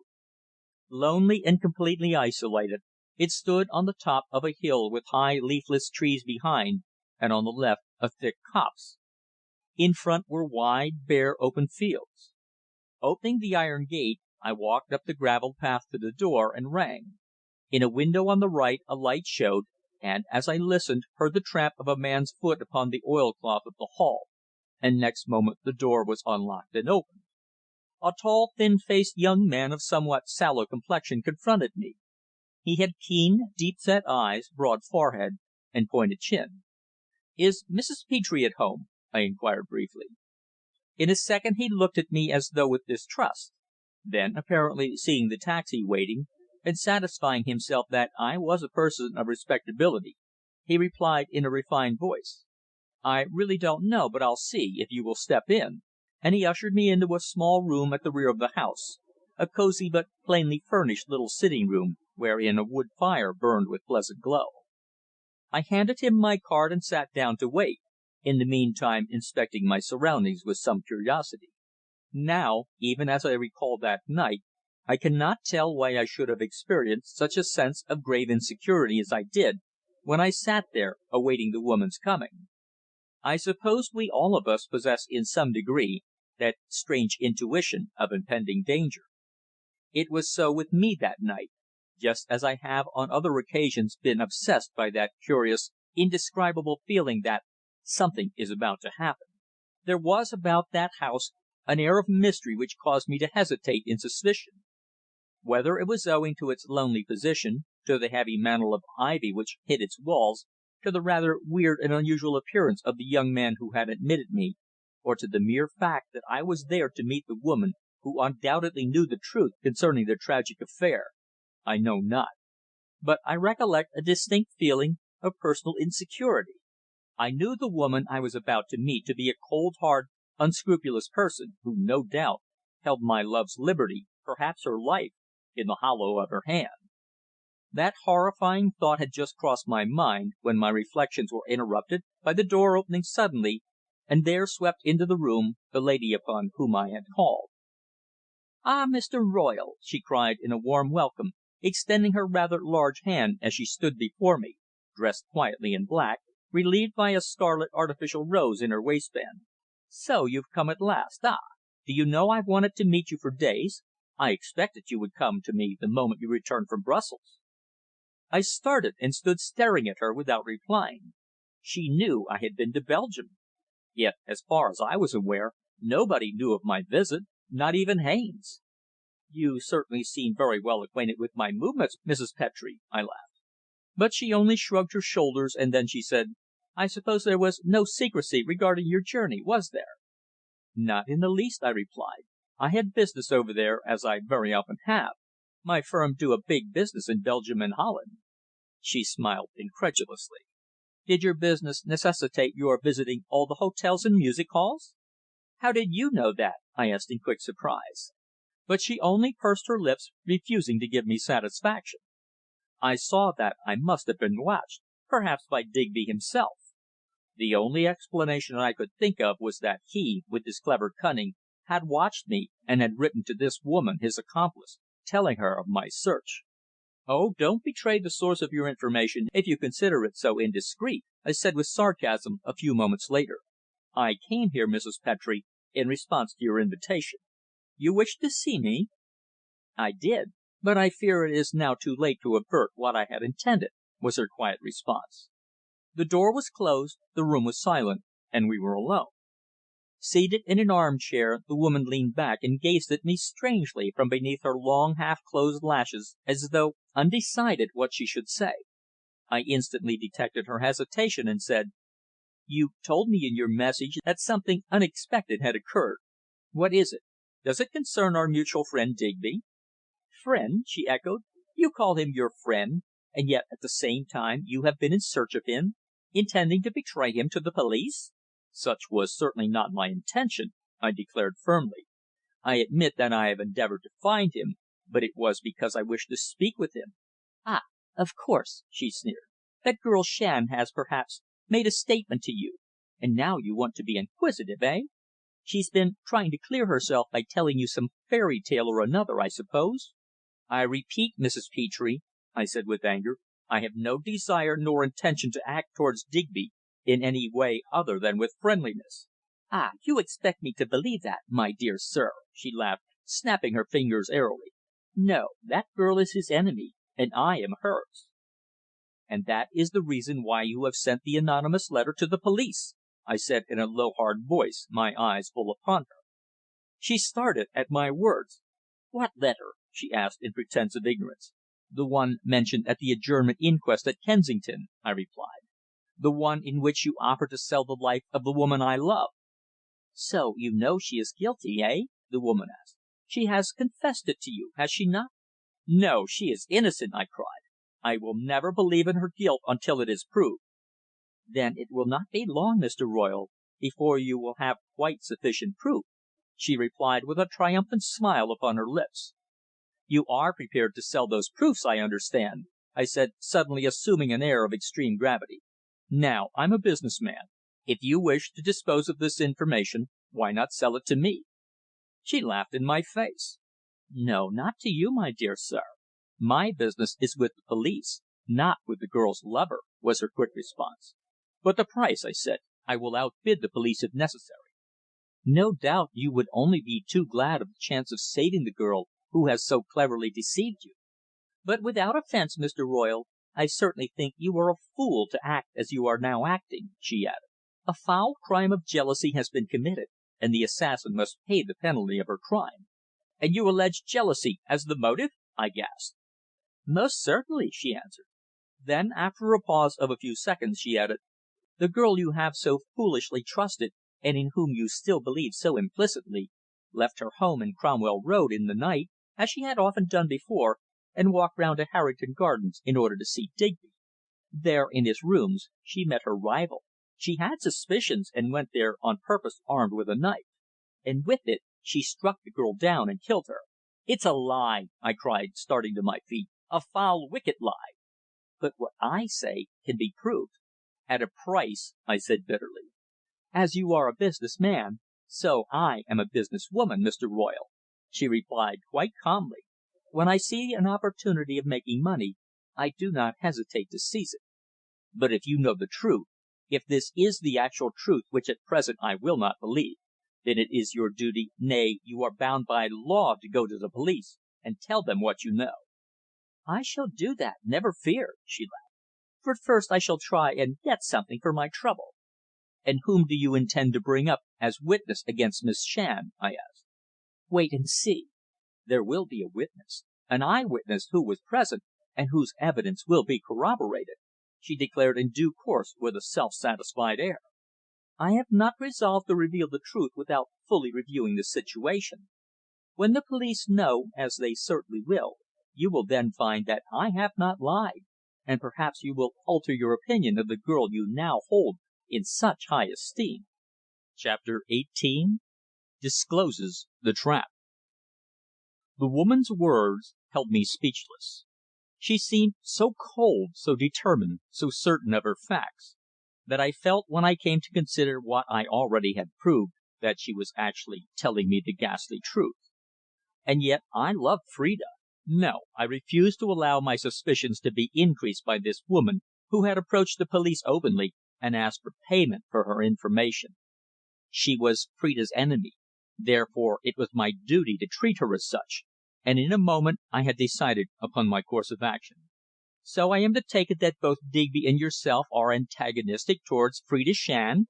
I exclaimed, leaning against the round mahogany table and facing her. She did not speak for a few seconds, then springing to her feet, exclaimed: "Would you excuse me for a few seconds? I forgot to give an order to my servant, who is just going out."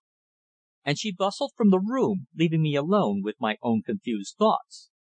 Ah, the puzzling problem was maddening me. In my investigations I now found myself in a cul de sac from which there seemed no escape. The net, cleverly woven without a doubt, was slowly closing about my poor darling, now so pale and anxious and trembling. Had she not already threatened to take her own life at first sign of suspicion being cast upon her by the police? Was that not in itself, alas, a sign that her secret was a guilty one? I knew not what to do, or how to act. I suppose my hostess had been absent for about 5 minutes, when the door suddenly reopened and she entered. "When we were interrupted, Mrs. Petre," I said, as she advanced towards me, "I was asking you a plain question. Please give me a plain reply. You and Phrida Shand are enemies, are you not?" "Well, we are not exactly friends," she laughed. "After all that has occurred, I think I told you that in London." "I remember all that you told me," I replied. "But I want to know the true position, if whether we are friends or enemies. For myself it matters not. I will be your friend with just as great a satisfaction as I will be your enemy. Now let us understand each other. I have told you I am a man of business." The woman, clever and resourceful, smiled sweetly, and in a calm voice replied: "Really, Mr. Royle, I don't see why, after all, we should be enemies, that is, if what you tell me is the positive truth, that you owe my friend Digby no ill will." "I owe no man ill will until his perfidy is proved," was my reply. "I merely went to Brussels to try and find him, and request an explanation. He charged me with a mission which I discharged with the best of my ability, but which it seems has only brought upon me a grave calamity, the loss of the one I love. Hence I am entitled to some explanation from his own lips." "Which I promise you that you shall have in due course, so rest assured upon that point," she urged. "But that is in the future. We are, however, discussing the present. By the way, you'll take something to drink, won't you?" "No, thank you," I protested. "But you must have something. I'm sorry I have no whisky to offer you, but I have some rather decent port." And disregarding my repeated protests, she rang the bell, whereupon the young man who had admitted me, whom I now found to my surprise to be a servant, entered and bowed. "Bring some port," his mistress ordered, and a few moments later he reappeared with a decanter and glasses upon a silver tray. She poured me out a glass, but refused to have any herself. "No, no," she laughed. "At my time of life port wine would only make me fat, and heaven knows I'm growing horribly stout now. You don't know, Mr. Royle, what horror we women have of stoutness. In men it is a sign of ease and prosperity. In women it is suggestive of alcoholism, and puts 10 years on their ages." Out of politeness I raised my glass to her and drank. Her demeanour had altered, and we were now becoming friends, a fact which delighted me, for I saw I might, by the exercise of a little judicious diplomacy, act so as to secure protection for Phrida. While we were chatting I suddenly heard the engine of my taxi started, and the clutch put in with a jerk. "Why," I exclaimed, surprised, "I believe that's my taxi going away. I hope the man isn't tired of waiting." "No, I think it is my servant. I 'phoned a cab for her, as I want her to take a message into Colchester," Mrs. Petre replied. Then settling herself in the big chair she asked: "Now, why can't we be friends, Mr. Royle?" "That I am only too anxious to be," I declared. "It is only your absurd infatuation for Phrida Shand that prevents you," she said. "Ah!" she sighed. "How grossly that girl has deceived you!" I bit my lip. My suspicions were surely bitter enough without the sore being reopened by this woman. Had not Phrida's admissions been a self condemnation to which, even though loving her as fervently as I did, I could not altogether blind myself? I did not speak. My heart was too full, and strangely enough my head seemed swimming, but certainly not on account of the wine I had drunk, for I had not swallowed more than half the glass contained. The little room seemed to suddenly become stifling. Yet that woman with the dark eyes seemed to watch me intently as I sat there, watch me with a strange, deep, evil glance, an expression of fierce animosity which even at that moment she could not conceal. She had openly avowed that the hand of my well beloved had killed the unknown victim because of jealousy. Well, when I considered all the facts calmly and deliberately, her words certainly seemed to bear the impress of truth. Phrida had confessed to me that, rather than face inquiry and condemnation, she would take her own life. Was not that in itself sufficient evidence of guilt? But no. I strove to put such thoughts behind me. My brain was awhirl, nay, even aflame, for gradually there crept over me a strange, uncanny feeling of giddiness such as I had never before experienced, a faint sinking feeling, as though the chair was giving way beneath me. "I don't know why, but I'm feeling rather unwell," I remarked to my hostess. Surely it could not be due to my overwrought senses and my strained anxiety for Phrida's safety. "Oh, perhaps it's the heat of the room," the woman replied. "This place gets unpleasantly warm at night. You'll be better in a minute or two, no doubt. I'll run and get some smelling salts. It is really terribly close in here." And, rising quickly, she left me alone. I remember that instantly she had disappeared, a red mist gathered before my eyes, and with a fearful feeling of asphyxiation I struggled violently, and fell back exhausted into my chair, while my limbs grew suddenly icy cold, though my brow was burning. To what could it be due? I recollect striving to think, to recall facts, to reason within myself, but in vain. My thoughts were so confused that grim, weird shadows and grotesque forms arose within my imagination. Scenes, ludicrous and tragic, wildly fantastic and yet horrible, were conjured up in my disordered brain, and with them all pains, excruciating pains, which shot through from the sockets of my eyes to the back of my skull, inflicting upon me tortures indescribable. I set my teeth in determination not to lose consciousness beneath the strain, and my eyes were fixed upon the wall opposite. I remember now the exact pattern of the wall paper, a design of pale blue trellis work, with crimson rambler roses.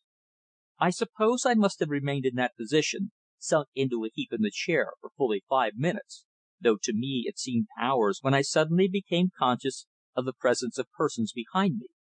I tried to move, to turn and look, but found that every muscle in my body had become paralysed. I could not lift a finger, neither would my lips articulate any sound other than a gurgle when I tried to call out.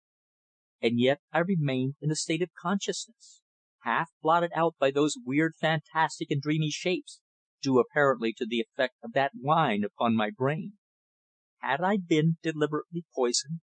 The startling truth flashed across my mind just as I heard a low, stealthy movement behind me. Yes, I was helpless there, in the hands of my enemies. I, wary as I believed myself to be, had fallen into a trap cunningly prepared by that clever woman who was Digby's accomplice. I now believed all that Edwards had told me of the man's cunning and his imposture, how that he had assumed the identity of a clever and renowned man who had died so mysteriously in South America. Perhaps he had killed him. Who could tell? As these bitter thoughts regarding the man whom I had looked upon as a friend flitted through my brain, I saw to my amazement, standing boldly before me, the woman Petre with 2 men, one a dark bearded, beetle browed, middle aged man of Hindu type, a half caste probably, while the other was the young man who had admitted me. The Hindu bent until his scraggy whiskers almost touched my cheek, looking straight into my eyes with keen, intent gaze, but without speaking. I saw that the young man had carried a small deal box about 18 inches square, which he had placed upon the round mahogany table in the centre of the room. This table the woman pushed towards my chair until I was seated before it, but she hardly gave me a glance. I tried to speak, to inquire the reason of such strange proceedings, but it seemed that the drug which had been given me in that wine had produced entire muscular paralysis. I could not move, neither could I speak. My brain was on fire and swimming, yet I remained perfectly conscious, horrified to find myself so utterly and entirely helpless. The sallow-faced man, in whose black eyes was an evil, murderous look, and upon whose thin lips there played a slight but triumphant smile, took both my arms and laid them straight upon the table. I tried with all my power to move them, but to no purpose. As he placed them, so they remained. Then for the first time the woman spoke, and addressing me, said in a hard, harsh tone: "You are Digby's enemy, and mine, Mr. Royle. Therefore you will now see the manner in which we treat those who endeavour to thwart our ends. You have been brave, but your valour has not availed you much. The secret of Digby Kemsley is still a secret, and will ever be a secret," she added in a slow, meaning voice. And as she uttered those words the half bred Indian took my head in his hands and forced my body forward until my head rested upon the table between my outstretched arms. Again I tried to raise myself, and to utter protest, but only a low gurgling escaped my parched lips. My jaws were set, and I could not move them. Ah! The situation was the strangest in which I have ever found myself in all my life. Suddenly, while my head lay upon the polished table, I saw the Hindu put a short double reed pipe to his mouth, and next instant the room was filled with weird, shrill music, while at the same moment he unfastened the side of the little box and let down the hinged flap.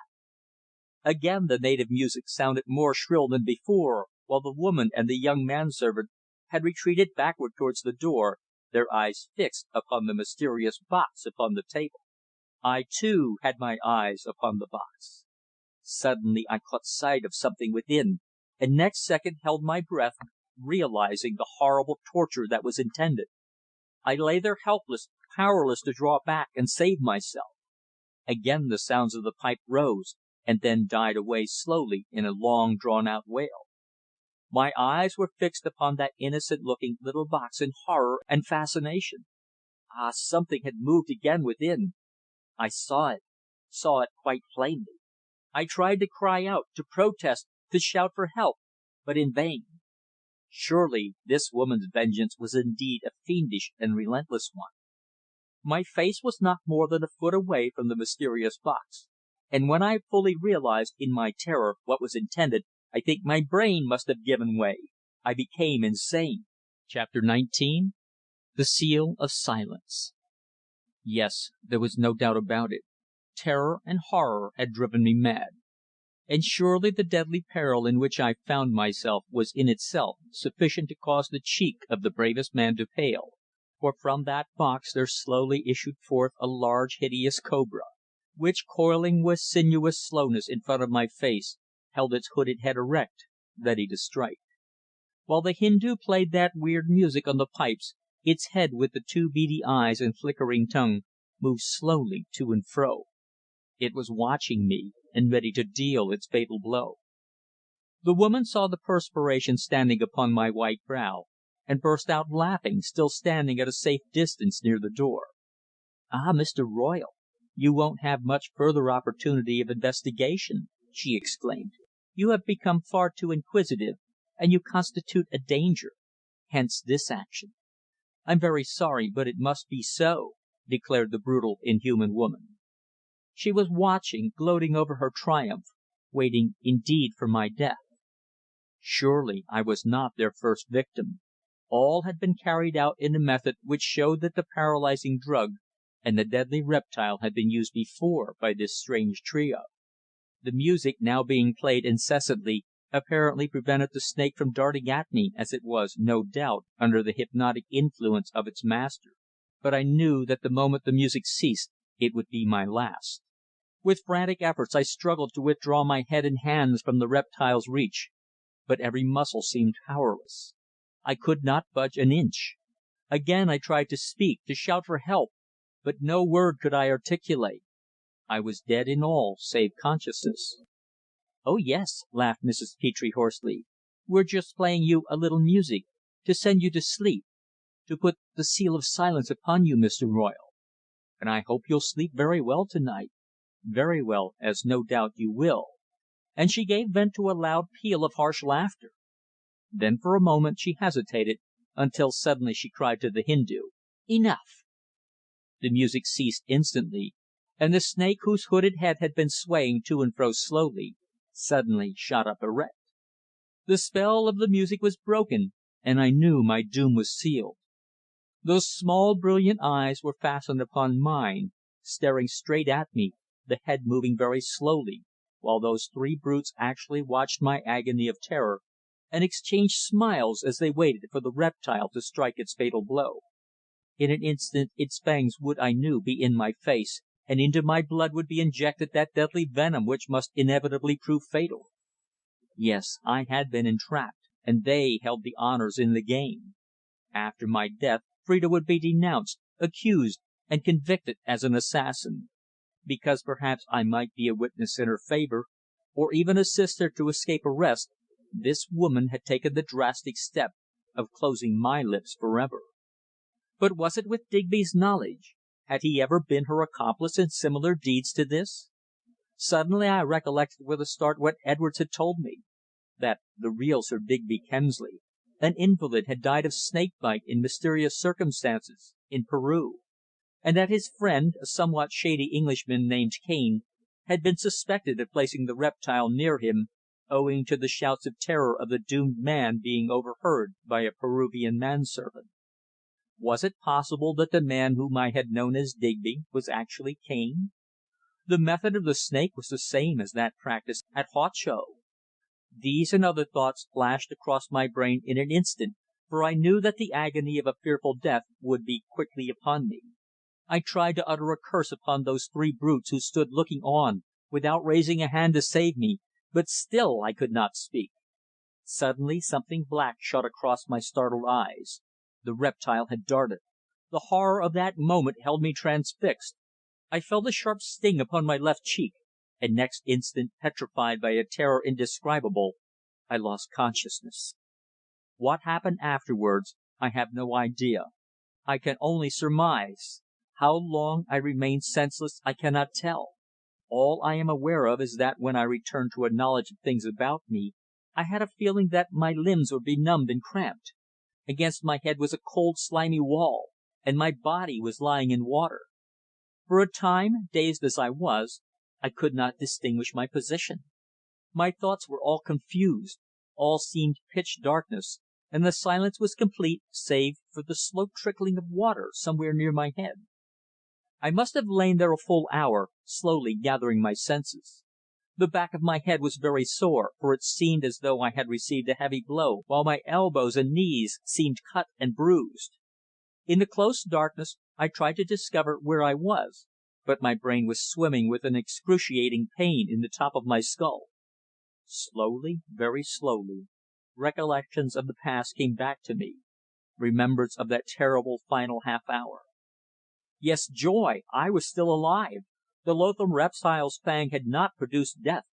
It may have bitten some object and evacuated its venom just prior to biting me. That was the theory which occurred to me, and I believe it to be the correct one.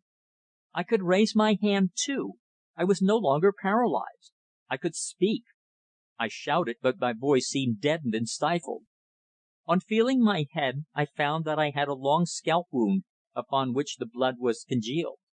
My clothes were rent, and as I groped about I quickly found that my prison was a circular wall of stone, wet and slimy, about 4 feet across, and that I was half reclining in water with soft unyielding mud beneath me, while the air seemed close and foul. The roof above me seemed high, for my voice appeared to ascend very far. I looked above me, and high up, so high that I could only just distinguish it, was a tiny ray of light, the light of day. With frantic fingers I felt those circular walls, thick with encrustations and slime of ages. Then, all of a sudden, the truth flashed upon me. My enemies, believing me dead, had thrown me down a well. I shouted and shouted, yelled again and again, but my voice only echoed high up, and no one came to my assistance. My legs, immersed as they were in icy cold water, were cramped and benumbed, so that I had no feeling in them, while my hands were wet and cold, and my head hot as fire. As far as I could judge in the darkness, the well must have been fully 80 feet or so deep, and after I had been flung headlong down it, the wooden trap door had been reclosed. It was through the chink between the two flaps that I could see the blessed light of day. I shouted again, yelling with all my might, "Help! Help!" in the hope that somebody in the vicinity might hear me and investigate. I was struggling in order to shift into a more comfortable position, and in doing so my feet sank deeper into the mud at the bottom of the well, the accumulation of many years, no doubt. Two perils faced me: starvation or the rising of the water. For if it should rain above, the water percolating through the earth would cause it to rise in the well and overwhelm me. By the dampness of the wall I could feel that it was not long since the water was much higher than my head as I now stood upright. Would assistance come? My heart sank within me when I thought of the possibility that I had been precipitated into the well in the garden of Melbourne House, in which case I could certainly not hope for succour. Again I put out my hands, frantically groping about me, when something I touched in the darkness caused me to withdraw my hand with a start. Cautiously I felt again. My eager fingers touched it, for it seemed to be floating on the surface of the water. It was cold, round and long, the body of a snake. I drew my hand away. Its contact thrilled me. The cobra had been killed and flung in after me. In that case the previous trio had without a doubt fled. Realization of the utter hopelessness of the situation sent a cold shudder through me. I had miraculously escaped death by the snake's fangs, and was I now to die of starvation deep in that narrow well? Again and again I shouted with all my might, straining my eyes to that narrow chink which showed so far above. Would assistance never come? I felt faint and hungry, while my wounds gave me considerable pain, and my head throbbed so that it felt it would burst at any moment. I found a large stone in the mud, and with it struck hard against the wall, but the sound was not such as might attract the attention of anybody who happened to be near the vicinity of the well. Therefore I shouted again and again, until my voice grew hoarse and I was compelled to desist on account of my exhaustion. For fully another half hour I was compelled to remain in impatience and anxiety, in order to recover my voice and strength, for, weak as I was, the exertion had almost proved too much for me. So I stood there with my back to the slimy wall, water reaching beyond my knees, waiting and hoping against hope. At last I shouted again, as loudly as before, but alas, only the weird echo came back to me in the silence of that deeply sunk shaft. I felt stifled, but, fortunately for me, the air was not foul. Yes, my assassins had hidden me, together with the repulsive instrument of their crime, in that disused well, confident that no one would descend to investigate and discover my remains.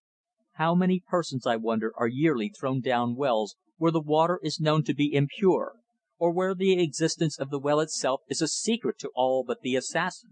I saw it all now. My taxi man must have been paid and dismissed by that thin-faced young man, yet how cleverly the woman had evaded my question, and how glib her explanation of her servant going into the town in a taxi. When she had risen from her chair and left me, it was no doubt to swiftly arrange how my death should be encompassed. Surely that isolated, ivy-covered house was a house of grim shadows, nay, a house of death, for I certainly was not the first person who had been foully done to death within its walls. As I waited, trying to possess myself with patience, and hoping against hope that I might still be rescued from my living tomb, the little streak of light grew brighter high above, as though the wintry sun was shining. I strained my ears to catch any sound below the slow trickling of the water from the spring, but alas, I could distinguish nothing. Suddenly, however, I heard a dull report above, followed quickly by a second, and then another in the distance, and another. At first I listened much puzzled, but next moment I realized the truth. There was a shooting party in the vicinity. Chapter 20. From the Tomb. Again I shouted, yelled aloud with all my might. I placed my hands to my mouth, making a trumpet of them, and shouted upwards: "Help! For God's sake, help! I'm down here, dying! Help! Help!" A dozen times I yelled my appeal, but with the same negative result. Whoever had fired in the vicinity was either too far away or too occupied with sport to hear me. I heard another shot fired, more distant than the rest. Then my heart sank within me. The party was receding. I don't know how long I waited, perhaps another hour, when I thought I would try again. Therefore I recommenced my shouts for assistance, yelling frantically towards the high up opening. Suddenly the streak of light became obscured, and dust and gravel fell upon me, the latter striking my head with great force from such a height. I heard a noise above, a footstep upon the wooden flap of the well. My heart gave a bound. "Help!" I yelled. "Open the well! I'm down here, dying! Save me! Fetch assistance!" The feet above moved, and a moment later I saw above me a round disc of daylight and a head, a girl's head, silhouetted within it. "Who's there?" she asked in a timid, half frightened voice. "It's me!" I cried. "Get me out of this! I'm dying! Get me a rope or something quickly!" "Who are you?" asked the girl, still frightened at her discovery. "I'm a man who's been thrown down here and I can't get out. Get somebody to help me, I beg of you." "All right," she replied. "There's some men shooting here. I'll run and tell them." And her face disappeared from the disc of daylight. At last help was forthcoming, and I breathed more freely. I suppose about 5 minutes must have elapsed before I saw above me the heads of 2 men in golf caps peering over the edge of the well. "Hullo!" cried one in a refined voice. "What are you doing down there?" "Doing!" I echoed. "You should come down and see," I said with some sarcasm. "But I say, send me down a rope, will you? I'm a prisoner here." "Have you been thrown in there?" asked the voice. "This lady says you have." "Yes, I have. I'll tell you a strange story when you get me out." "All right," exclaimed the other. "Hold on. We'll go over to the farm and get a rope. Why, I was here half an hour ago and never dreamt you were down there. Hold on." And the two faces disappeared, their places being taken by the silhouette of the girl. "I say," I cried, "where am I? What do they call this place?" "Well, this is one of the fields of Coppen's Farm, just outside Lexden Park." "Do you know Melbourne House?" I asked. "Oh, Miss Morgan's she's dead," replied the girl's voice from above. "It's out on the high road, close by." "Is this well in the middle of a field, then?" I asked. "In the corner. Some old half ruined cottages stood there till a couple of years ago, when they were pulled down." "And this was the well belonging to them?" "I suppose so," she replied, and a few minutes later I heard voices and saw several heads peering down at me, while now and then gravel fell upon my unprotected head, causing me to put my hands up to protect it. "I say," cried the man's voice who had first addressed me, "we're sending down a rope. Can you fasten it round you, and then we'll haul you up? I expect you're in a pretty state, aren't you?" "Yes, I'm not very presentable, I fear," I laughed. Then came down a stout farmer's rope, several lengths of which were knotted together after some delay, until its end dangled before me. "I hope you've joined it all right," I cried. "I don't want to drop down." "Oh, it's all right," one of the men, evidently a labourer, declared. "You needn't fear, mister." I made a knot in the end, and then placing it around both my thighs, made a slip knot and clung to the rope above. This took me some minutes. Then, when all was ready, I gave the signal to haul. "Slowly!" I shouted, for I was swinging from side to side of the well, bruising my elbows and knees. "Haul slower! I'm getting smashed to pieces." They heeded me, and with care I was gradually drawn up to the blessed light of day, a light which for some minutes nearly blinded me, so exhausted and dazed was I. Naturally I was beset by 100 queries as to how I came to be imprisoned in such a place. But I sat down upon the ground, a strange, begrimed and muddy figure no doubt, gazing about me for a few moments, unable to speak. I was in the corner of a bare brown field, with a high hedgerow close by. Around were the foundations of demolished cottages, and I was seated upon a heap of brick rubbish and plaster. The two who were dressed in rough shooting kit I took to be military men, while 3 others were farm hands, and the girl, a tall, rather good looking open air girl, was dressed in a short tweed skirt, well cut, a thick jacket, a soft felt hat, and heavy serviceable boots. No second glance was needed to show that, although so roughly dressed, she was undoubtedly a lady. One of the men called her Maisie, and later I knew that her name was Maisie Morrice, that she was his sister who had been walking with the guns. My presence down the well certainly needed explanation, and as they had rescued me, it was necessary to satisfy their natural curiosity. "I had a curious adventure here last night," I told them, after pausing to take breath. "I came from London to see a lady living at Melbourne House, a lady named Petre, but I was given some drugged wine, and well, when I came to, I found myself down there. That's all." "A very unpleasant experience, I should say," remarked the elder of the two sportsmen, a tall, grey moustached man, as he surveyed me. "I suppose you'll go back to Melbourne House and get even with the lady? I would." "Melbourne House!" echoed the other man. "Why, Maisie, that's where old Miss Morgan lived, and it's been taken by some woman with an Indian servant, hasn't it?" "Yes," replied the girl. "She's been there a month or two, but quite a mystery. Nobody has called on her. Mother wouldn't let me." "Apparently she's not a very desirable acquaintance," remarked her brother grimly. "I want to go there," I said feebly, trying to rise. "You seem to have hurt your head pretty badly," remarked the elder sportsman. "I suppose you'd better go into Colchester and see the police, eh?" "I'll drive him in, sir," volunteered one of the men, whom I took to be the farmer. "Yes, Mr. Cuppin," exclaimed the girl. "Get your trap and drive this gentleman to the doctor and the police." "Thank you," I replied, "but I don't want the people at Melbourne House to know that I'm alive. They believe me dead, and it will be a pretty surprise for them when I return, after seeing the doctor. So I ask you all to remain silent about this affair, at least for an hour or so. Will you?" They all agreed to do so, and, being supported by two of the men, I made my way across the field to the farm, and 10 minutes later was driving into Colchester in the farmer's dog cart. At the Cupps' my appearance caused some sensation, but ascending to my room I quickly washed, changed my ruined suit, and made myself presentable, and then went to see an elderly and rather fussy doctor, who put on his most serious professional air, and who was probably the most renowned medical man in the town. The provincial medico, when he becomes a consultant, nearly always becomes pompous and egotistical, and in his own estimation is the only reliable man out of Harley Street. The man I visited was one of the usual type, a man of civic honours, with the aspirations of a mayoralty, I surmised.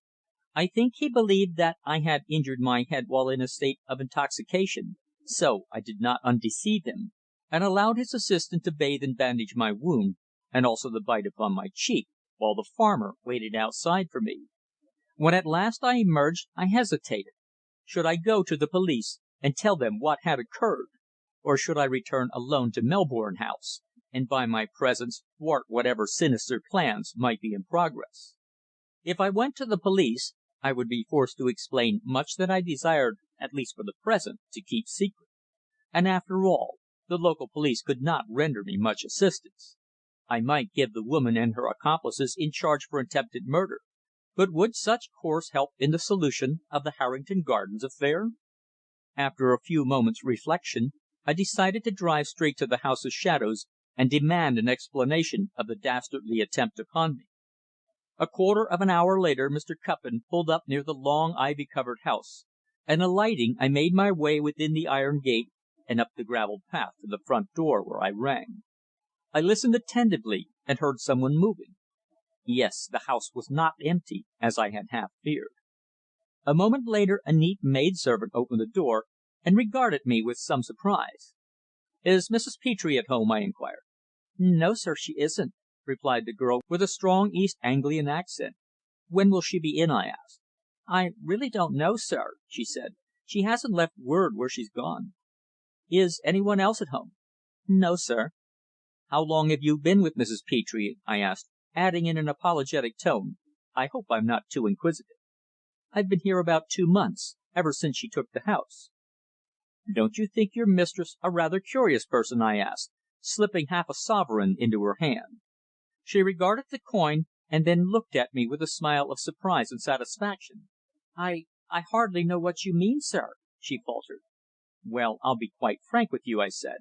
"I'm anxious to know something about what company she keeps here. Last night, for instance, a gentleman called in a taxi. Did you see him?" "No, sir," she answered. "Mistress sent me out on an errand to the other side of town, and when I came back just before 11:30, I found the front door ajar and everybody gone. And nobody's been back here since." After disposing of my body, then, the precious trio had fled. I knew that Phrida must now be in hourly peril of arrest, for that woman would, now that she believed me dead, lose not an instant in making a damning statement to the police regarding what had occurred on that night in Harrington Gardens. Chapter 21 Records a Strange Statement. "Will you permit me to come inside a moment?" I asked the girl. "I want you to tell me one or two things, if you will." At first she hesitated, but having surveyed me critically and finding, I suppose, that I was not a tramp, she opened the door wider and admitted me to the room wherein her mistress had entertained me on the previous night. I glanced quickly around. Yes, nothing had been altered.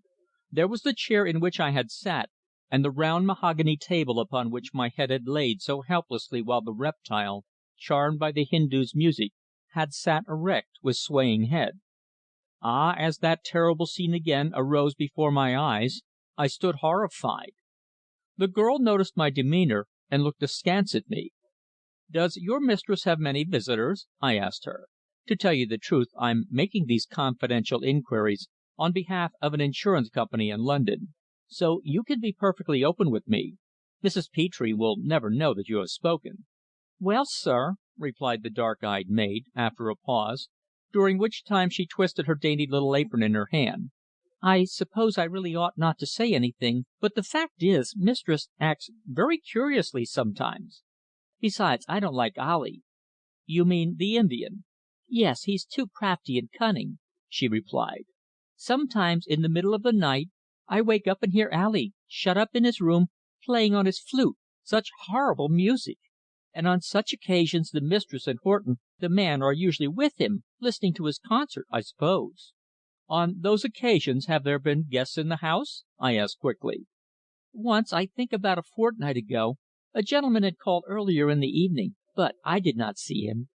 "Did you see him next morning?" "Oh, no, he did not stay the night." "But on this particular occasion, how did you know that Mrs. Petre and Horton were in the room with him?" "Because I listened from the top of the stairs, and could hear voices. The gentleman was in there too, I believe, listening to the noise of Ali's pipes." Had the stranger fallen a victim to the serpent, I wondered?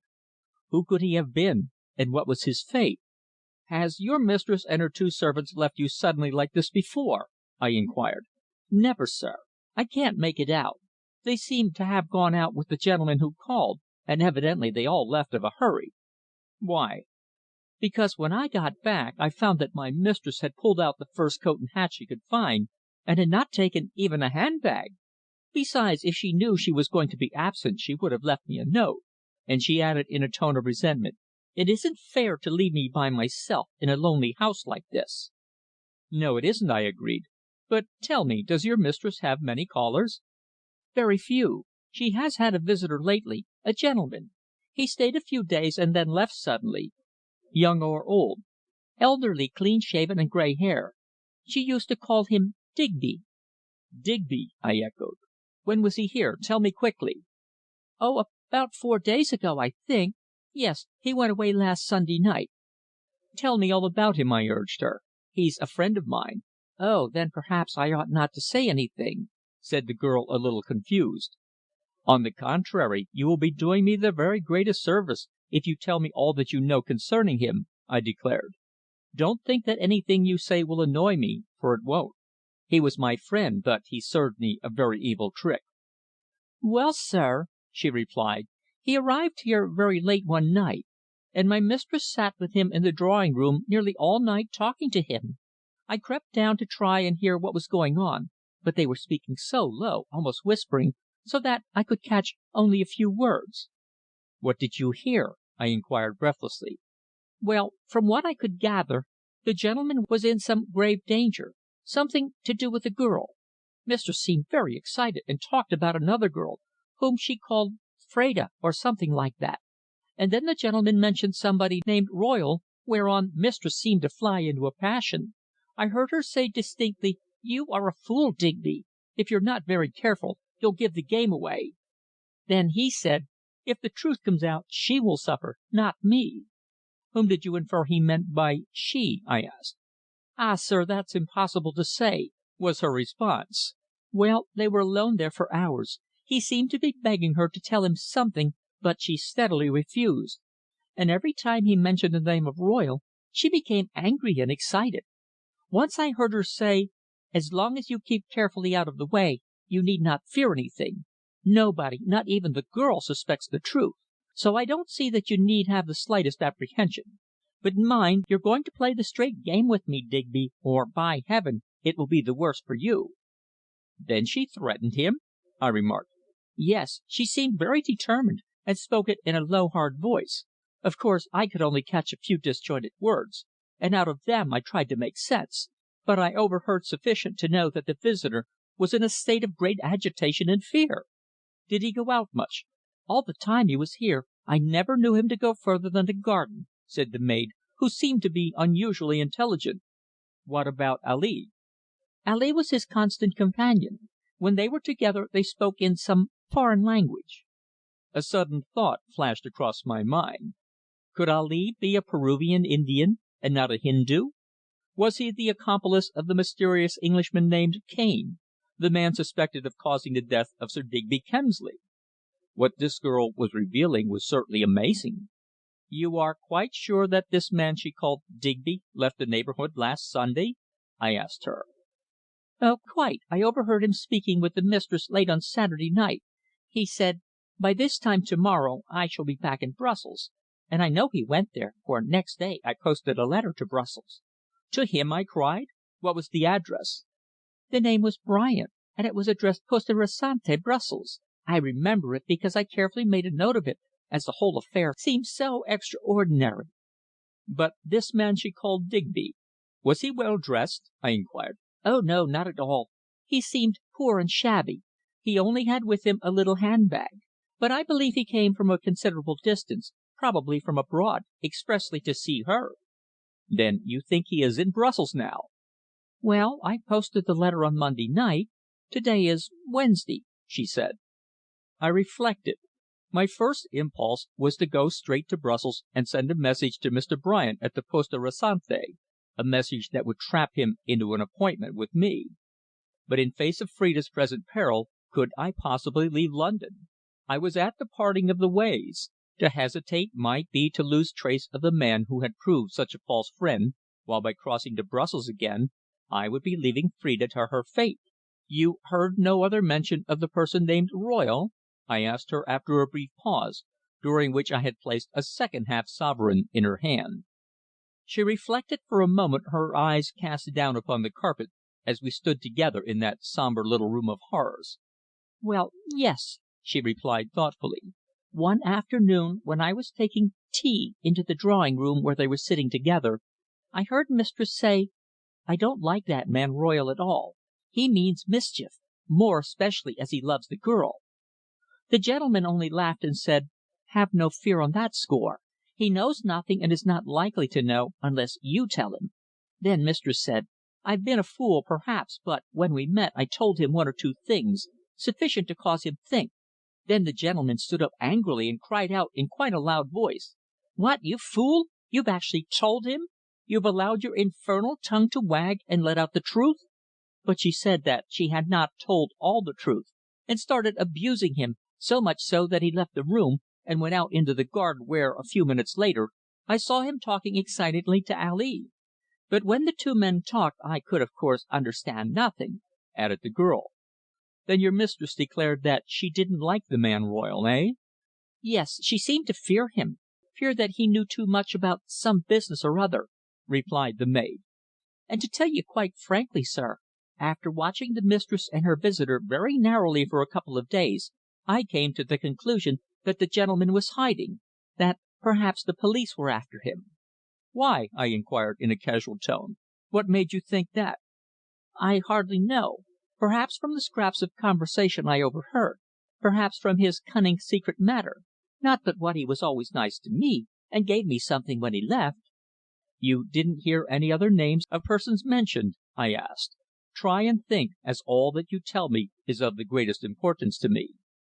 The girl stood silent while I paced up and down that room in which, not many hours before, I had endured that awful mental torture. She drew her hand across her brow, trying to recall.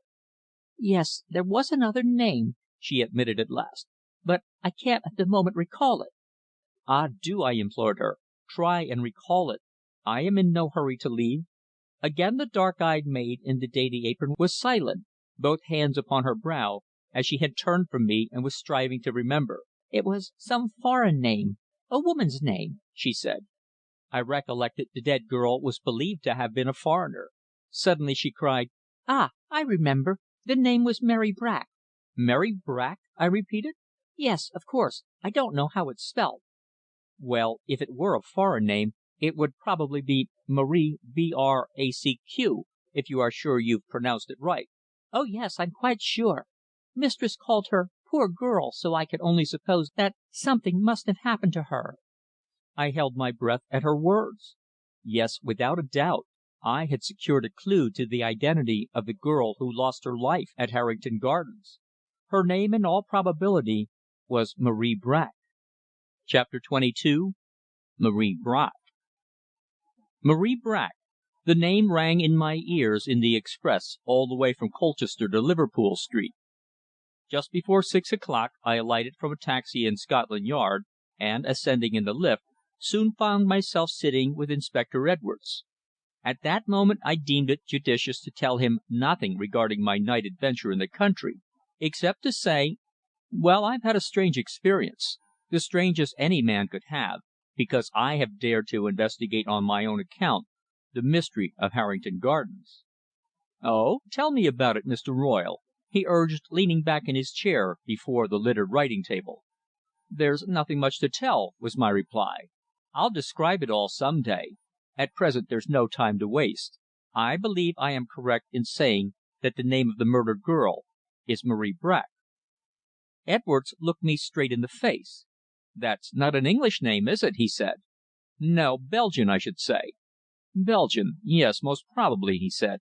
"A rather uncommon name, and one which ought not to be difficult to trace. How did you find this out?"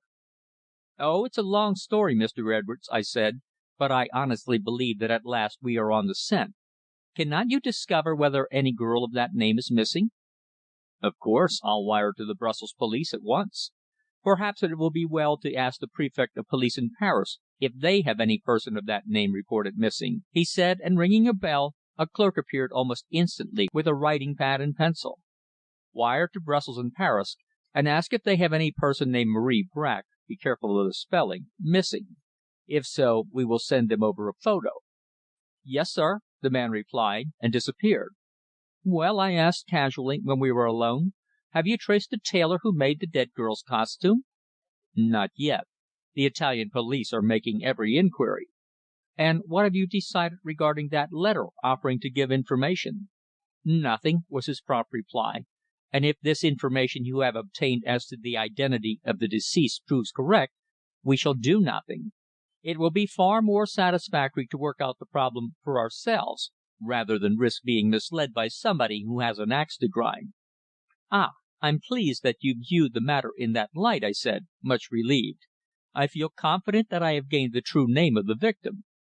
"But how did you manage it, Mr. Royle?" he asked, much interested. I, however, refused to satisfy his curiosity. "You certainly seem to know more about the affair than we do," he remarked with a smile. "Well, was I not a friend of the man who is now a fugitive?" I remarked. "Ah, of course. And depend upon it, Mr. Royle, when this affair is cleared up, we shall find that your friend was a man of very curious character," he said, pursing his lips. "Inquiries have shown that many mysteries concerning him remain to be explained." For a moment I did not speak. Then I asked: "Is anything known concerning a woman friend of his named Petre?" "Petre?" he echoed. "No, not that I'm aware of. But it seemed that he was essentially what might be called a ladies' man." "I know that. He used to delight in entertaining his lady friends." "But who is this woman Petre whom you've mentioned?" he inquired with some curiosity. "The woman who is ready to give you information for a consideration," I replied. "How do you know that?" "Well, I am acquainted with her. I was with her last night," was my quick response. "Her intention is to condemn a perfectly innocent woman." "Whom?" he asked sharply. "The woman who lost that greenhorn comb at the flat?" I held my breath. "No, Edwards," I answered. "That question is unfair. As a gentleman, I cannot mention a lady's name. If she chooses to do so, that's another matter. But if she does, as from motives of jealousy she easily may do, please do not take any action without first consulting me. Ere long I shall have a strange, almost incredible story to put before you." "Why not now?" he asked, instantly interested. "Because I have not yet substantiated all my facts," was my reply. "Cannot I assist you? Why keep me in the dark?" he protested. "I'm afraid you can render me no other assistance except to hesitate to accept the allegations of that woman Petre," I replied. "Well, we shall wait until she approaches us again," he said. "This I feel certain she will do," I exclaimed. "But if you see her, make no mention whatever of me. You understand? She believes me to be dead, and therefore not likely to disprove her allegations." "Dead!" he echoed. "Really, Mr. Royle, all this sounds most interesting." "It is," I declared. "I believe I am now upon the verge of a very remarkable discovery that ere long we shall know the details of that crime in South Kensington."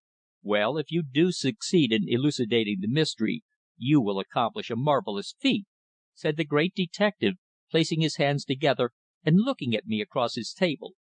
"I confess that I'm completely baffled. That friend of yours who called himself Kemsley has disappeared as completely as though the ground had opened and swallowed him." "Ah, Edwards, London's a big place," I laughed, "and your men are really not very astute." "Why not?" "Because the man you want called at my rooms in Albemarle Street only a few days ago." "What?" he cried, staring at me surprised. "Yes, I was unfortunately out, but he left a message with my man that he would let me know his address later." "Amazing impudence!" cried my friend. "He called in order to show his utter defiance of the police, I should think." "No, my belief is that he wished to tell me something," I said. "Anyhow, he will either return or send his address." "I very much doubt it. He's a very clever rogue, but, like all men of his elusiveness and cunning, he never takes undue chances. No, Mr. Royle, depend upon it, he'll never visit you again." "But I may be able to find him. Who knows?" The detective moved his papers aside, and with a sigh admitted: "Yes, you may have luck, to be sure." Then, after some further conversation, he looked at the piece of sticking plaster on my head, and remarked: "I see you've had a knock. How did you manage it?" I made an excuse that in bending before my own fireplace I had struck it on the corner of the mantelshelf. Afterwards I suddenly said: "You recollect those facts you told me regarding the alleged death of the real Kemsley in Peru, don't you?" "Of course." "Well, they've interested me deeply. I'd so much like to know any further details." Edwards reflected a moment, recalling the report. "Well," he said, taking from one of the drawers in his table a voluminous official file of papers, "there really isn't very much more than what you already know. The Consul's report is a very full one, and contains a quantity of depositions taken on the spot, mostly evidence of Peruvians, in which little credence can perhaps be placed. Of course," he added, "the suspected man, Cane, seems to have been a very bad lot. He was at one time manager of a rubber plantation belonging to a Portuguese company, and some very queer stories were current regarding him." "What kind of stories?" I asked. "Oh, his outrageous cruelty to the natives when they did not collect sufficient rubber. He used, they said, to burn the native villages and massacre the inhabitants without the slightest compunction. He was known by the natives as the Red Englishman. They were terrified by him. His name, it seems, was Herbert Cane, and so bad became his reputation that he was dismissed by the company after an inquiry by a commission sent from Lisbon, and drifted into Argentina, sinking lower and lower in the social scale.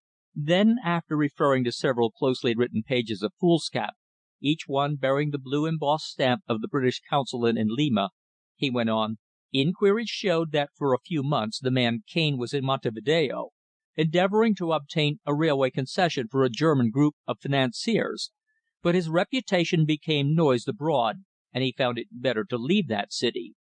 Afterwards he seems to have met Sir Digby, and to have become his bosom friend." "And what were the exact circumstances of Sir Digby's death?" I asked anxiously.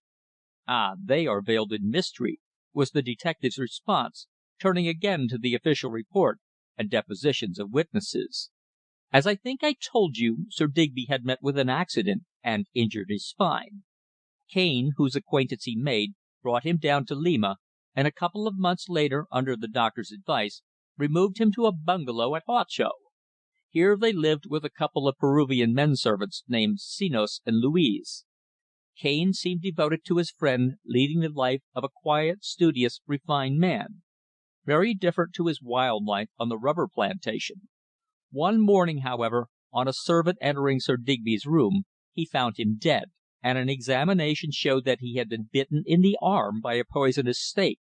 There were signs of a struggle, showing the poor fellow's agony before he died. Cane, entering shortly afterwards, was distracted with grief and telegraphed himself to the British Consul at Lima. And, according to custom in that country, that same evening the unfortunate man was buried." "Without any inquiry?" I asked. "Yes. At the time, remember, there was no suspicion. A good many people die annually in Peru of snake bite," Edwards replied, again referring to the file of papers before him. "It seems, however, that 3 days later the second Peruvian servant, a man known as Senos, declared that during the night of the tragic affair he had heard his master suddenly yell with terror, and cry out, 'You blackguard, Cane! You hell fiend! Take that thing away! I God, you've killed me!'" "Yes," I said, "but was this told to Cane?" "Cane saw the man and strenuously denied his allegation. He, indeed, went to the local commissary of police and lodged a complaint against the man Senos for falsely accusing him, saying that he had done so out of spite, because a few days before he had had occasion to reprimand him for inattention to his duties. Further, Cane brought up a man living 5 miles from Huacho, who swore that the accused man was at his bungalow on that night, arriving at 9 o'clock. He drank so heavily that he could not get home, so he remained there the night, returning at 8 o'clock next morning." "And the police officials believed him, eh?" I asked. "Yes, but next day he left Huacho, expressing a determination to go to Lima and make a statement to the Consul there. But he never arrived at the capital, and he has never been seen since." "Then a grave suspicion rests upon him," I remarked, reflecting upon my startling adventure of the previous night.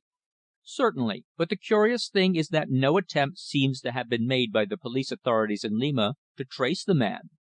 They allowed him to disappear, and took no notice of the affair, even when the British Consul reported it. I fancy police methods must be very lax ones there," he added. "But what could have been the method of the assassin?" I asked. "Why, simply to allow the snake to strike at the sleeping man, I presume," said the detective.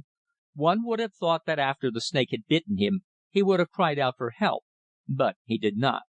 Had the victim, I wondered, swallowed that same tasteless drug that I had swallowed, and been paralyzed as I had been?" "And the motive of the crime?" I asked. Edwards shrugged his shoulders and raised his brows. "Robbery, I should say," was his reply. "But strangely enough there is no suggestion of theft in this report, neither does there seem to be any woman in the case." "You of course suspect that my friend Digby and the man Cane are one and the same person," I said. "But is it feasible that if Cane were really responsible for the death of the real Sir Digby, would he have the bold audacity to return to London and actually pose as his victim?" "Yes, Mr. Royle," replied the detective, "I think it most feasible. Great criminals have the most remarkable audacity. Some really astounding cases of most impudent impersonation have come under my own observation during my career in this office." "Then you adhere to the theory which you formed at first?" "Most decidedly," he replied. "And while it seems that you have a surprise to spring upon me very shortly, so have I one to spring upon you. One which I fear, Mr. Royle," he added very slowly, looking me gravely in the face, "I fear may come as a great shock to you." I sat staring at him, unable to utter a syllable. He was alluding to Phrida, and to the damning evidence against her. How could he know? Ah, who had betrayed my love? Chapter 23. Love's Confession. I dined alone at the club, and afterwards sat over my coffee in one of the smaller white panelled rooms, gazing up at the Adams ceiling, and my mind full of the gravest thoughts. What had Edwards meant when he promised me an unpleasant surprise? Had the woman Petre already made a statement incriminating my well beloved? If so, I would at once demand the arrest of her and her accomplices for attempted murder. It had suggested itself to me to make a complete revelation to Edwards of the whole of my exciting adventure at Colchester, but on mature consideration I saw that such a course might thwart my endeavours to come face to face with Digby. Therefore I held my tongue. But were Edward's suspicions that the assassin Cane and the man I knew as Sir Digby Kemsley were one and the same correct, or were they not? The method by which the unfortunate Englishman in Peru had been foully done to death was similar to the means employed against myself at Colchester on the previous night. Again, the fact that the victim did not shout or call for aid was, no doubt, due to the administration of that drug which produced complete paralysis of the muscles and yet left the senses perfectly normal. Was that Indian whom they called Ali really a Peruvian native, the accomplice of Cane? I now felt confident that this was so. But in what manner could the impostor have obtained power over Phrida? Why did she not take courage and reveal to me the truth? Presently I took a taxi down to Cromwell Road and found my well beloved, with thin, pale, drawn face, endeavouring to do some fancy needlework by the drawing room fire. Her mother had retired with a bad headache, she said, and she was alone. "I expected you yesterday, Teddy," she said, taking my hand. "I waited all day, but you never came." "I had to go into the country," I replied somewhat lamely. Then, after a brief conversation upon trivialities, during which time I sat regarding her closely, and noting how nervous and agitated she seemed, she suddenly asked: "Well, have you heard anything more of that woman, Mrs. Petre?" "I believe she's gone abroad," I replied with evasion. Phrida's lips twitched convulsively, and she gave vent to a slight sigh, of relief perhaps. "Tell me, dearest," I said, bending and stroking her soft hair from her white brow. "Are you still so full of anxiety? Do you still fear the exposure of the truth?" She did not reply, but of a sudden buried her face upon my shoulder and burst into tears. "Ah!" I sighed, still stroking her hair sympathetically. "I know what you must suffer, darling, of the terrible mental strain upon you. I believe in your innocence. I still believe in it, and if you will bear a stout heart and trust me, I believe I shall succeed in worsting your enemies." In a moment her tear-stained face was raised to mine. "Do you really believe that you can, dear?" she asked anxiously.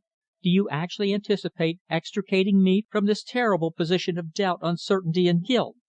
"I do, if you will only trust me and keep a brave heart, darling," I said. "Already I have made several discoveries startling ones." "About Mrs. Petre, perhaps?" "About her and about others." "What about her?"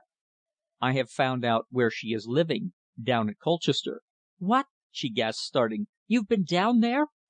"Yes, I was there yesterday, and I saw Ali and the two servants." "You saw them and spoke to them?" she cried incredibly. "Yes." "But, Teddy you don't know how injudicious it was for you to visit them. Why, you might have " "Might have what?" I asked, endeavouring to betray no surprise at her words. "Well, I mean you should not have ventured into the enemy's camp like that. It was dangerous," she declared. "Why?" "They are quite unscrupulous," she replied briefly.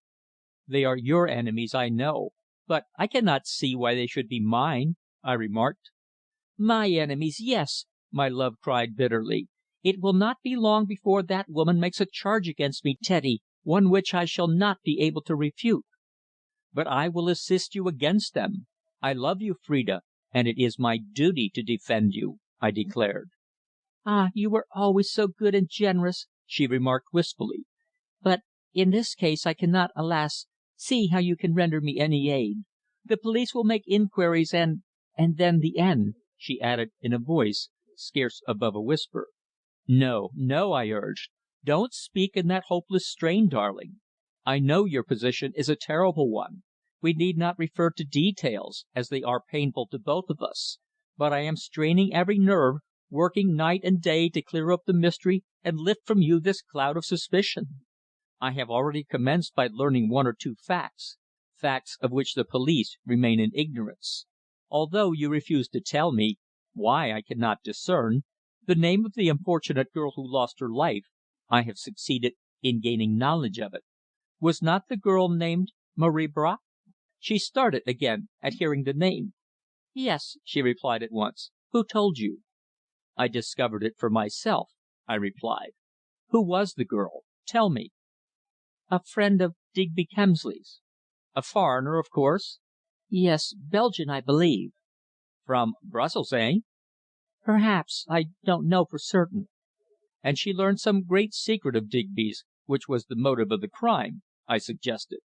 But my love only shook her pretty head blankly, saying: "I don't know. Perhaps she knew something to his detriment."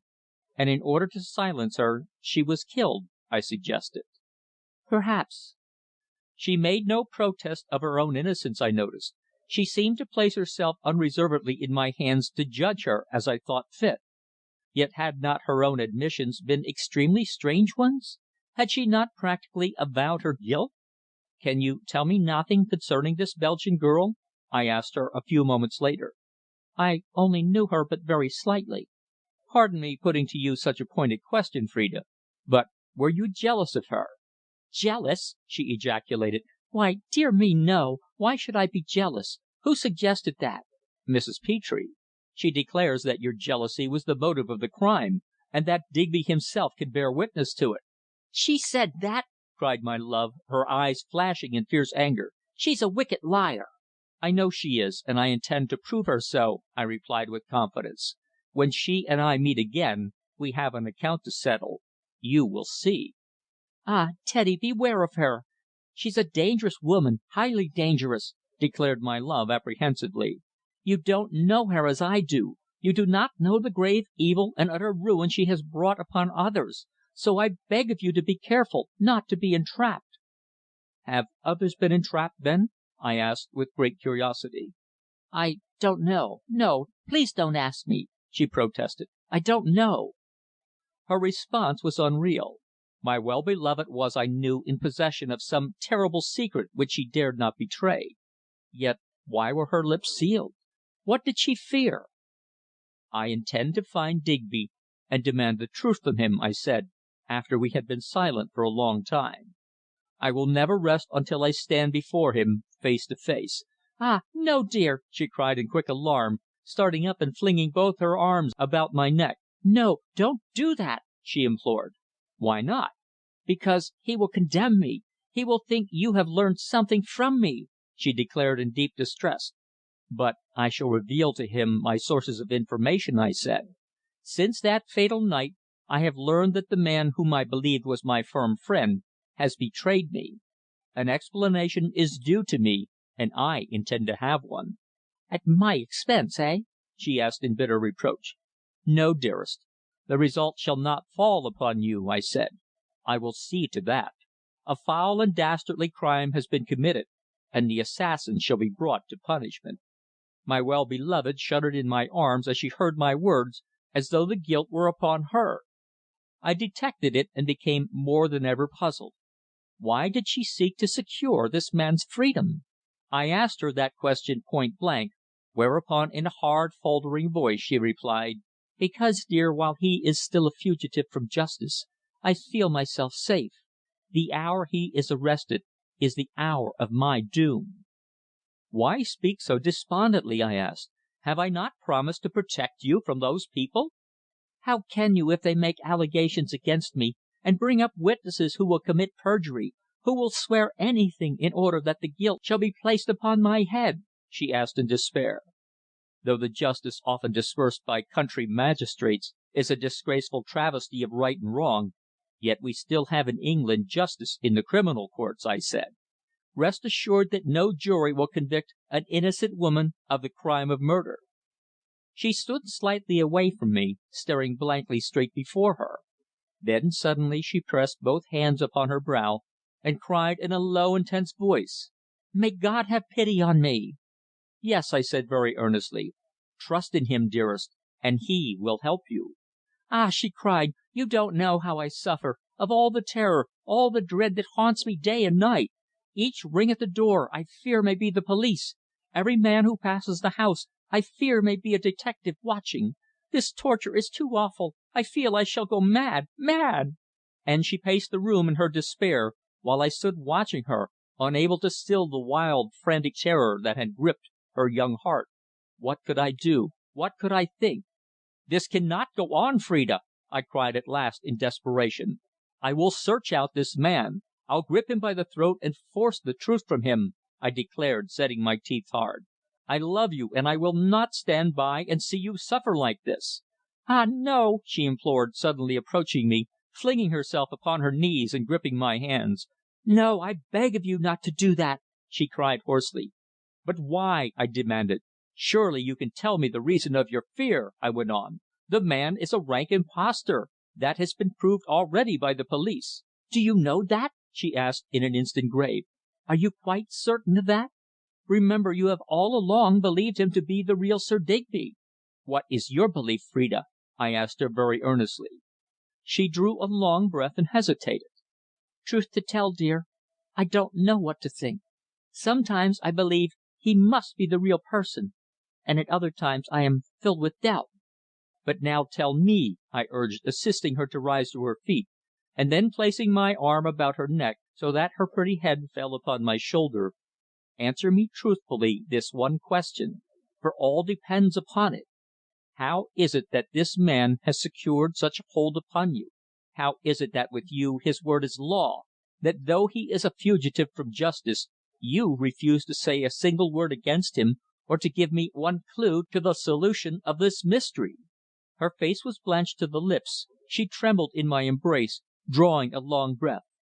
"I'm sorry, dear, but I can't tell you. I dare not. Can't you understand?" she asked with despair in her great wide open eyes. "I dare not." Chapter 24. Official Secrecy. The following evening was damp, grey, and dull as I stood shivering at the corner of the narrow Rue de l'If and the broad Place de la Monnaie in Brussels. The lamps were lit, and around me everywhere was the bustle of business. I had crossed by the morning service by way of Ostend, and had arrived again at the Grand only half an hour before. The woman Petre had sent a letter to Digby Kemsley to the Poste Restante in Brussels under the name of Bryant. If this were so, the fugitive must be in the habit of calling for his letters, and it was the great black façade of the chief post office in Brussels that I was watching. The business day was just drawing to a close, the streets were thronged, the traffic rattled noisily over the uneven granite paving of the big square. Opposite the post office the arc lamps were shedding a bright light outside the theatre, while all the shops around were a blaze of light, while on every side the streets were agog with light. Up and down the broad flight of steps which led to the entrance of the post office, hundreds of people ascended and descended, passing and repassing the four swing doors which gave entrance to the huge hall with its dozens of departments ranged around and its partitioned desks for writing. The mails from France and England were just in, and dozens of men came with their keys to obtain their correspondence from the range of private boxes, and as I watched the whole bustle of business life pass before me. I was keeping a sharp eye upon all who passed up and down that long flight of granite steps, but at that hour of the evening, and in that crowd, it was no easy matter. Would I be successful? That was the one thought which filled my mind. As I stood there, my eager gaze upon that endless stream of people, I felt wearied and fagged. The Channel crossing had been a bad one, as it so often is in January, and I had not yet recovered from my weird experience at Colchester. The heavy overcoat I wore was, I found, not proof against the cutting east wind which swept around the corner from the Boulevard Auspach. Hence I was compelled to change my position and seek shelter in a doorway opposite the point where I expected the man I sought would enter. I had already surveyed the interior and presented the card of a friend to an official at the Poste Restante, though I knew there was no letter for him. I uttered some words of politeness to the man in order to make his acquaintance, as he might perhaps be of use to me ere my quest was at an end. At the Poste Restante were two windows, one distributing correspondence for people whose surname began with the letters A to L, and the other from M to Z. It was at the first window I inquired, the clerk there being a pleasant, fair-haired, middle-aged man, in a holland coat as worn by postal employees. I longed to ask him if he had any letters for the name of Bryant, or if any Englishman of that name had called, but I dared not do so. He would no doubt snub me and tell me to mind my own business. So instead I was extremely polite, regretted to have troubled him, and, raising my hat, withdrew. I saw that to remain within the big post office for hours was impossible. The uniformed doorkeeper who sat upon a high desk overlooking everything would quickly demand my business and expel me. No, my only place was out in the open street. Not a pleasant prospect in winter, and for how many days I could not tell. For aught I knew, the fugitive had called for the woman's letter and left the capital. But he, being aware that the police were in search of him, would, I thought, if he called at the post office at all for letters, come there after dark. Hence I lost no time in mounting guard. My thoughts as I stood there were, indeed, bitter and confused.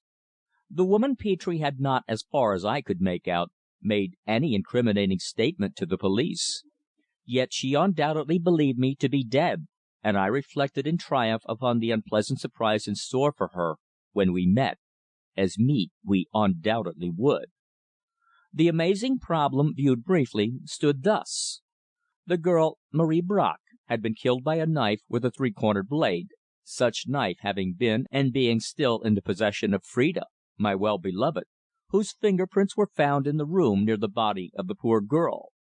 The grave and terrible suspicion resting upon Phrida was increased and even corroborated by her firm resolve to preserve secrecy, her admissions and her avowed determination to take her own life rather than face accusation. On the other hand, there was the mystery of the identity of Maria Bracq, the mystery of the identity of the man who had passed as Sir Digby Kemsley, the reason of his flight, if Phrida were guilty, and the mystery of the woman Petre and her accomplices. Yes, this whole affair was one great and complete problem, the extent of which even Edwards, expert as he was, had, as yet, failed to discover. The more I tried to solve it, the more hopelessly complicated did it become. I could see no light through the veil of mystery and suspicion in which my well-beloved had become enveloped. Why had that man, the man I now hated with so fierce an hatred, held her in the hollow of his unscrupulous hands?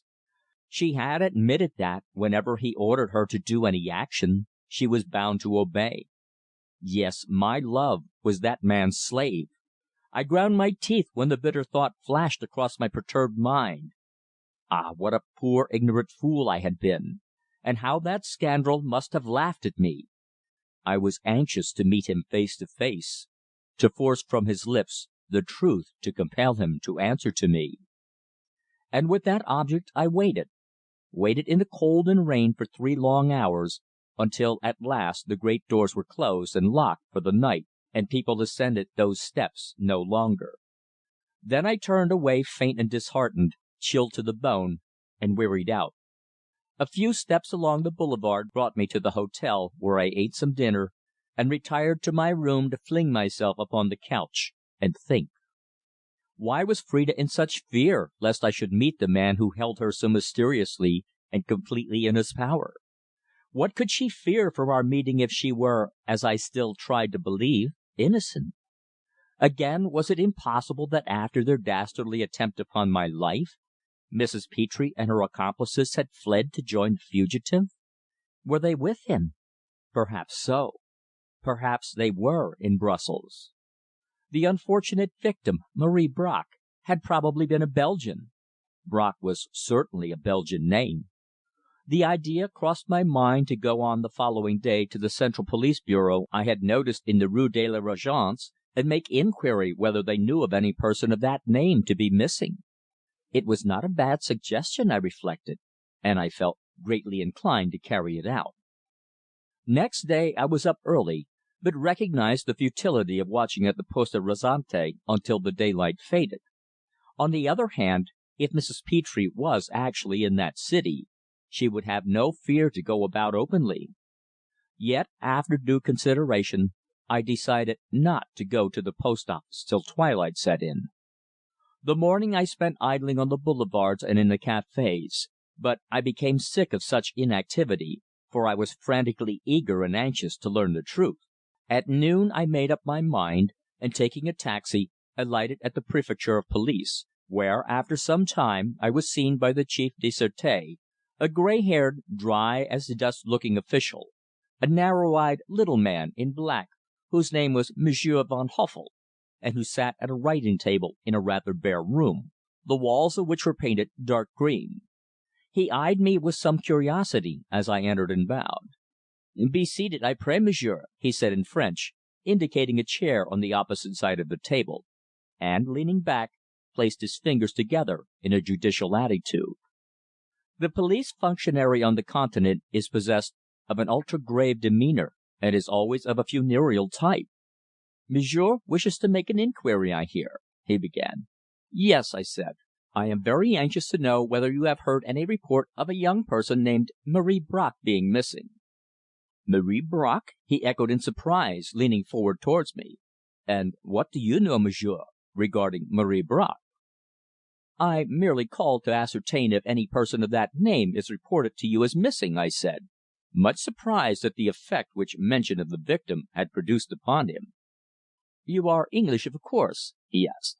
"Yes, monsieur."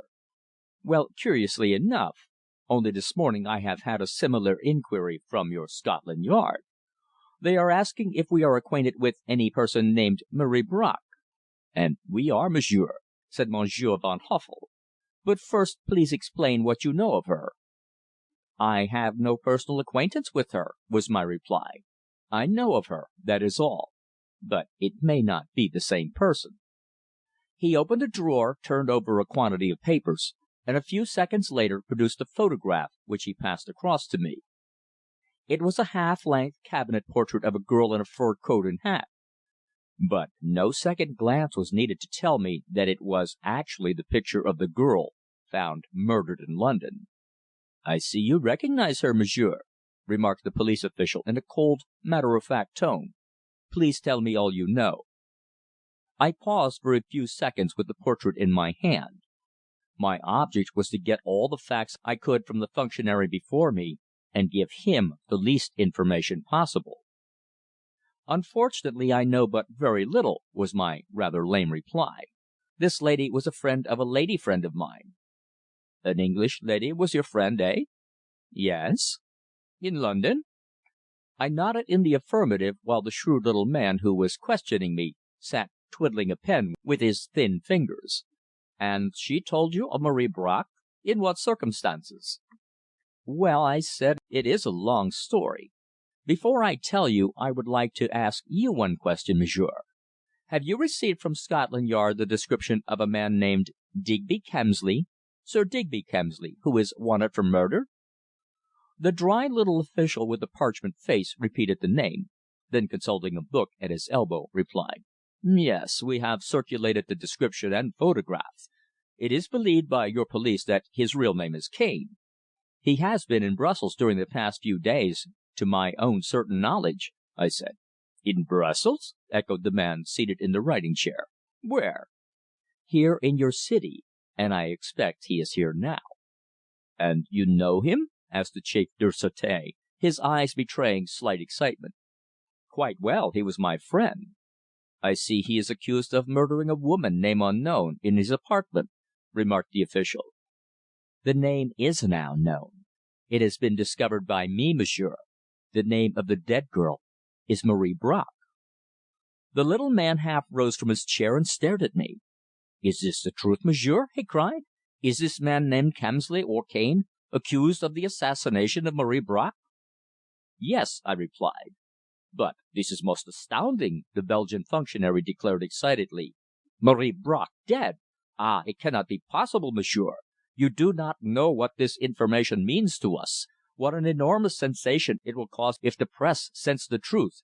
Tell me quickly, tell me all you know," he urged, at the same time taking up the telephone receiver from his table, and then listening for a second, said in a quick, impetuous voice: "I want Inspector Frémy at once." CHAPTER XXV. Frémy of the Sûreté. After a few moments, a short, stout, clean-shaven man with a round, pleasant face, and dressed in black, entered and bowed to his chief.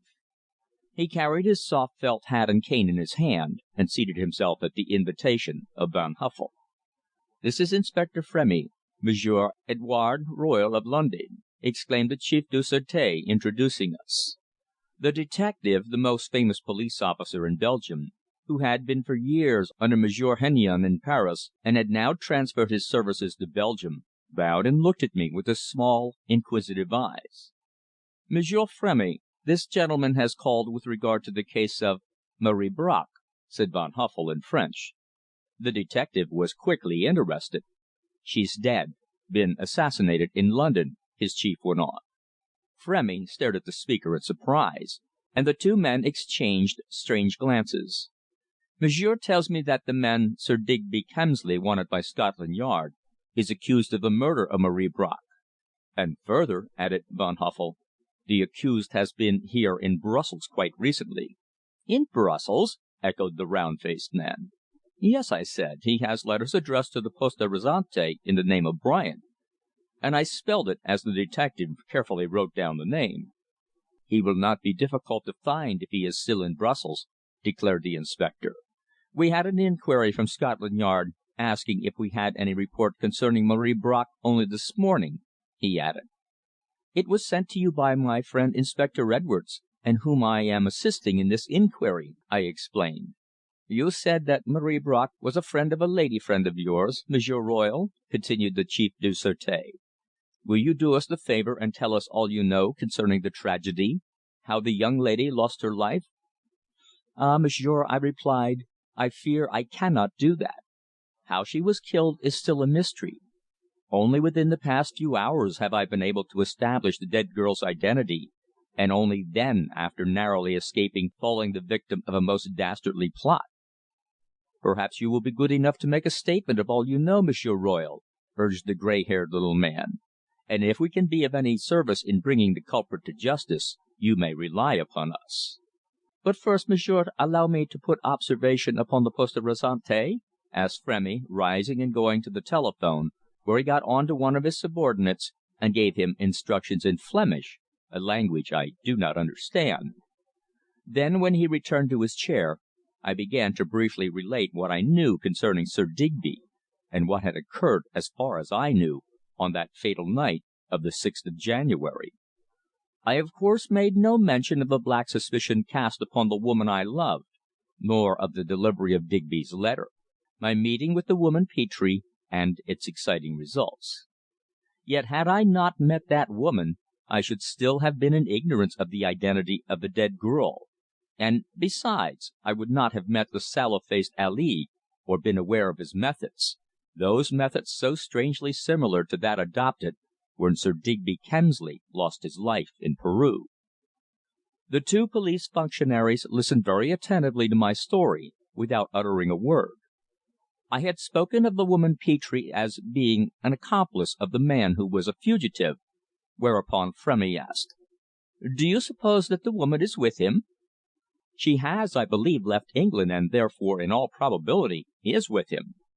"Are there any others of the gang, for there is, of course, a gang? Such people never act singly." "Two other men as far as I know. One a young man who acts as servant, and the other a tall, copper faced man with sleek black hair, probably a Peruvian native. They call him Ali, and he pretends he is a Hindu." "A Hindu?" gasped the detective. "Why, I saw one talking to a rather stout Englishwoman at the Gare du Nord yesterday evening, just before the Orient Express left for the East." He gave a quick description of both the man and the woman, and I at once said: "Yes, that was certainly Ali, and the woman was Mrs. Petre." "They probably left by the Orient Express," he cried, starting up, and crossing to his chief's table snatched up the orange coloured official time table. "Ah, yes," he exclaimed, after searching a few moments. "The Orient Express will reach Wels in Austria at 2:17. No time for a telegram to get through. No, the next stop is Vienna, the Westbahnhof, at 6. I will wire to the Commissary of Police to board the train, and if they are in it, to detain them." "Excellent," remarked his chief, and, ringing a bell, a clerk appeared and took down the official telegram, giving the description of the woman and her accomplice. "I suppose the fugitive Englishman is not with them," suggested the Chef du Sûreté. "I did not see him at the station, or at least I did not recognize any one answering the description," replied the inspector. "But we may as well add his description in the telegram, and ask for an immediate reply." Thereupon the official description of Digby, as supplied to the Belgian police by Scotland Yard, was translated into French and placed in the message. After the clerk had left with it, Frémy, standing near the window, exclaimed: "Dieu! Had I but known who they were last night! But we may still get them. I will see the employé at the Poste Restante. This Monsieur Bryant, if he receives letters, may have given an address for them to be forwarded." After a slight pause, during which time the two functionaries conversed in Flemish, I turned to Van Huffel and said: "I have related all I know, monsieur. Therefore I beg of you to tell me something concerning the young person, Marie Bracq. Was she a lady?" "A lady!" he echoed with a laugh. "Most certainly. The daughter of one of the princely houses of Europe." "What?" I gasped. "Tell me all about her." But the dry as dust little man shook his grey head and replied: "I fear, monsieur, in my position I am not permitted to reveal secrets entrusted to me. And her identity is a secret, a great secret." "But I have discovered her identity where our English police had failed," I protested. "Besides, am I not assisting you?" "Very greatly, and we are greatly indebted to you, Monsieur Royle," he replied, with exquisite politeness. "But it is not within my province as Chef du Sûreté to tell you facts which have been revealed to me under pledge of secrecy." "Perhaps Monsieur Frémy may be able to tell me some facts," I suggested. "Remember, I am greatly interested in the mysterious affair." "From mere curiosity, eh?" asked Van Huffel with a smile. "No, monsieur," was my earnest reply. "Because the arrest and condemnation of the assassin of Marie Bracq means all the world to me." "How?" I hesitated for some moments, then, hoping to enlist his sympathy, I told him the truth. "Upon the lady who is my promised wife rests a grave suspicion," I said, in a low, hard voice. "I decline to believe ill of her, or to think that she could be guilty of a crime or of the assassination of Marie Bracq?" interrupted Van Huffel. "Do you suspect that? Is there any question as to the guilt of the man Kemsley?" he asked quickly. "No one has any suspicion of the lady in question," I said. Only from certain facts within my knowledge and certain words which she herself has uttered, a terrible and horrible thought has seized me." "That Marie Bracq was killed by her hand, eh? Ah, monsieur, I quite understand," he said. "And you are seeking the truth in order to clear the woman you love?" "Exactly. That is the truth. That is why I am devoting all my time, all that I possess, in order to solve the mystery and get at the actual truth." Frémy glanced at his chief, then at me. "Bien, monsieur," exclaimed Van Huffel. "But there is no great necessity for you to know the actual identity of Marie Bracq. So long as you are able to remove the stigma from the lady in question, who is to be your wife, and to whom you are undoubtedly devoted, what matters whether the dead girl was the daughter of a prince or of a rag picker? We will assist you in every degree in our power," he went on. "Monsieur Frémy will question the postal clerk. Watch will be kept at the Poste Restante, at each of the railway stations, and in various other quarters, so that if any of the gang are in the city, they cannot leave it without detection." "Except by automobile," I interrupted. "I see monsieur possesses forethought," he said with a smile. "Of course they can easily hire an automobile and run to Namur, Ghent, or Antwerp, or even to one of the other frontiers, but Monsieur Frémy is in touch with all persons who have motor cars for hire. If they attempted to leave by car, when once their descriptions are circulated, we should know in half an hour, while to cross the frontier by car would be impossible." Then, turning to the inspector, he said: "You will see that precautions are immediately taken that if they are here, they cannot leave." "The matter is in my hands, monsieur," answered the great detective simply. "Then monsieur refuses to satisfy me as to the exact identity of Marie Bracq?" I asked Van Huffel in my most persuasive tone. "A thousand regrets, monsieur, but as I have already explained, I am compelled to regard the secret entrusted to me." "I take it that her real name is not Marie Bracq?" I said, looking him in the face. "You are correct. It is not." "Is she a Belgian subject?" I asked. "No, monsieur, the lady is not." "You said that a great sensation would be caused if the Press knew the truth." "Yes. I ask you to do me the favour and promise me absolute secrecy in this matter. If we are to be successful in the arrest of these individuals, then the Press must know nothing, not a syllable." "Do I have your promise, Monsieur Royle?" "If you wish," I answered. "And we on our part will assist you to clear this lady who is to be your wife, but upon one condition." "And that is what?" I asked. "That you do not seek to inquire into the real identity of the poor young lady who has lost her life, the lady known to you and others as Marie Bracq," he said, looking straight into my eyes very seriously. Chapter 26 Shows Expert Methods. It being the luncheon hour, Frémy and myself ate our meal at the highly popular restaurant, the Taverne Joseph, close to the Bourse, where the cooking is perhaps the best in Brussels, and where the cosmopolitan who knows where to eat usually makes for when in the Belgian capital. After our coffee, cigarettes and a triple sec each, we strolled round to the General Post Office. As we approached that long flight of granite steps I knew so well, a poor looking, ill dressed man, with the pinch of poverty upon his face, and his coat buttoned tightly against the cold, edged up to my companion on the pavement and whispered a word, afterwards hurrying on. "Our interesting friend has not been here yet," the detective remarked to me. "We will have a talk with the clerk at the Poste Restante." Entering the great hall, busy as it is all day, we approached the window where letters were distributed from A to L, and where sat the same pleasant, fair haired man sorting letters. "Bonjour, monsieur!" he exclaimed when he caught sight of Frémy. "What weather, eh?" The great detective returned his greetings, and then putting his head further into the window so that others should not overhear, said in French: "I am looking for an individual, an Englishman, name of Bryant, and am keeping watch outside. He is wanted in England for a serious offence. Has he been here?" "Bryant?" repeated the clerk thoughtfully. "Yes," said Frémy, and then I spelt the name slowly. The clerk reached his hand to the pigeonhole wherein were letters for callers whose names began with B, and placing them against a little block of black wood on the counter before him, looked eagerly through while we watched intently. Once or twice he stopped to scrutinize an address, but his fingers went on again through the letters to the end. "Nothing," he remarked laconically, replacing the packet in the pigeonhole. "But there has been correspondence for him. I recollect a thin faced man with grey hair and clean shaven. Yes, I remember him distinctly. He always called just before the office was closed." "When did he call last?" asked Frémy quickly. "The night before last, I think," was the man's answer. "A lady was with him, a rather stout English lady." We both started. "Did the lady ask for any letters?" "Yes, but I forget the name." "Petre is her right name," I interrupted. Then I suggested to Frémy: "Ask the other clerk to look through the letter P." "Non, monsieur!" exclaimed the fair haired employé. "The name she asked for was in my division. It was not P." "Then she must have asked for a name that was not her own," I said.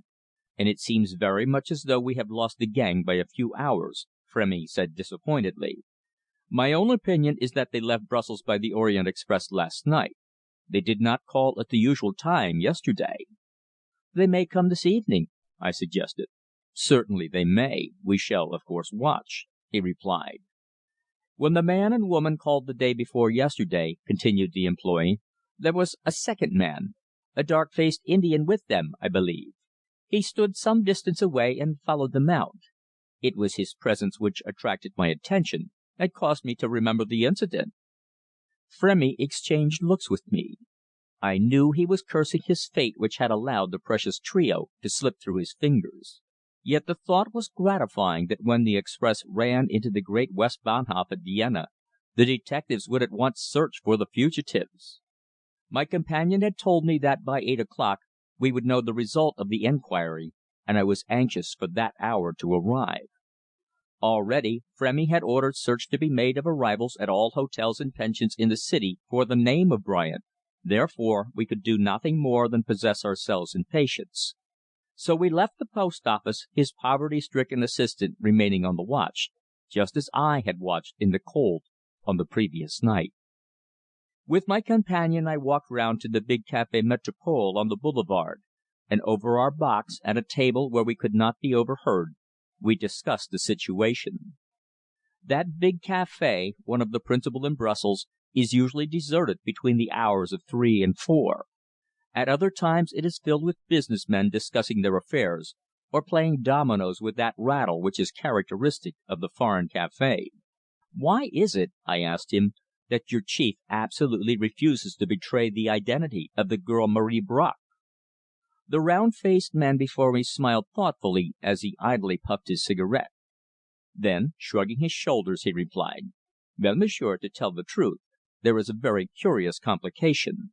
In connection with the affair there is a scandal which must never be allowed to get out to the public." "Then you know the truth, eh?" I asked. "A portion of it, not all," he replied. "But I tell you that the news of the young lady's death has caused us the greatest amazement and surprise. We knew that she was missing, but never dreamed that she had been the victim of an assassin." "But who are her friends?" I demanded. "Unfortunately I am not permitted to say," was his response. "When they know the terrible truth they may give us permission to reveal the truth to you. Till then my duty is to preserve their secret." "But I am all anxiety to know." "I quite recognize that, M'sieur Royle," he said. "I know how I should feel were I in your position. But duty is duty, is it not?" "I have assisted you, and I have given you a clue to the mystery," I protested. "And we, on our part, will assist you to clear the stigma resting upon the lady who is your promised wife," he said. "Whatever I can do in that direction, monsieur may rely upon me." I was silent, for I saw that to attempt to probe further than the mystery of the actual identity of Marie Bracq was impossible. There seemed a conspiracy of silence against me. But I would work myself. I would exert all the cunning and ingenuity I possessed. Nay, I would spend every penny I had in the world in order to clear my well beloved of that terrible suspicion that by her hand this daughter of a princely house had fallen. "Well," I asked at last, "what more can we do?"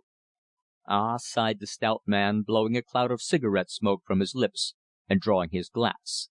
"What can we do? The Poste Restante is being watched, the records of all hotels and pensions for the past month are being inspected, and we have put a guard upon the Orient Express. No, we can do nothing," he said, "until we get a telegram from Vienna. Will you call at the Préfecture of Police at 8 o'clock to night? I will be there to see you." I promised, then having paid the waiter, we strolled out of the café and parted on the boulevard, he going towards the Nord Station, while I went along in the opposite direction to the Grand. For the appointed hour I waited in greatest anxiety. What if the trio had been arrested in Vienna? That afternoon I wrote a long and encouraging letter to Phrida, telling her that I was exerting every effort on her behalf, and urging her to keep a stout heart against her enemies, who now seemed to be in full flight. At last 8 o'clock came, and I entered the small courtyard of the Préfecture of Police, where a uniformed official conducted me up to the room of Inspector Frémy. The big, merry faced man rose as I entered, and placed his cigar in an ash tray. "Bad luck, monsieur!" he exclaimed in French. "They left Brussels in the Orient, as I suspected, all three of them. Here is the reply," and he handed me an official telegram in German, which translated into English read: "To Prefect of Police, Brussels, from Prefect of Police, Vienna. In response to telegram of today's date, the three persons described left Brussels by Orient Express, travelled to Wels, and there left the train at 2:17 this afternoon. Telephonic inquiry of police at Wels results that they left at 4:10 by the express for Paris. I have already telegraphed to Paris," Frémy said, "but there is time, of course, to get across to Paris and meet the express from Constantinople on its arrival there. Our friends evidently know their way about the Continent." "Shall we go to Paris?" I suggested eagerly, anticipating in triumph their arrest as they alighted at the Gare de l'Est. I had travelled by the express from Vienna on one occasion about a year before, and remembered that it arrived in Paris about 9 in the morning. "With the permission of my chief, I will willingly accompany you, monsieur," replied the detective.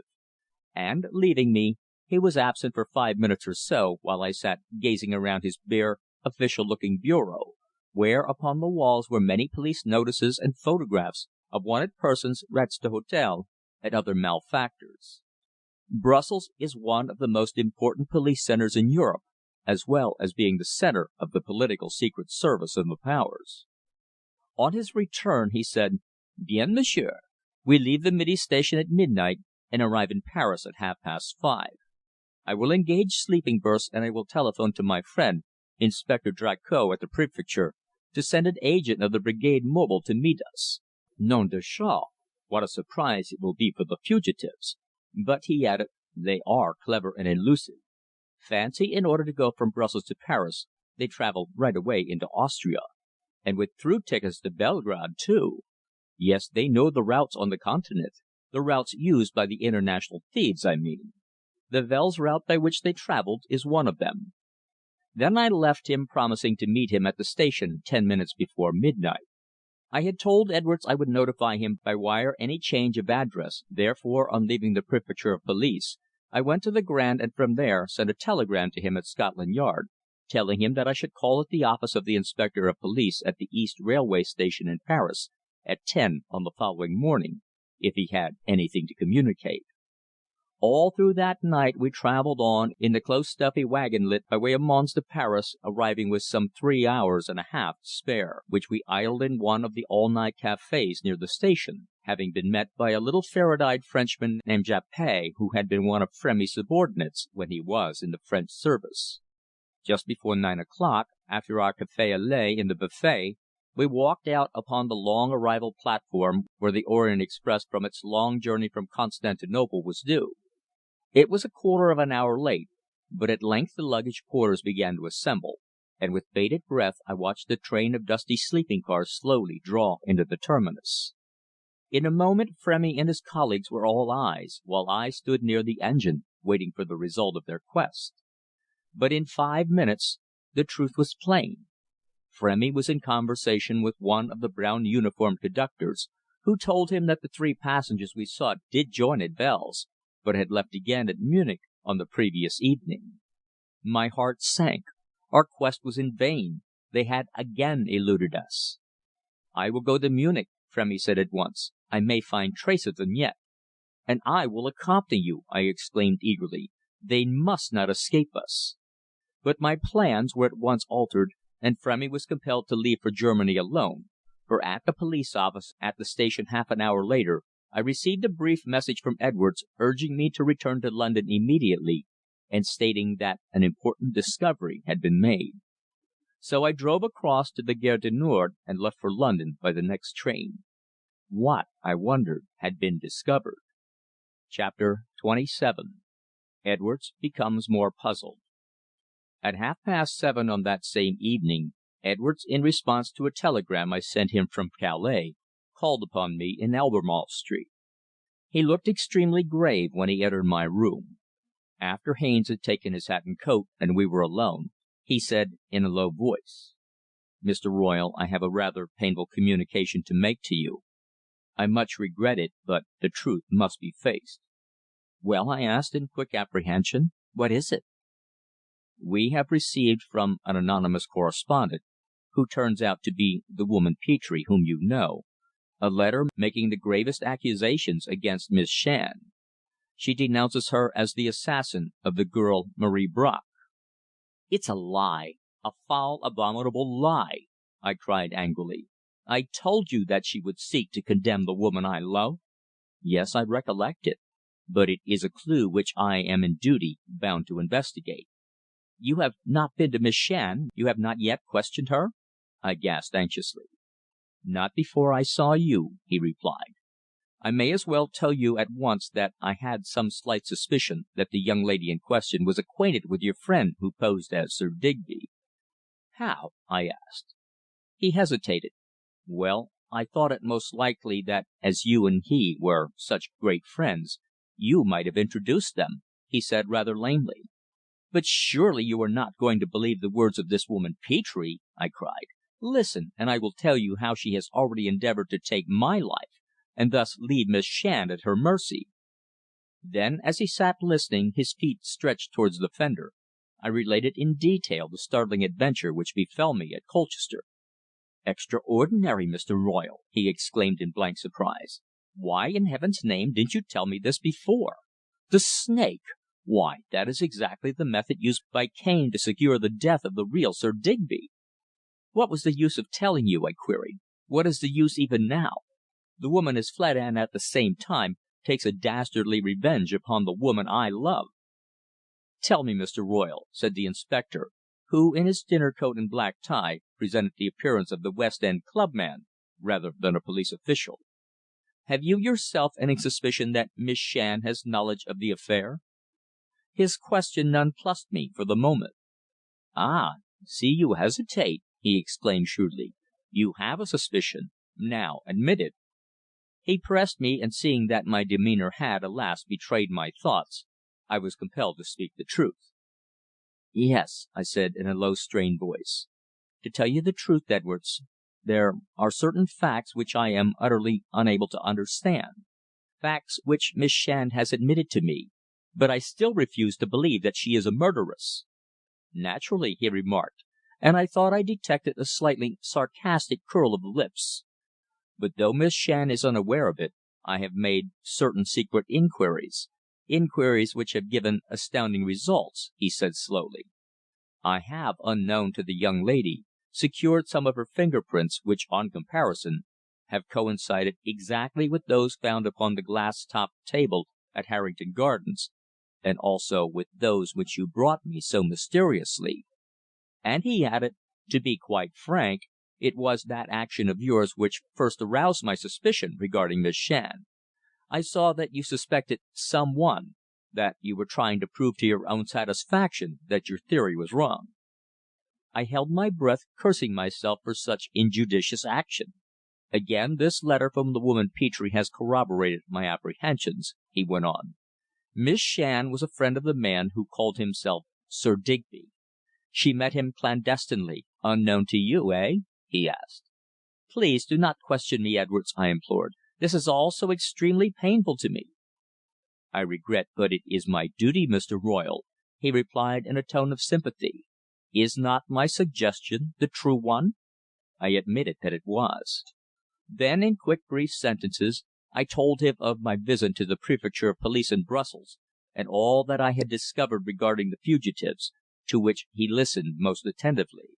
"They have not replied to my inquiry concerning the dead girl, Marie Bracq," he remarked presently. "They know her," I replied. "Van Huffel, the Chef du Sûreté, stood aghast when I told him that the man Kemsley was wanted by you on a charge of murdering her. He declared that the allegation utterly astounded him, and that the Press must have no suspicion of the affair, as a great scandal would result." "But who is the girl?" he inquired quickly. "Van Huffel refused to satisfy my curiosity. He declared that her identity was a secret which he was not permitted to divulge, but he added, when I pressed him, that she was a daughter of one of the princely houses of Europe." Edwards stared at me. "I wonder what is her real name," he said reflectively. "Really, Mr. Royle, the affair grows more and more interesting and puzzling." "It does," I said, and then I related in detail my fruitless journey to Paris, and how the three fugitives had alighted at Munich from the west bound express from the Near East, and disappeared. "Frémy, whom I think you know, has gone after them," I added. "If Frémy once gets on the scent he'll no doubt find them," remarked my companion. "He's one of the most astute and clever detectives in Europe. So, if the case is in his hands, I'm quite contented that all will be done to trace them." For 2 hours we sat together, while I related what the girl at Melbourne House had told me, and, in fact, put before him practically all that I had recorded in the foregoing pages. Then at last I stood before him boldly and asked: "In face of all this, can you suspect Miss Shand? Is she not that man's victim?" He did not speak for several moments. His gaze was fixed upon the fire. "Well," he replied, stirring himself at last, "to tell you the truth, Mr. Royle, I'm just as puzzled as you are. She may be the victim of this man we know to be an unscrupulous adventurer. But, at the same time, her hand may have used that triangular bladed knife which we have been unable to find." The knife! I held my breath. Was it not lying openly upon that table in the corner of the drawing room at Cromwell Road? Would not analysis reveal upon it a trace of human blood? Would not its possession in itself convict her? "Then what is your intention?" I asked at last. "To see her and put a few questions, Mr. Royle," he answered slowly. "I know how much this must pain you, bearing in mind your deep affection for the young lady. But unfortunately it is my duty, and I cannot see how such a course can be avoided." "No, I beg of you not to do this," I implored. "Keep what observation you like, but do not approach her at least not yet. In her present frame of mind, haunted by the shadow of the crime and hemmed in by suspicion of which she cannot clear herself, it would be fatal." "Fatal? I do not understand you." "Well, she would take her own life," I said in a low whisper. "She has threatened, eh?" he asked. I nodded in the affirmative. "Then does not that in itself justify my decision to see and question her?"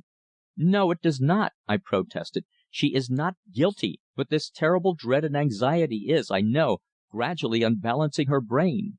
She is a girl of calm determination, and if she believed that you suspected her, she would be driven by sheer terror to carry out her threat." He smiled. "Most women threaten suicide at one time or other of their lives. Their thoughts seem to revert to romance as soon as they find themselves in a corner. No," he added, "I never believe in threats of suicide in either man or woman. Life is always too precious for that, and especially if a woman loves as she does." "You don't know her." "No, but I know women, Mr. Royle. I know all their idiosyncrasies as well as most men, I think," he said. I begged him not to approach my well beloved, but he was inexorable. "I must see her and I must know the truth," he declared decisively. But I implored again of him, begging him to spare her, begged her life. I had gripped him by the hand, and looking into his face I pointed out that I had done and was doing all I could to elucidate the mystery. "At least," I cried, "you will wait until the fugitives are arrested." "There is only one, the impostor," he said. "There is no charge against the others." "Then I will lay a charge to night against the woman Petre and the man Ali of attempting to kill me," I said. "The two names can then be added to the warrant." "Very well," he said. "We'll go to the Yard, and I will take your information." "And you will not approach Phrida until you hear something from Brussels, eh?" I asked persuasively. "In the meantime I will do all I can. Leave Miss Shand to me." "If I did, it would be a grave dereliction of duty," he replied slowly. "But is it a dereliction of duty to disregard allegations made by a woman who has fled in that man's company, and who is, we now know, his accomplice?" I protested. "Did not you yourself tell me that you, at Scotland Yard, always regarded lightly any anonymous communication?" "As a rule, we do. But past history shows that many have been genuine," he said. "Before the commission of nearly all the Jack the Ripper crimes there were anonymous letters written in red ink. We have them now framed and hanging up in the Black Museum." "But such letters are not denunciations. They were promises of a further sensation," I argued. "The triumphant and gleeful declarations of the mad but mysterious assassin. No, promise me, Edwards, that you will postpone this projected step of yours, which can in any case, even though my love be innocent, only result in dire disaster." He saw how earnest was my appeal, and realized, I think, the extreme gravity of the situation, and how deeply it concerned me. He seemed also to recognize that in discovering the name of the victim, and in going a second time to Brussels, I had been able to considerably advance the most difficult inquiry. Therefore, after still another quarter of an hour of persuasion, I induced him to withhold. "Very well," he replied, "though I can make no definite promise, Mr. Royle. I will not see the lady before I have again consulted with you. But," he added, "I must be frank with you. I shall continue my investigations in that quarter, and most probably watch will be kept upon her movements." "And if she recognizes that you suspect her?" I gasped. "Ah!" he exclaimed, with a slight shrug of the shoulders. "I cannot accept any responsibility for that. How can I?" CHAPTER XXVIII. FURTHER ADMISSIONS. The secret of Digby Kemsley is still a secret, and will ever remain a secret. I recollected Mrs. Petre uttering those words to me as that dark faced villain, Ali, had forced my inert head down upon the table. Well, that same night when I had begged of Edwards my love's life, I sat in his room at Scotland Yard, and there made a formal declaration of what had happened to me on that well remembered night outside Colchester. I formally demanded the arrest of the woman, of Ali, and of the young manservant, all of whom had conspired to take my life. The clerk calmly took down my statement, which Edwards read over to me, and I duly signed it. Then, gripping his hand, I went forth into Parliament Street and took a taxi to Cromwell Road. I had not seen Phrida for several days, and she was delighted at my visit. She presented a pale, frail little figure in her simple gown of pale pink ninon, cut slightly open at the neck and girdled narrow with turquoise blue. Her skirt was narrow, as was the mode, and her long white arms were bare to the shoulders. She had been curled up before the fire reading when I entered, but she jumped up with an expression of welcome upon her lips. But not until her mother had bade me good night and discreetly withdrew, did she refer to the subject which I knew obsessed her by night and by day. "Well, Teddy?" she asked, when I sat alone with her upon the pale green silk covered couch, her little hand in mine. "Where have you been? Why have you remained silent?" "I've been in Brussels," I replied, and then quite frankly I explained my quest after the impostor. She sat looking straight before her, her eyes fixed like a person in a dream. At last she spoke. "I thought," she said in a strained voice, "that you would have shown greater respect for me than to do that, when you knew it would place you in such great peril." "I have acted in your own interest, dearest," I replied, placing my arm tenderly about her neck. "Ah, in what manner you will never know." "My interests!" she echoed in despair. "Have I not told you that on the day Digby Kemsley is arrested I intend to end my life?" And as she drew a long breath, I saw in her eyes that haunted, terrified look which told me that she was driven to desperation. "No, no," I urged, stroking her hair with tenderness. "I know all that you must suffer, Phrida, but I am your friend and your protector. I will never rest until I get at the truth." "Ah, revelation of the truth will alas prove my undoing," she whispered in a voice full of fear. "You don't know, dear, how your relentless chase of that man is placing me in danger." "But he is an adventurer, an impostor, a fugitive from justice, and he merits punishment," I cried. "Ah, and if you say that," she cried, wildly starting to her feet, "so do I. So do I." "Come, calm yourself, dearest," I said, placing my hand upon her shoulder and forcing her back into her chair. "You are upset to night," and I kissed her cold, white lips. "May I ring for Mallock? Wouldn't you like to go to your room?" She drew a deep sigh, and with an effort repressed the tears welling in her deep set, haunted eyes. "Yes," she faltered in her emotion. "Perhaps I had better. I cannot bear this strain much longer. You told me that the police did not suspect me, but now I know they do. A man has been watching outside the house all day for 2 days past.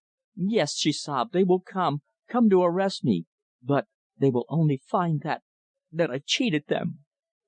"They will not come," I answered her. "I happen to know more than I can tell you, Phrida," I whispered. "You need have no fear of arrest." "But that woman Petre she may denounce me. She will, I know." "They take no notice of such allegations at Scotland Yard. They receive too much wild correspondence," I declared. "No, dearest, go to bed and rest. Rest quite assured that at present you are in no peril, and further, that every hour which elapses brings us nearer a solution of the tragic and tantalizing problem. May I ring for Mallock?" I asked again, kissing her passionately upon those lips, hard and cold as marble, my heart full of sympathy for her in her tragic despair. "Yes," she responded faintly in a voice so low that I could hardly catch it. So I crossed and rang the bell for her maid. Then, when she had kissed me good night, looking into my eyes with a strange expression of wistfulness, and left the room, I dashed across to that little table whereon the ivory hilted knife was lying, and seized the important piece of evidence, so that it might not fall into Edwards' hands. I held it within my fingers, and taking it across to the fireplace, examined it in the strong light. The ivory was yellow and cold, carved with the escutcheon bearing the three balls, the arms of the great house of Medici. The blade, about 7 inches long, was keen, triangular, and at the point sharp as a needle. Into it the rust of centuries had eaten, though in parts it was quite bright, evidently due to recent cleaning. I was examining it for any stains that might be upon it, stains of the life blood of Marie Bracq. But I could find none. No, they had been carefully removed, yet chemical analysis would, without doubt, reveal inevitable traces of the ghastly truth. I had my back to the door, and was still holding the deadly weapon in my hand, scrutinizing it closely, when I heard a slight movement behind me, and turning, confronted Phrida, standing erect and rigid like a statue. Her face was white as death, her thin hands clenched, her haunted eyes fixed upon me. "Ah, I see!" she cried hoarsely. "You know, eh? You know!" "No, I do not know, Phrida," was my deep reply, as I snatched her hand and held it in my own. "I only surmise that this knife was used on that fatal night because of the unusual shape of its blade, because of the medical evidence that by such a knife Marie Bracq was killed." She drew a deep breath. "And you are taking it as evidence against me?" "Evidence against you, darling?" I echoed in reproach. "Do you think that I, the man who loves you, is endeavouring to convict you of a crime? No, leave matters to me. I am your friend, not your enemy." A silence fell between us. She neither answered nor did she move for some moments. Then she said in a deep, wistful tone: "Ah, if I could only believe that you are!" "But I am," I declared vehemently. "I love you, Phrida, with all my soul, and I will never believe ill of you. Never, never!" "How can you do otherwise in these terrible circumstances?" she queried, with a strange contraction of her brows. "I love you, and because I love you so dearly, because you are all the world to me," I said, pressing her to my heart, "I will never accept what an enemy may allege.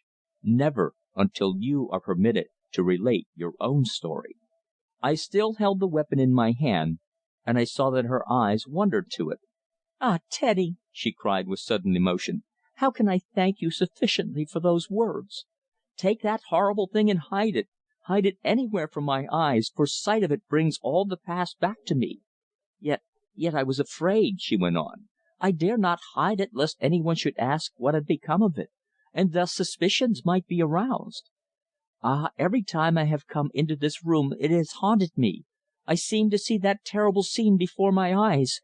How they—" But she broke off short, and covering her face with both hands, added, after a few seconds' silence: "Ah, yes, take it away. Never let me gaze upon it again. But I beg of you, dear, to preserve my secret, my terrible secret." And she burst into tears. "Not a single word shall pass my lips, neither shall a single soul see this knife.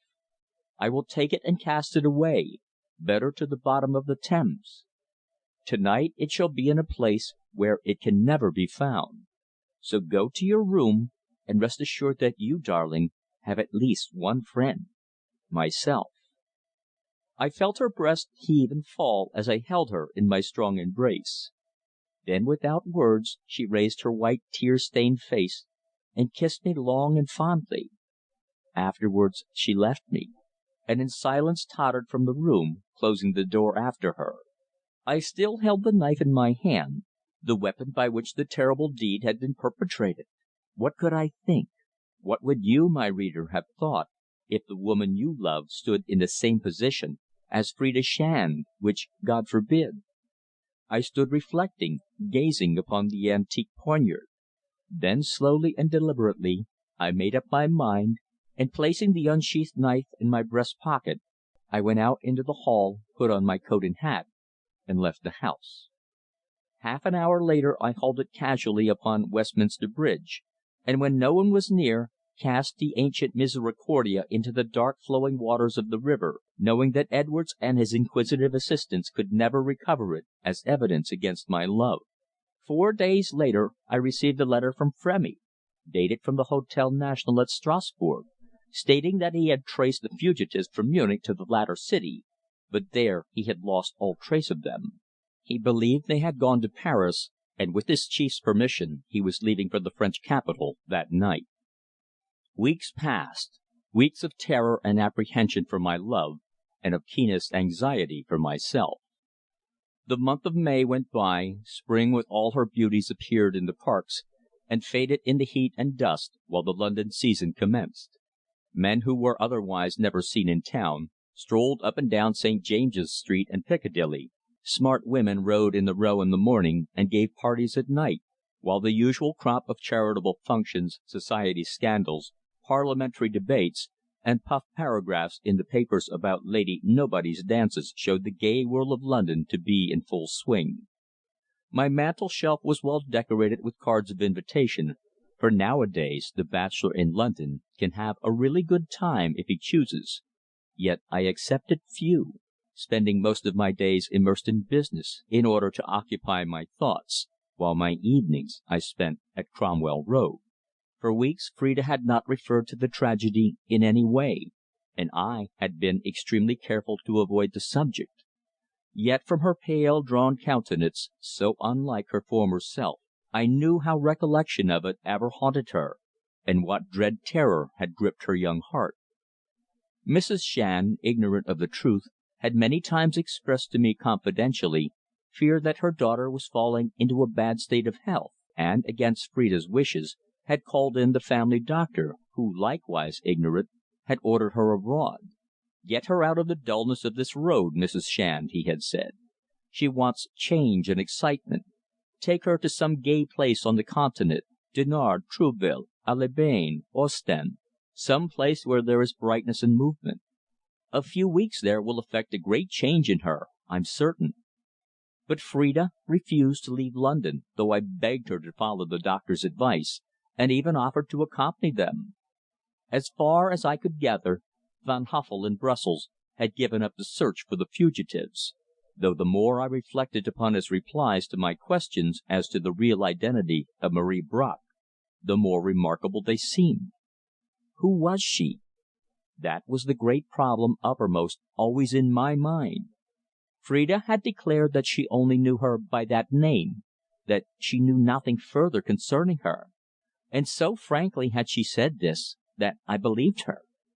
Yet I argued that if the death of Marie Bracq was of such serious moment as the Chef du Sûreté had declared, then he surely would not allow the inquiry to drop without making the most strenuous efforts to arrest those suspected of the crime. But were his suspicions, too, directed towards Phrida? Had he, I wondered, been in consultation with Edwards, and had the latter, in confidence, revealed to him his own theory? I held my breath each time that idea crossed my mind, as it did so very often. From Frémy I had had several letters dated from the Préfecture of Police, Brussels, but the tenor of all was the same: nothing to report. One thing gratified me. Edwards had not approached my love, although I knew full well, just as Phrida did, that day after day observation was being kept upon the house in Cromwell Road, yet perhaps only because the detective's duty demanded it. At least, I tried to think so. Still, the one fact remained, that after all our efforts, the efforts of Scotland Yard, of the Belgian police, and of my own eager inquiries, a solution of the problem was as far off as ever. Somewhere there existed a secret that, as Phrida had declared to me, was inviolable. Would it ever be revealed? Would the ghastly truth ever be laid bare? The affair of Harrington Gardens was indeed a mystery of London, as absolute and perfect an enigma of crime as had ever been placed before that committee of experts at Scotland Yard, the Council of Seven. Even they had failed to find a solution. How then could I ever hope to be successful? When I thought of it, I paced my lonely room in a frenzy of despair. Chapter 29. The Seller of Shawls. After much eloquent persuasion on my part, and much straight talking on the part of the spectacled family doctor, and a Mrs. Shand, Phrida at last, towards the last days of June, allowed us to take her to Dinard, where at the Hotel Royal we spent 3 pleasant weeks, making many automobile excursions to Trouville, to Dinan, and other places in the neighbourhood. The season had scarcely commenced, nevertheless the weather was perfect, and gradually I had the satisfaction of seeing the colour return to the soft cheeks of my well beloved. Before leaving London I had of course seen Edwards, and knowing that watch was being kept upon her, I accepted the responsibility of reporting daily upon my love's movements, she being still under suspicion. "I ought not to do this, Mr. Royle," he had said, "but the circumstances are so unusual that I feel I may stretch a point in the young lady's favour without neglecting my duty. And after all," he added, "we have no direct evidence, at least not sufficiently to justify an arrest." "Why doesn't that woman Petre come forward and boldly make her statement personally?" I had inquired. "Well, she may know that you are still alive," he laughed, "and if so, she's afraid to go further." I questioned him regarding his inquiries concerning the actual identity of Marie Bracq, but he only raised his eyebrows and replied: "My dear Mr. Royle, I know nothing more than you do. They, no doubt, possess some information in Brussels, but they are careful to keep it there." And so I had accompanied Phrida and her mother, hoping that the change of air and scenery might cause her to forget the shadow of guilt which now seemed to rest upon her, and to crush all life and hope from her young heart. Tiring of Dinard, Mrs. Shand hired a big grey touring car, and together we went first through Brittany, then to Vannes, Nantes, and up to Tours, afterwards visiting the famous Château of Turin, Amboise Loches, and the rest, the weather being warm and delightful, and the journey one of the pleasantest and most picturesque in Europe. When July came, Phrida greatly improved in both health and spirits. Yet was it only pretence? Did she in the lonely watches of the night still suffer that mental torture which I knew, alas! she had suffered, for her own deep set eyes and pale sunken cheeks had revealed to me the truth. Each time I sat down and wrote that confidential note to Edwards, I hated myself, that I was set to spy upon the woman I loved with all my heart and soul. Would the truth never be told? Would the mystery of that tragic January night in South Kensington never be elucidated?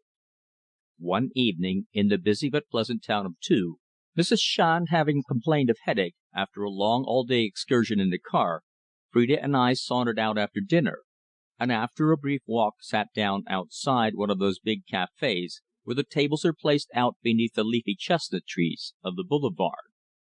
The night was hot and stifling, and as we sat there chatting over our coffee amid a crowd of people enjoying the air after the heat of the day, a dark-faced, narrow-eyed Oriental in a fez, with a number of Oriental rugs and cheap shawls, came and stood before us in the manner of those itinerant vendors who haunt Continental cafés.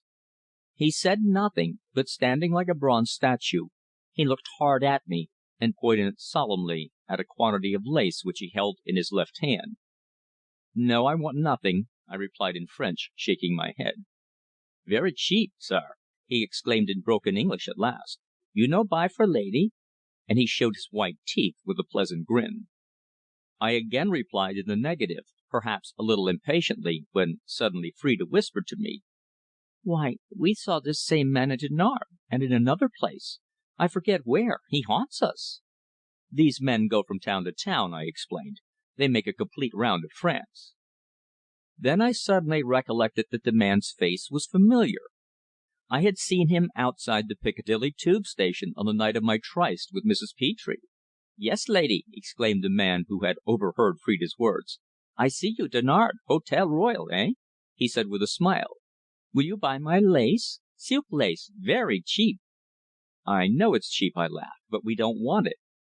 Nevertheless, he placed it upon the little marble topped table for our inspection, and then bending, he whispered into my ear a question: "Mr. Royle you, eh?" "Yes," I said, starting. "I want see you to night alone. Say nothing to lady till I see you outside your hotel 11 o'clock, sare, eh?" I sat staring at him in blank surprise, but in a low voice I consented. Then very cleverly he asked in his normal voice, looking at me with big narrow eyes with dark brows meeting: "You no buy at that price, eh? Ah! and he sighed as he gathered up his wares. "Cheap, lady, very good and cheap." And bowing, he slung them upon the heavy pile already on his shoulder, and stalked away. "What did he say?" Phrida asked when he had gone. "Oh, only wanted me to buy the lot for 5 francs," I replied, for he had enjoined secrecy, and I knew not but he might be an emissary of Frémy or of Edwards. Therefore I deemed it best for the time to evade her question. Still, both excited and puzzled, I eagerly kept the appointment. When I emerged from the hotel on the stroke of 11, I saw the man without his pile of merchandise standing in the shadow beneath a tree on the opposite side of the boulevard, awaiting me. Quickly I crossed to him and asked: "Well, what do you want with me?" "Ah, Meester Royle, I have watched you and the young lady a long time. You travel so quickly, and I go by train from town to town, slowly." "Yes, but why?" I asked, as we strolled together under the trees. "I want to tell you somesing, mister. I know Arab. I Senos from Huacho." "From Huacho?" I gasped quickly. "Yes. My dead master he English Sir Digby Kemsley." "Sir Digby!" I cried. "And you were his servant? You knew this man Cane? Why, you were the man who heard your master curse the man who placed the deadly reptile against his face. You made a statement to the police, did you not?" I asked frantically. "Yes, Mr. Royle, I did. I know a lot," he replied in his slow way, stalking along in the short breeches, red velvet jacket, and fez of an Oriental. "You will tell me, Senos?" I said. "You will tell me everything?" I urged. "Tell me all you know." He grinned in triumph, saying: "I know a lot. I know all. Cane killed my master, killed him with the snake, he and Louis together. I know. I saw. But the Englishman is always great and his word believed by the Commissary of Police, not the word of Senos. Oh, no, but I have followed, I have watched. I have been beside Cane night and day when he never dream I was near. I tell the young lady all the truth, and she tell him after I beg her to be silent." "But where is Cane now?" I asked eagerly. "Do you know?" "The Red Englishman, he with Madame Petre and Louis, he call himself Ali the Indian." "Where? Can you take me to them?" I asked. "You know there is a warrant out for their arrest." "I know, but " "But what?" I cried. "No, not yet. I wait," he laughed. "I know everything. He kill my master. I kill him. My master be very good master." "Yes, I know he was," I said. "That man Cane very bad man. Your poor young lady she not know me. I know her. You no say you see me eh? I tell everything later. You go Ostend, I meet you. Then we see them." "At Ostend!" I cried. "Are they there?" "You go Ostend to morrow. Tell me your hotel. Senos come eh? Senos see them with you. Oh, oh!" he said in his quaint way, grinning from ear to ear. I looked at the curious figure beside me. He was the actual man who had heard the dying cries of Sir Digby Kemsley. "But tell me," I urged, "have you been in London? Do you know that a young lady died in Cane's apartment was killed there?" "Senos knows," he laughed grimly. "Senos has not left him. Ah, no! He kill my master. I never leave him till I crush him. Never." "Then you know of what occurred at Harrington Gardens?" I repeated. "Yes, Senos know. He tell in Ostend when we meet," he replied. "You go to morrow eh?" and he looked at me anxiously with those dark, rather bloodshot eyes of his. "I will go to morrow," I answered without hesitation, and taking out my wallet I gave them 3 notes of 100 francs each, saying: "This will pay for your fare. I will go straight to the Grand Hotel on the Digue. You will meet me there." "And the lady eh? She must be there too." "Yes, Miss Shand will be with me," I said. "Good, sare. Very good," he replied, thrusting the notes into the inner pocket of his red velvet jacket. "I get other clothes. These only to sell things," and he smiled. I tried to induce him to tell me more, but he refused, saying: "At Ostend Senos show you. He tell you all he know. He tell the truth about the Red Englishman." And presently, after he had refused the drink I offered him, the Peruvian, who was earning his living as an Arab of North Africa, bowed with politeness, and left me saying: "I meet you, Meester Royle, at Grand Hotel in Ostend. But be careful neither of you seen. They are sharp, clever, alert oh, very. We leave to morrow eh? Good." And a moment later the quaint figure was lost in the darkness. An hour later, though past midnight, I dispatched 2 long telegrams, one to Frémy in Brussels and the other to Edwards in London. Then, 2 days later, by dint of an excuse that I had urgent business in Ostend, I found myself with Phrida and Mrs. Shand, duly installed in rooms overlooking the long sunny Digue, one of the finest sea promenades in Europe.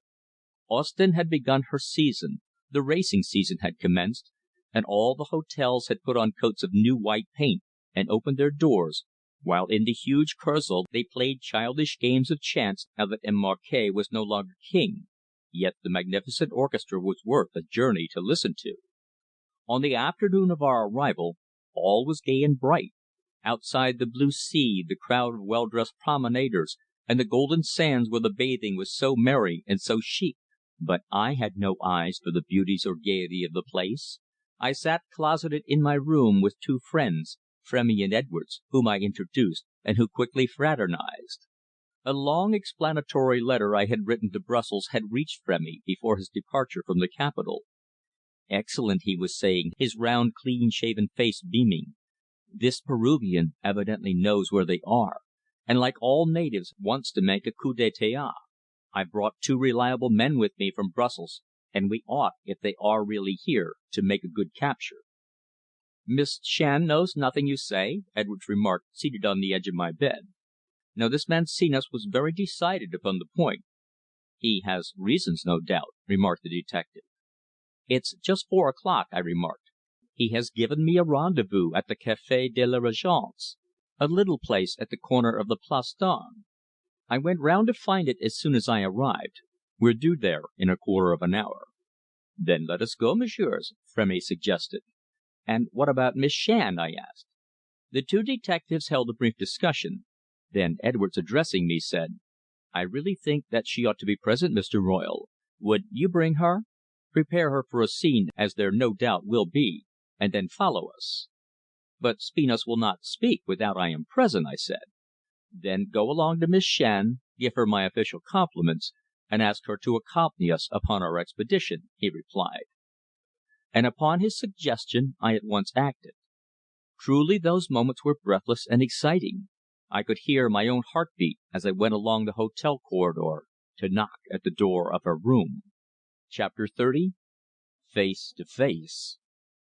We had, all 4 of us, ranged ourselves up under the wall of a big white house in the Chaussée de Nieuport, which formed the south side of the race course, and where, between us and the sea, rose the colossal Royal Palace Hotel, where Frémy advanced to the big varnished oak door, built wide for the entrance of automobiles, and rang the electric bell.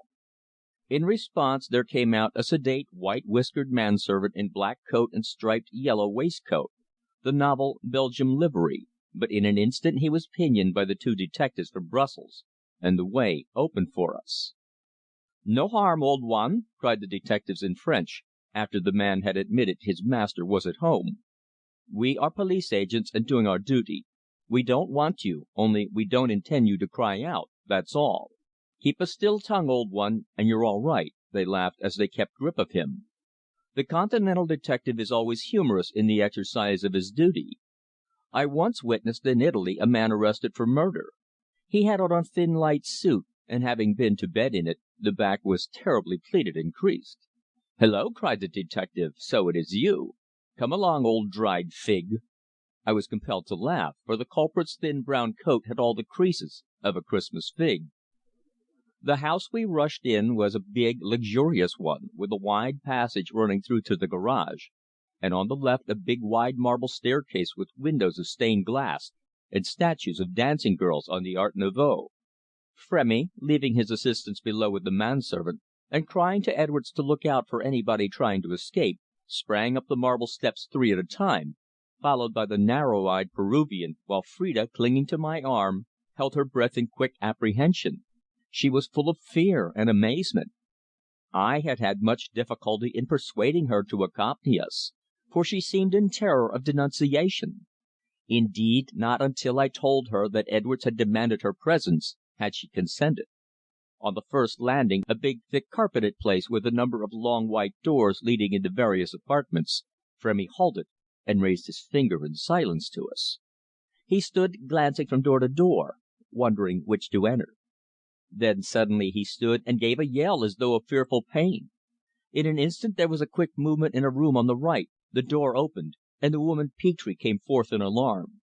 Next second, however, finding herself face to face with me, she halted upon the threshold and fell back against the lintel of the door, while we rushed in to encounter the man I had known as Digby, standing defiant, with arms folded and brows knit. "Well?" he demanded of me angrily. "What do you want here?" "I've brought a friend of yours to see you, Mr. Cane," I said quietly, and Edwards stepped aside from the door to admit the Peruvian Senos. The effect was instant and indeed dramatic. His face fell, his eyes glared, his teeth set, and his nails dug themselves into his palms. "Meester Cane," laughed the dark-faced native in triumph, "you no like see Senos, eh? No, no, he know too much, eh? He watch you always after he see you with lady in Marseilles. He see you in London, ha, ha! Senos know everything. You killed my master, and you—" "It's a lie!" cried the man accused. "This fellow made the same statement at Huacho, and it was disproved." "Then you will admit you are not Sir Digby Kemsley!" exclaimed Edwards quickly. "You are Herbert Cane, and I have a warrant for your arrest for murder." "Ha!" he laughed with an air of forced gaiety. "That is amusing." "I'm very glad you think so, my dear sir," remarked the detective, glancing around to where the woman Petre had been placed in an armchair, quite unconscious. Phrida was clinging to my arm, but uttered no word. I felt her fingers trembling as she gripped me. "I suppose you believe this native, eh?" asked the accused with sarcasm. "He tried to blackmail me in Peru, and because I refused to be bled he made a statement that I had killed my friend." "Ah!" exclaimed the native. "Senos knows. He see with his own eyes. He see Louis and you with snake in a box. Louis could charm snakes by music. Senos watch you both that night." "Oh, tell what infernal lies you like!" cried Cane in angry disgust. "You, the Red Englishman, are well known in Peru, and so is your friend, the woman there who helped you in all your bad schemes," said Senos, indicating the inanimate form of Mrs. Petre. "You introduced her to my master, but he no like her. He snub her, so you send her to Lima to wait for you, till you kill him and get the paper, eh? I saw you steal paper, big blue paper with big seals, from master's dispatch box after snake bite him." "Paper?" echoed Edwards. "What paper?" "Perhaps I can explain," Frémy interrupted in French.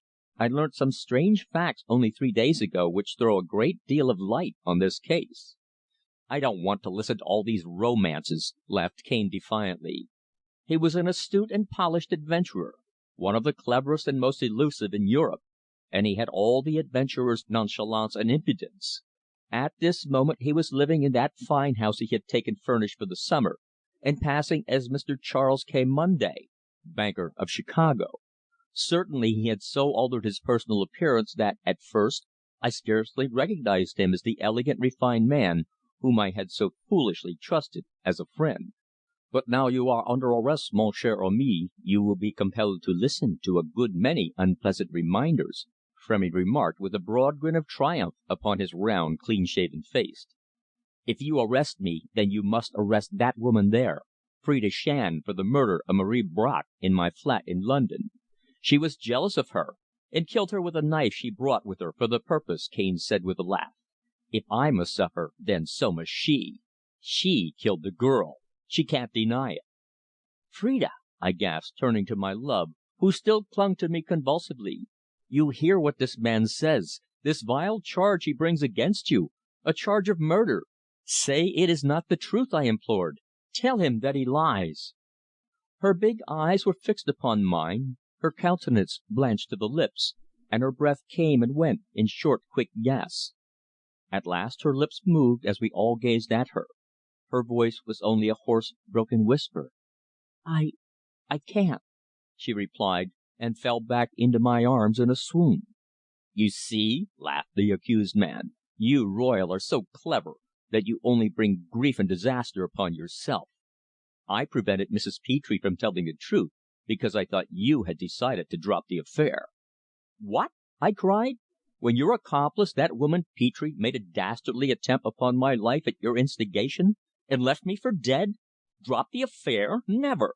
You are an assassin, and you shall suffer the penalty. And so will Phrida Shand. She deceived you finely, eh? I admire her cleverness," he laughed. "She was a thorough sport, she—" "Enough!" commanded Edwards roughly. "I give you into the custody of Inspector Frémy, of the Belgian Sûreté, on a charge of murder committed within the Republic of Peru." "And I also arrest the prisoner," added Frémy, "for offences committed in London and within the Grand Duchy of Luxemburg." The man, pale and haggard-eyed notwithstanding his bravado, started visibly at the famous detective's words, while at that moment the two men from Brussels appeared in the room, having released the white-whiskered manservant, who stood aghast and astounded on the threshold. I supported my love, now quite unconscious, in my strong arms, and was trying to restore her, in which I was immediately aided by one of the detectives. The scene was an intensely dramatic one, truly an unusual scene to take place in the house of the sedate old Baron Terwindt, ancient Ministre de la Justice of Belgium. I was bending over my love and dashing water into her face, when we were all suddenly startled by a loud explosion, and then we saw in Cane's hand a smoking revolver. He had fired at me, and fortunately missed me. In a second, however, the officers fell upon him, and after a brief but desperate struggle, in which a table and chairs were overturned, the weapon was wrenched from his grasp.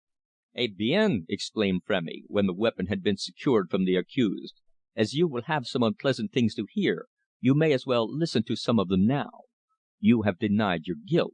Well, I will tell Inspector Edwards what I have discovered concerning you and your cunning and dastardly treatment of the girl known as Marie Bracq."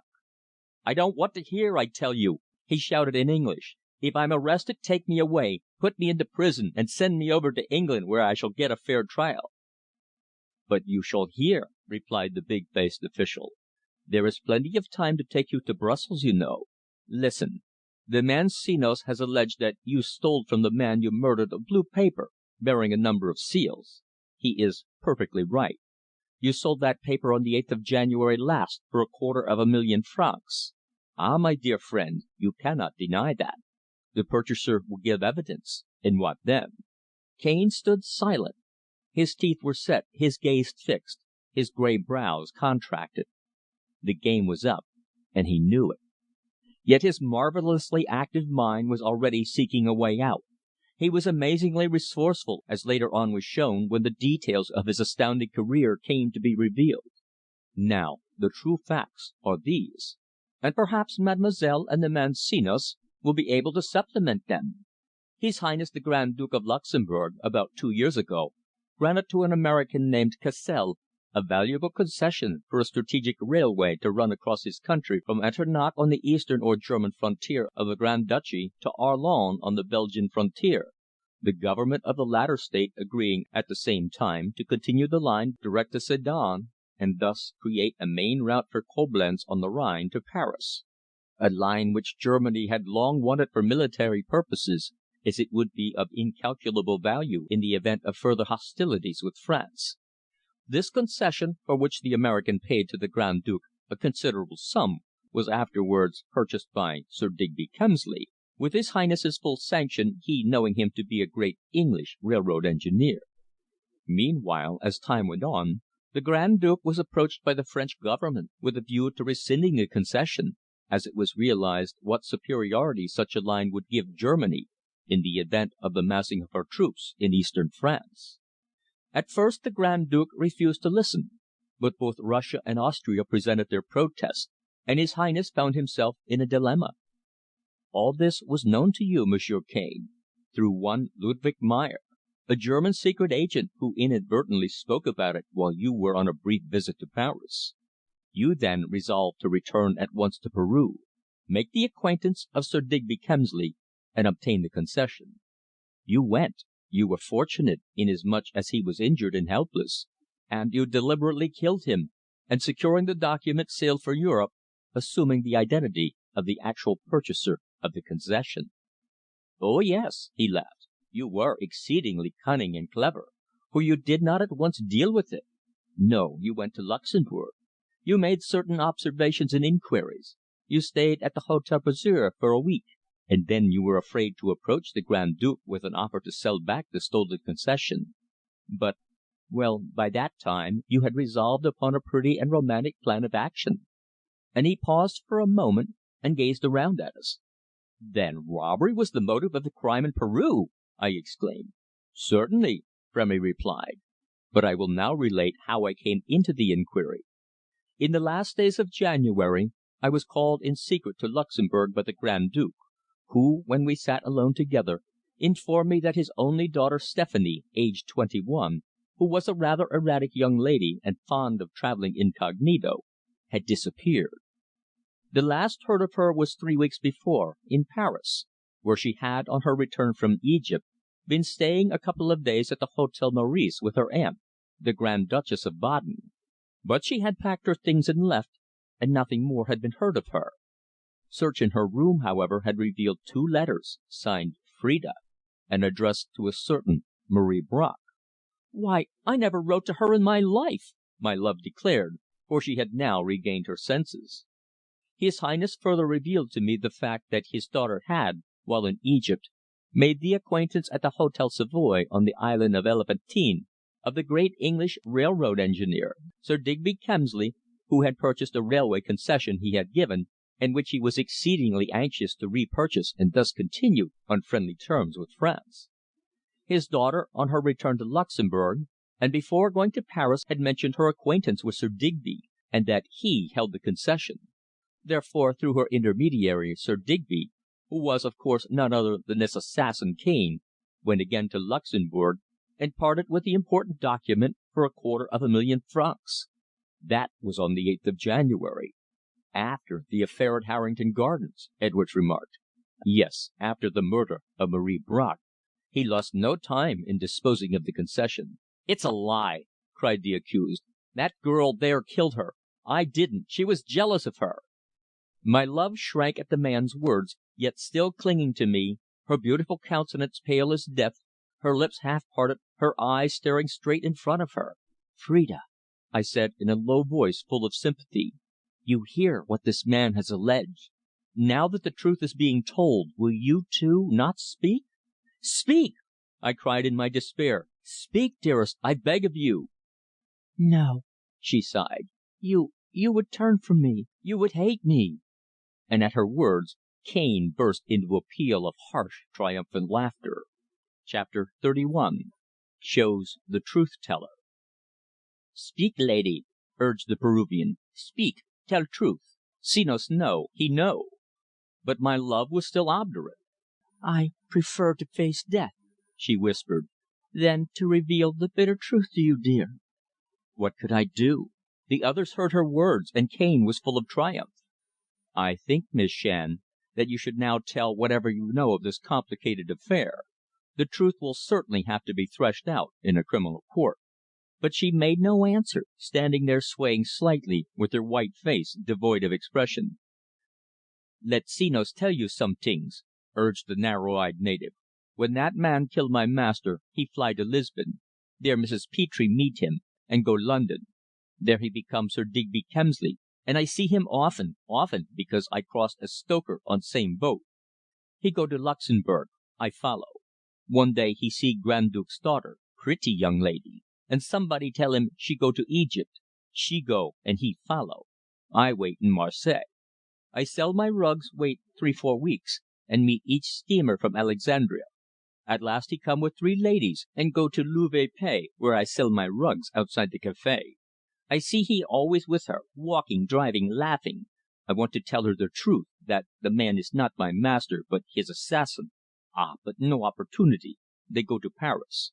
There she and the ladies go to Luxemburg, and he to London. I follow her, and stay in Luxemburg to sell my shawls, and to see her. She drive out of the palace every day. Once I try and speak to her, but police arrest me, and keep me prison 2 days. Ugh! After a week she with another lady go to Paris, then she alone go to Carlton Hotel in London. I watch there and see Cane call on her. He no see me. Ah, no, I often watch him to his home in Harrington Gardens. Often see him with that woman Petre, and once I saw Louis with them. I have much patience till one day the young lady leave the hotel herself and walk along Pall Mall. I follow and stop her. She very afraid of dark man, but I tell her no be afraid of Senos. Quick, in few words, I tell her that her friend not my master, Sir Digby, only the man who killed him. She dumbstruck.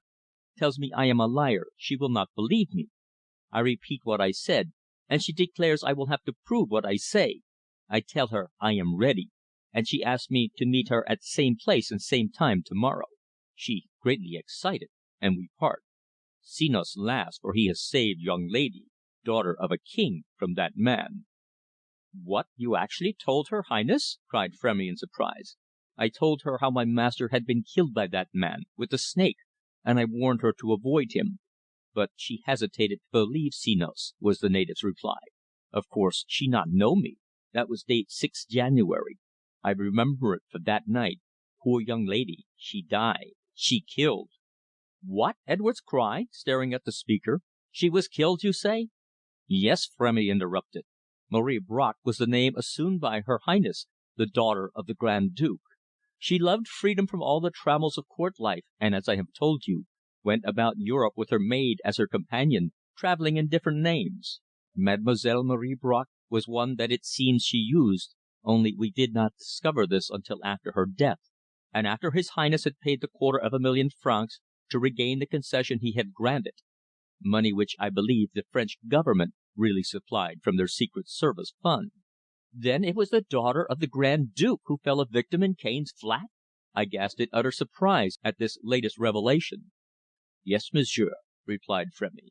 "You will recollect when you told us at the Préfecture of the name of the victim, how dumbfounded we were." "Ah, yes, I recollect," I said. "I remember how your chief, point blank, refused to betray the confidence reposed in him." And to all this the assassin of Sir Digby Kemsley listened without a word, save to point to my love and declare: "There stands the woman who killed Marie Bracq. Arrest her!" Phrida stood rigid, motionless as a statue. "Yes," she exclaimed at last, with all her courage. "I will speak. I'll tell you everything. I will confess, for I cannot bear this longer. And yet, dearest," she cried, turning her face to me and looking straight into my eyes, "I love you, though I now know that after I have spoken, after I have told the truth, you will despise and hate me. Ah, God alone knows how I have suffered, how I have prayed for deliverance from this.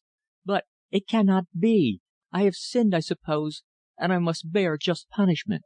There was silence. We all looked at her, though the woman Petre was still lying in her chair unconscious, and upon the assassin's lips was a grim smile. "You recollect," Phrida said, turning to me, "you remember the day when you introduced that man to me? Well, from that hour I knew no peace. He wrote to me, asking me to meet him, as he had something to tell me concerning my future. Well, I foolishly met him one afternoon in Rumpelmayer's, in St. James's Street, when he told me that he had purchased a very important German patent for the manufacture of certain chemicals which would revolutionize prices, and would bring upon your firm inevitable ruin as you pursued the old fashioned methods. But being your friend and respecting us both, he had decided not to go further with the new process, and though he had given a large sum of money for it, he would in our mutual interests not allow it to be developed.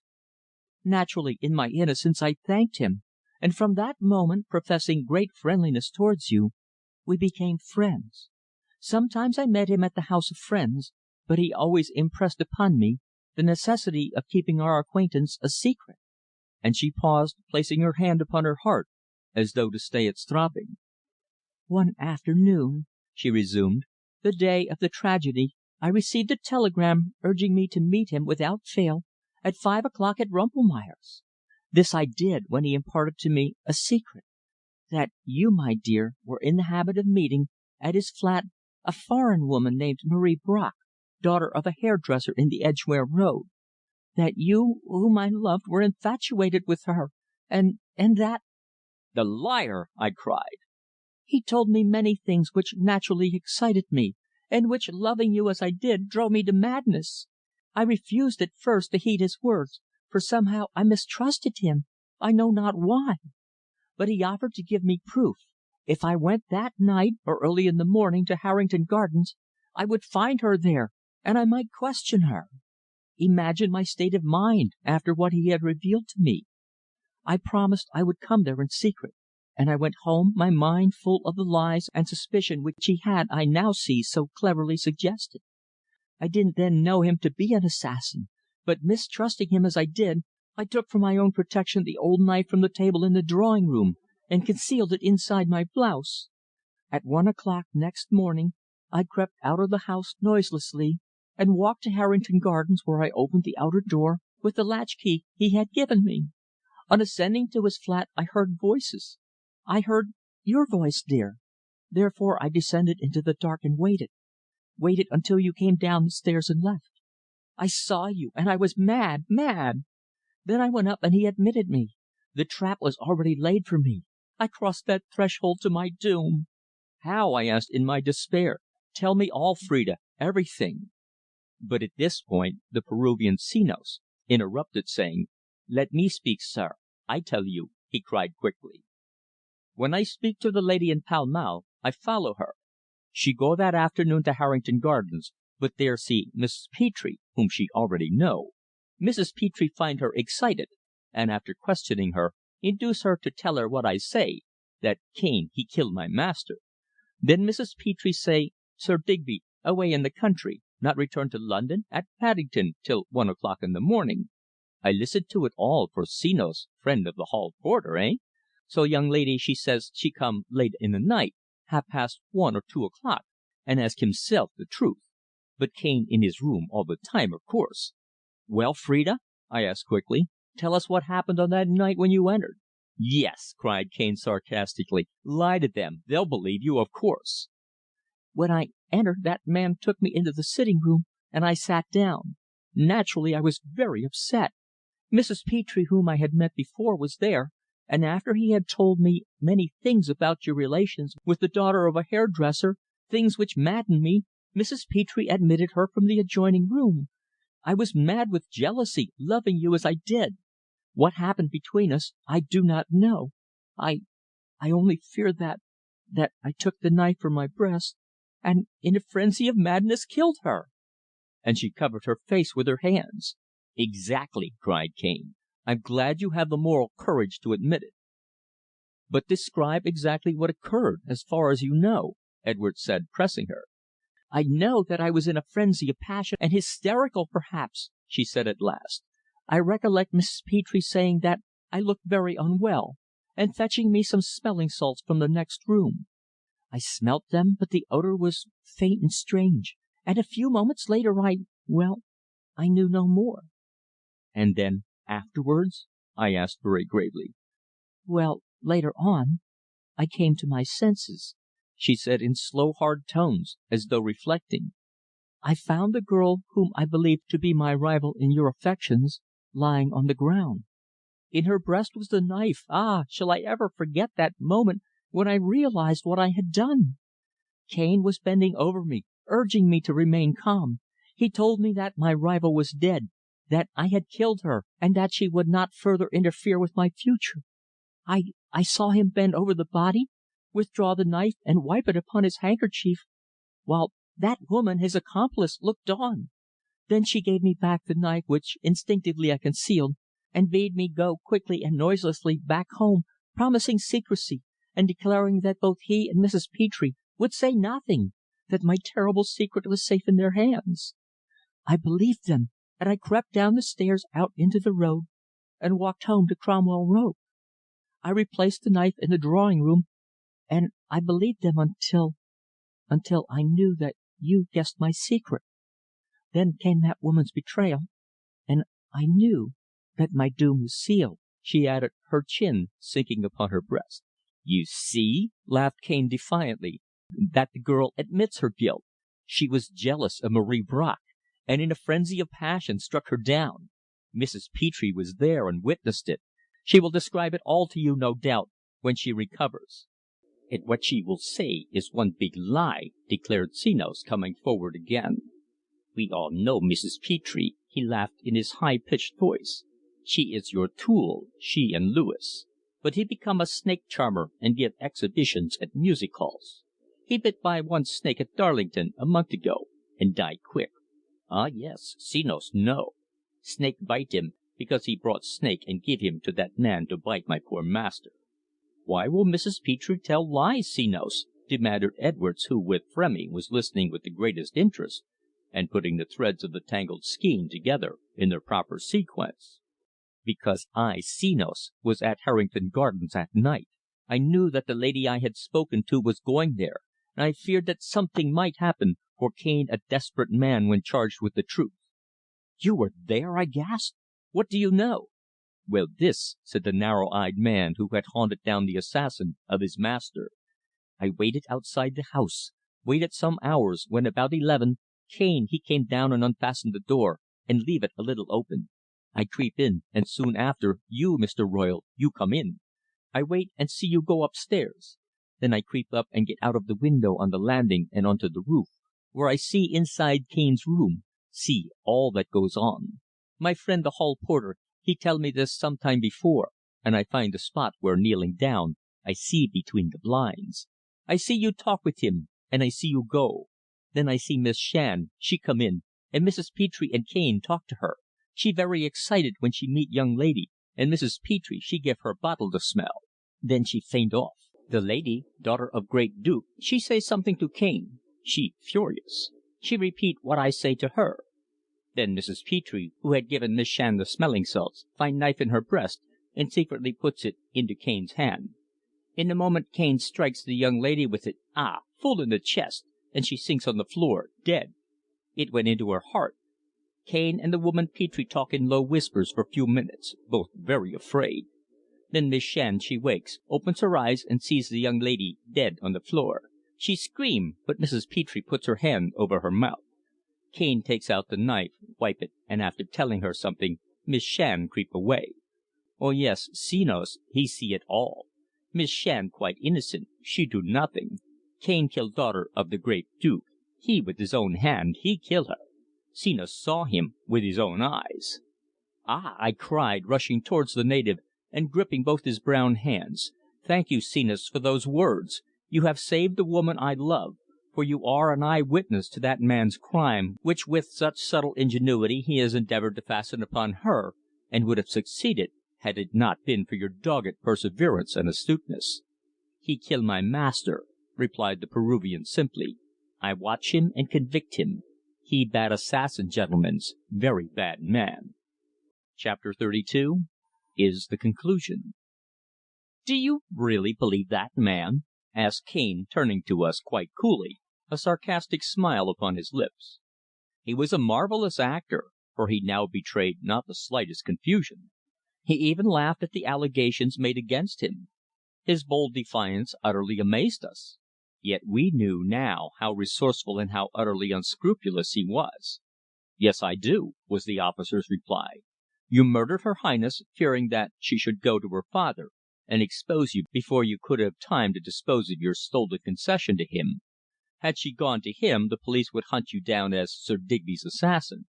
But by closing her lips you hoped to be able to sell back the concession and still preserve your guilty secret." "Of course," remarked Frémy, "the whole affair is now quite plain. Poor Miss Shand was drawn into the net in order to become this scoundrel's victim. He intended from the first to make use of her in some way, and did so at last by making her believe she had killed her alleged rival in Mr. Royle's affection. Truly this man is a clever and unscrupulous scoundrel, for he succeeded in obtaining 250,000 francs from a reigning sovereign for a document, to obtain which he had committed a foul and dastardly crime." "A lie! Lies, all of it!" shouted the accused angrily, his face as white as paper. "Oh, do not trouble," laughed Frémy, speaking in French. "You will have an opportunity to make your defence before the judge, you and your ingenious accomplice, Mrs. Petre." "We want her in England for the attempted murder of Mr. Royle," Edwards remarked. "I'll apply for her extradition to morrow. Your chief will, no doubt, decide to keep Cane here, at least for the present. We shall want him for the murder of the Englishman, Sir Digby Kemsley." "You may want me," laughed the culprit with an air of supreme defiance, "but you'll never have me. Oh, no, no, I'll remain over here, and leave you wanting me." "Prisoner, what is the use of these denials and this defiance?" asked Frémy severely in French, advancing towards him. "You are in my custody, and under the law of the Kingdom of Belgium I arrest you for the murder of Sir Digby Kemsley in Peru, and for the murder of Stephanie, daughter of His Highness the Grand Duke of Luxemburg." Then turning to his two subordinates, he added briefly, "Put the handcuffs on him. He may give you trouble." "Handcuffs! Ha, ha!" cried Senos the Peruvian, laughing and snapping his brown fingers in the prisoner's face. "It is my triumph now. Senos has avenged the death of his poor good master." "A moment!" exclaimed the prisoner. "I may at least be permitted to secure my papers before I leave here, and hand them over to you? They will perhaps interest you," he said quite coolly. Then he took from his watch chain a small key, and with it opened a little cupboard in the wall, from whence he took a small square deed box of japanned tin, which he placed upon the table before us. With another and smaller key, and with a slight grin upon his face, he opened the lid, but a cry of dismay escaped us, for next second we saw that he held in his hand a small black object, sinuous and writhing, a small, thin, but highly venomous black snake. It was over in an instant, ere we could realize the truth. Upon his white wrist I saw a tiny bead of blood, where the reptile had struck and bitten him, and as he flung it back into the box and banged down the lid, he turned upon us in defiance and said: "Now take me. I am ready," he cried, uttering a peal of fiendish laughter. "Carry me where you will, for in a few moments I shall be dead. Ah, yes, my good friends, I have played the great game and lost. Yet I've cheated you all, as I always declared that I would." The two men sprang forward to slip the metal gyves upon his wrist, but Frémy, noticing the instant change in the assassin's countenance, motioned them off. The culprit's face grew ashen grey. His thin jaws were fixed. He tried to utter some further words, but no sound came from him, only a low gurgle. We stood by and watched. He placed both his palms to his brow and stood for a few seconds in the centre of the room. Then a paroxysm of pain seemed to double him completely up, and he fell to the carpet writhing in most fearful agony. It was horrible to witness, and Phrida, with a cry, turned away. Then suddenly he lay stiff, and stretched his limbs to such an extent that we could hear the bones crack. His back became arched, and then he expired, with horrible convulsions, which held his limbs stiffened and extended to their utmost limits. Truly the most awful and agonizing of deaths, and a torture in the last moments that must have been excruciating, a punishment worse indeed than any that man-made law might allow. As Herbert Cane paid the penalty of his crimes, the woman Petre at last recovered consciousness. I saw the look of abject terror upon her face as her eyes fell upon the man lying dead upon the carpet before us. She realized the terrible truth at once, and giving vent to a loud hysterical scream, rose and threw herself on her knees beside the man whose wide open eyes, staring into space, were fast glazing in death. Edwards bent and asked in a low voice whether I wished to give her into custody for the attempt upon me. But I replied in the negative.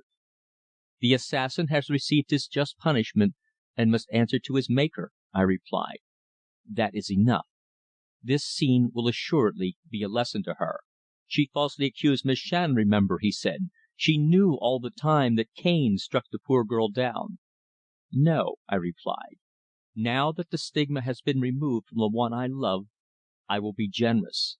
I will prefer no charge against her." "Ah, dearest," cried Phrida, "I am glad of that. Let us forgive and endeavour, if possible, to forget these dark, black days and weeks when both our lives were blighted, and the future seemed so hopeless and full of tragedy." "Yes," I said. "Let us go forth and forget." And with a last glance at the dead man, with the woman with dishevelled hair kneeling in despair at his side, I took the arm of my beloved, and kissing her before them all, led her out, away from the scene so full of bitterness and horror. To further prolong the relation of this tragic chapter of my life's history would serve no purpose. What more need I tell you than to say Mrs. Petre disappeared entirely, apparently thankful to escape, and that at St. Mary Abbots in Kensington a month ago, Phrida and I became man and wife, both Edwards and Frémy being present. As I pen these final lines I am sitting upon the balcony of the great Winter Palace Hotel in Luxor, within sight of the colossal ruins of Karnak, for we are spending a delightful honeymoon in Upper Egypt, that region where the sun always shines and rain never falls. Phrida, in her thin white cotton gown and white sun helmet, though it is January, is seated beside me, her little hand in mine. Below us in the great garden rise the high feathery palms above a riot of roses and poinsettias, magnolias, and other sweet smelling flowers. It is the silent, breathless hour of the desert sunset. Before us, away beyond the little strip of vegetation watered by the broad, ever flowing Nile, the clear, pale green sky is aflame with crimson, a sunset mystic and wonderful, such as one only sees in Egypt, that golden land of the long forgotten. From somewhere behind comes up the long drawn nasal sound of an Arab boatman, that quaint plaintive sing song rhythm accompanied by a tom tom, which encourages the rowers to bend at their oars, while away still further behind across the river blaze the desolate ruins of the once powerful Thebes, and that weird arid wilderness which is so impressive, the Valley of the Tombs of the Kings. Phrida has been reading what I have here written, and as I kiss her sweet lips, she looks lovingly into my eyes and says: "It is enough, dearest. Say that you and I are happy, ah, so supremely happy at last in each other's love. No pair in the whole world could trust each other as we have done. I know that I was guilty of a very grave fault, the fault of concealing my friendship with that man from you. But I foolishly thought I was acting in your interest, that, being your friend, he was mine also. I never dreamed that such a refined face could hide so black and vile a heart." "But I have forgiven all, darling," I hastened to reassure her. "I know now what a clever and ingenious scoundrel that man was, and how full of resource and amazing cunning. You were his victim, just as I was myself, just as were the others. No," I add, "life, love and happiness are before us, so let us learn to forget." And as our lips meet once again in a long, fond, passionate caress, I lay down my pen in order to press her more closely to my breast. She is mine, my own beloved, mine for now and evermore.